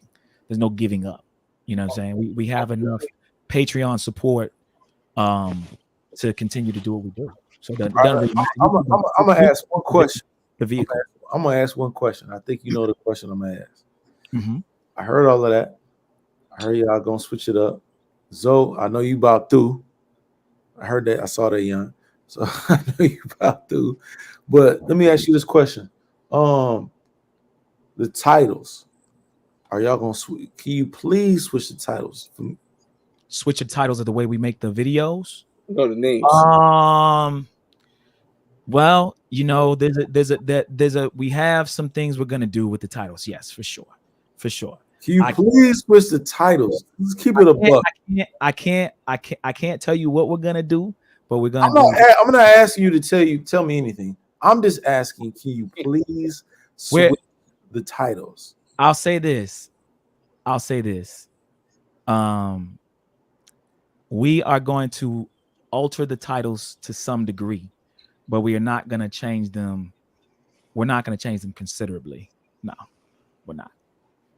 All right, so what in my reference what YouTube is what YouTube is doing, in my opinion, I don't know nothing, my opinion, what YouTube is doing right now, they tripping. What they're doing right now is they're changing how people look at the platform. And what anybody that makes content that I'll call it non-inclusive content, but anybody that makes content that's risque is going to have to start changing their content.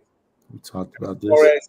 As far as making it less risque, but it's because YouTube is the second biggest search engine, and the number one engine is. We talked about this. You're going to have YouTube as a base, regardless, and then have a way to filter people down to the stuff they want. I literally had to put, and it wasn't even about the video. I only got a warning. They didn't give me they canceled people's channels. My video, they gave me a warning. I put every single video of the guy that had anything, mind you, I never said any trigger words. I never put in anything titles. I didn't have anything like that. So I put everyone behind the membership only because they said only because I believed if I put it behind membership, they won't be as upset and they'll let everything stay. And if I need somebody to see it, they can see it there while I'm building my website. Mm-hmm. Well, your channel. Land's goddamn plane though. Go ahead. Your channel, because I'm trying. I have a certain word I can't say. Oh, you got it. You got it. Me personally, I would just change the name. I know you like the name.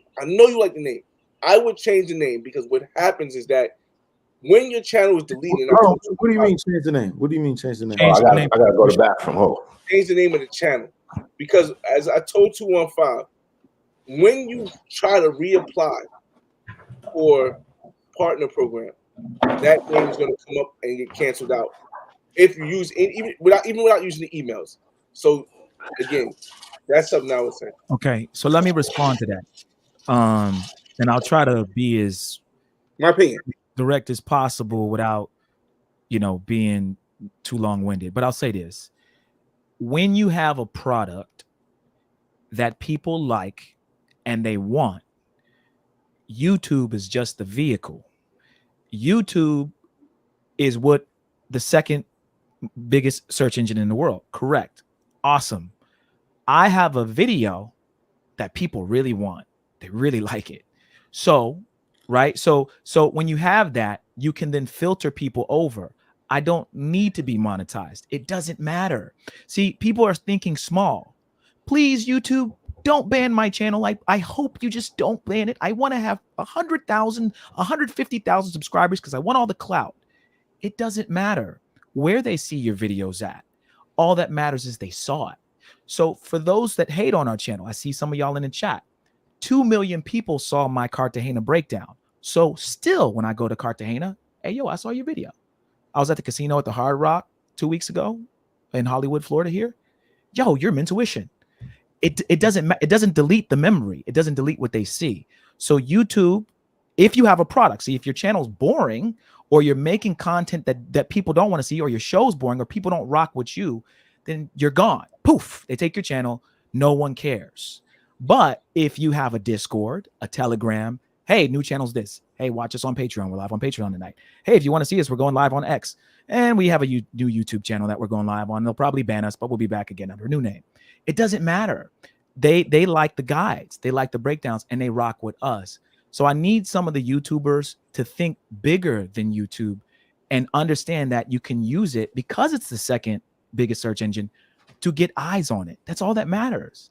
The fame and we're focusing too much on the views and YouTube took your channel. So yesterday, someone was in our chat on our first live back on another thing. He got our channel. He got our Cartagena guide taken down, right? We had it up for 18 hours. It had almost 2,000 views in 18 hours.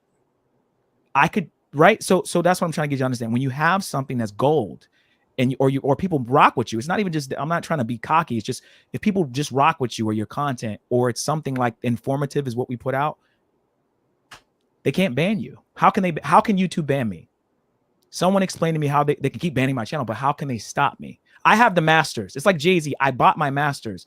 I have my own content. They can't delete my hard drive. You can put 2 and 2 together. I have my masters. So what can they stop me? How can they stop me? How is it possible? Remember when Andrew Tate got banned right? Remember that? Remember when other people, Fresh and Fit, got banned? It doesn't matter. It doesn't matter if people really rock with you. That's all I'll say. All right, without being about the money, you do know monetized videos grow faster and grow way, way higher than videos that are not monetized, right? Sure. But if 5,000 people see the video before it gets taken down, and 50 of those people join my Patreon, what do I care? Right?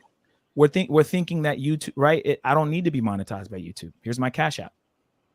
I think people really rock with I get what y'all are saying, and y'all are right. But I think if your mindset is on, I'm just going to filter them over to Rumble or filter them here because this is a big platform, you can get what you can get until you get banned. So I hope we don't get banned again. It's not fun. I'm not happy that I'm getting banned. But we're going to put some things in store and in place. I'll say we'll put some things in place to alleviate that. But we just gotta rock out how we're going to rock out. But we have a plan. And this is like I said, you got to have a plan A, B, C, D, and E. So while you're thinking, like you said, Flyboy, you can either get down, lay down, and this, I agree. But my thing is, or you can fight back, or you can figure out a way to say, you know what? Nah, this is good content. Men need to see this. There are dudes dying. There are dudes mysteriously falling off of buildings in Medellin every year or every week. Some dude jumped from a building in Laureles. What? It doesn't make sense. It doesn't make sense, right? So we got to put the word out. We got to tell people how to stay safe. The guides are not, yo, there's pros here, and this is how much it is for that. It's not like that. If you really watch our guides, it's really like, yo, like, they're going to do this on the beach in Hollywood Beach in Cartagena. Watch out for this.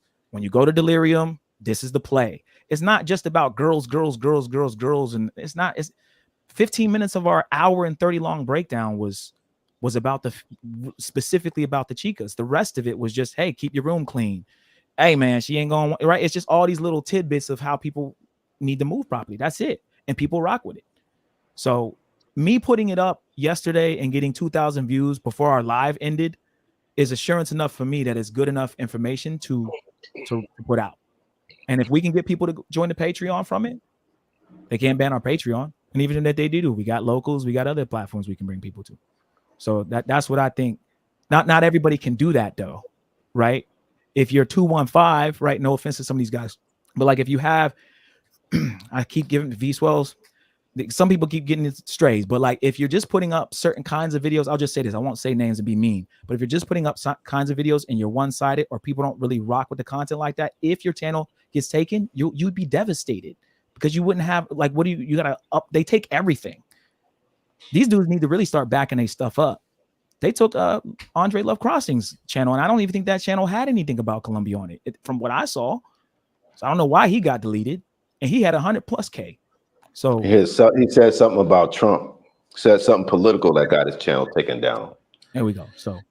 So we gonna rock. I would just say y'all should do your thing, and y'all should leave the controversial stuff to the other channel, because no matter what you say, YouTube is still the biggest platform that could drive the traffic to your other channels. You know what I'm saying? And it's a lot to start over again, keep starting over again. How much did y'all have? How many followers did y'all have the first time the channel got taken down?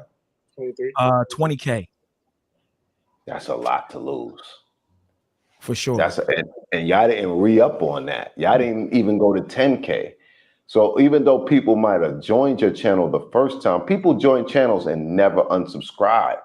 So even if they not watching it so much, they still subscribe to your channel. You know what I'm saying? So they might see it every now and then. Like I'm subscribed to people's channels and I'll see their thing flashing out. I can't get everybody, but sometimes at the right time, you're going to watch a video. That's a lot to lose because y'all didn't bounce back to 10. So, you know, if y'all could have diverted some of that traffic, even 1,000 to your Patreon or another place to give that other good content, that would have helped a lot, man. You know what I'm saying? You're not going to beat the machine. You know what I'm saying? YouTube is the machine. Yeah, no. You know, and no matter what we're doing, Mr. Beast got restaurant sells chocolates and all that from YouTube. You feel me? So YouTube is the main thing, and you want to, if it's you in their game, so you got to play by their rules. You're not going to change the rules of their game. So y'all need to win as much as y'all can on YouTube and give the other information that YouTube won't allow or has a problem with to those other platforms. YouTube is still the main platform. You know what I mean? Even when I started to do a Rumble, a few people went over there. You know what I'm saying? So try and keep your channel. You know what I mean? I know you want to give out the information. You feel like people need it. You got to tweak it because YouTube is the machine. And I hear what he's saying, because once they know, they're going to re-up and look at your channel. You keep the same name. So you might have somebody on your channel waiting to, if it got shut down twice already, then they got somebody watching your channel. Of course. Yeah. I've thought of all that. And Flyboy, I appreciate that angle too. But yeah, man, I mean, we put it like this. Our channel that we're operating now will be strictly just the content. It won't be any more of those guides. We're not going to be putting them on here anymore. So that's done. Right. You know, but I think that, you know, people really do rock with the content, and I'm looking forward to what's next. And, you know, shout out to the supporters, and you know, if we get taken down or whatever, which I don't think we will, and this next go around, and you know, we'll do what we got to do. But you know, yeah, we're gonna push. So this is what I'm gonna say though. I'm gonna say this now. I think we're gonna go ahead and close this thing out. I think we did our thing on this one. Give everybody a chance to get back to their day, get some sleep, etc., etc. I think this was a dope live. I'm trying to bridge the gap of us content creators, man. We all different. We all sound different. We may be a little younger, a little smoother, a little whatever, but we all one and the same. We all speak kind of the same language, and if we don't, we can still have a conversation and come to a common ground. I'm trying to bring that to this space. Fuck all of the yelling and the arguing and the fuck you the bitch. I'm gonna pull up, blah blah blah blah blah blah blah blah blah. That's bullshit to me. Like we ain't doing that. That's a waste of energy.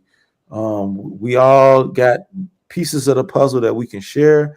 We all have been to a lot of different places.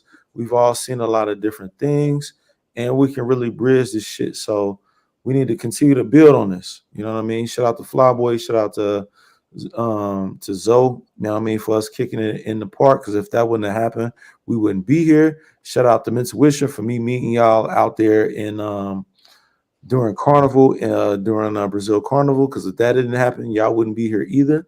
And shout out to everybody else, but we got to continue to build on this, and build and build and build. Any last statements, Flyboy? Yo, I'm sorry to say, after getting a taste of Africa, dog, I think Ethiopia and Rwanda got the best looking women, bro.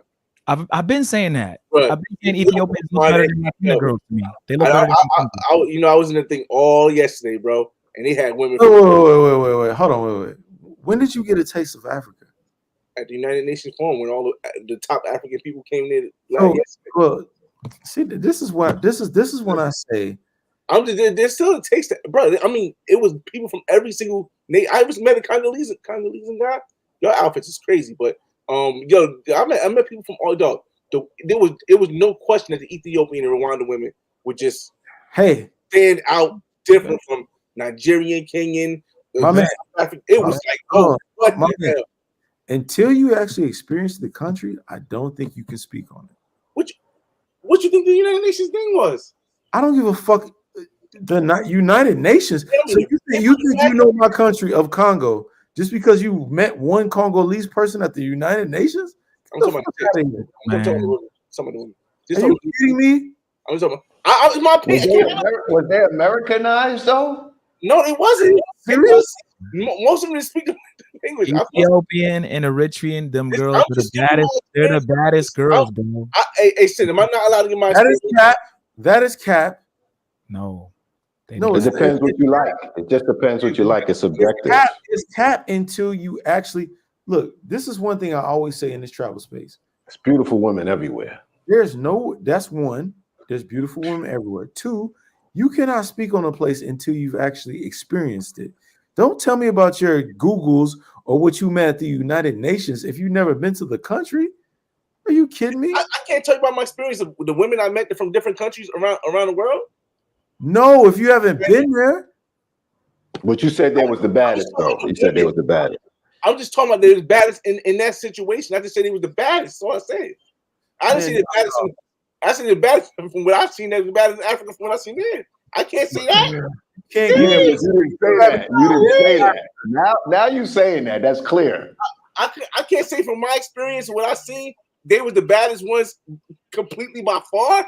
It was like yeah, but you didn't say at the event. You said in Africa, period.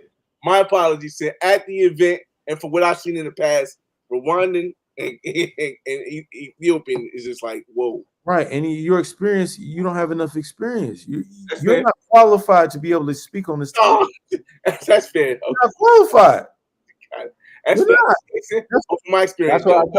That's why I tried to tell. What's his name? Zoe in Thailand. I said, "How you going?" I said, "If you never had chocolate ice cream, how you going to say strawberry is better? How you going to debate about Colombia and you never been there? It's crazy." Well, but you can't debate about the country, but you can debate about the women if you've seen the women from there. No, but you seen something on the video. It's different if you're there for yourself. I met them in person. It's one thing if you say the woman here is the best. I've been to 5 cities in Colombia, and I think these women are the prettiest. It's another thing for you to watch videos and say, "Oh, they the prettiest." It's different. You might have interacted with them. You seeing the ones in the mall. You seeing the ones on the beach. That's like. And it's still your opinion, but at least you got something to base it on.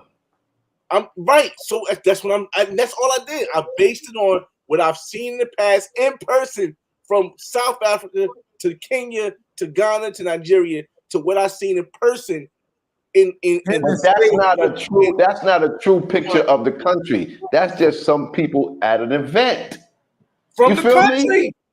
Yeah, but it's not the same. It's not the same. That's not the same. Okay, I grew up in Harlem, grew up around a whole bunch of Dominicans, right? And Puerto Ricans. But when I went to the Dominican Republic, it was different. Yes, way different. But let me get you understand? It was Joe. Could you have had an opinion of Dominican women from No. Yes, but they're pretty. But it was way different when I went to the country. Fair. Way different. I'm with you on that one. But They went up. I was still validate your opinion. I was still saying you have a valid opinion because no doubt.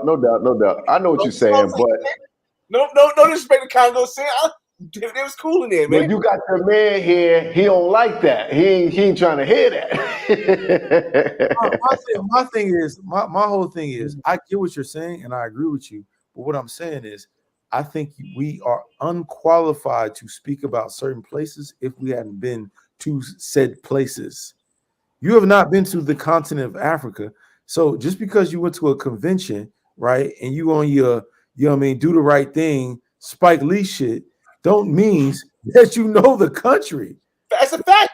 That's why it is a difference. It's definitely a difference.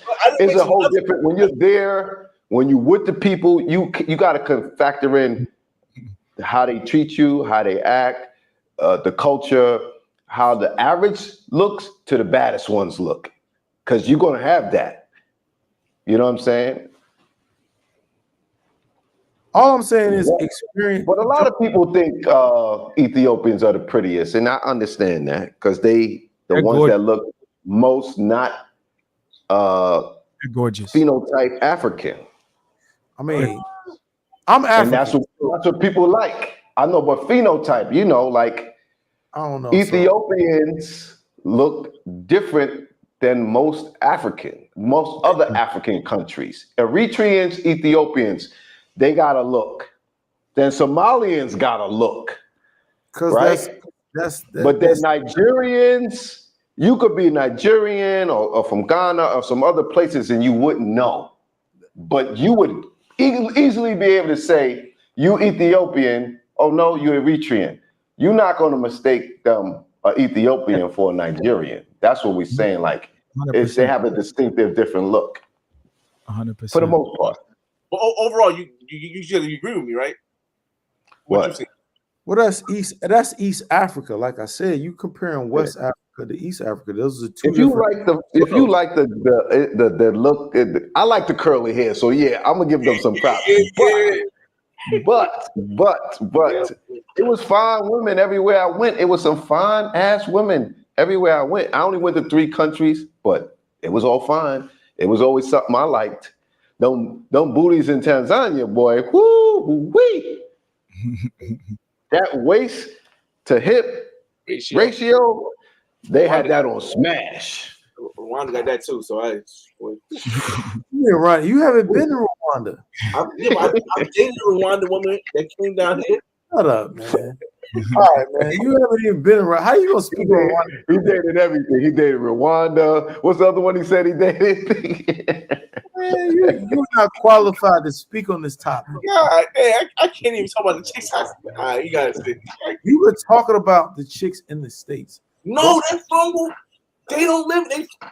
When you're in Miami, you don't get women from other parts of the states that are just they're coming directly from that country to Miami. They came straight from the country to New York. It hit different when you go to the convention. They came straight for the convention. They all came for the convention. That's what I'm trying to tell them. They leave it the next day. Nah, it's 2 days. I just didn't go today. But okay. I mean, listen, it's all good. It's all good. That's just my opinion. I mean, let him live. He love them Ethiopians. Oh, Jesus. He don't know what he like. He don't have enough experience to even know what he like. But now I'm gonna close this down. This was a great live. We need to do this more. Steve, what you got? No, man. Appreciate you for having me on the panel. Ethiopian chicks are the baddest in the world. Second that. No, I never been there, but I lived in DC, and that's enough. They all in DC. Definitely a lot of Ethiopians in DC. that's Ethiopia number 2. That's got. But nah, man, appreciate you for having me on the panel, man. Look out for more content. We're gonna keep dropping videos, keep doing our lives, And yeah, man, we rocking out. And again, man, I appreciate you for having us, bro. Yeah, no doubt. Flyboy, you got something? You good? So all right, man. Well, shit, I'm gonna go ahead and drop y'all down. Appreciate y'all pulling up. Appreciate the OG Zoe pulling up, man. As he always say, man, love is love, life is life, loyalty is priceless, man. I appreciate him pulling up. Like I said, we gotta give people flowers when it's due. And I definitely reached out to him, and I not necessarily wanted to give him his flowers, but also critique, have a conversation, share different minds. Even though I'm younger, you know what I'm saying, I'm seasoned, and I understand the same point of view that he came from, because that's how I was raised from that same point of view. So I appreciate it. He pulled up and gave us a lot of insight on a lot of ways of how he thinks and a lot of the game that he has outside of just the Stammies. What you got for us, Zoe?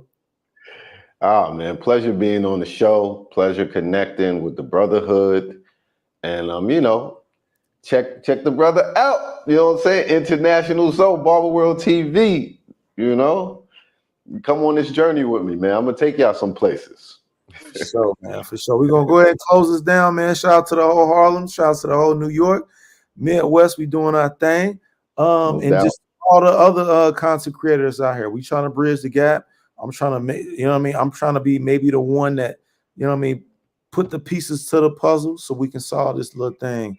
But once again, man, love is love, life is life, loyalty is priceless, man. And we out of here, man. I appreciate you. Peace. Mr. Boyd, peace. All right.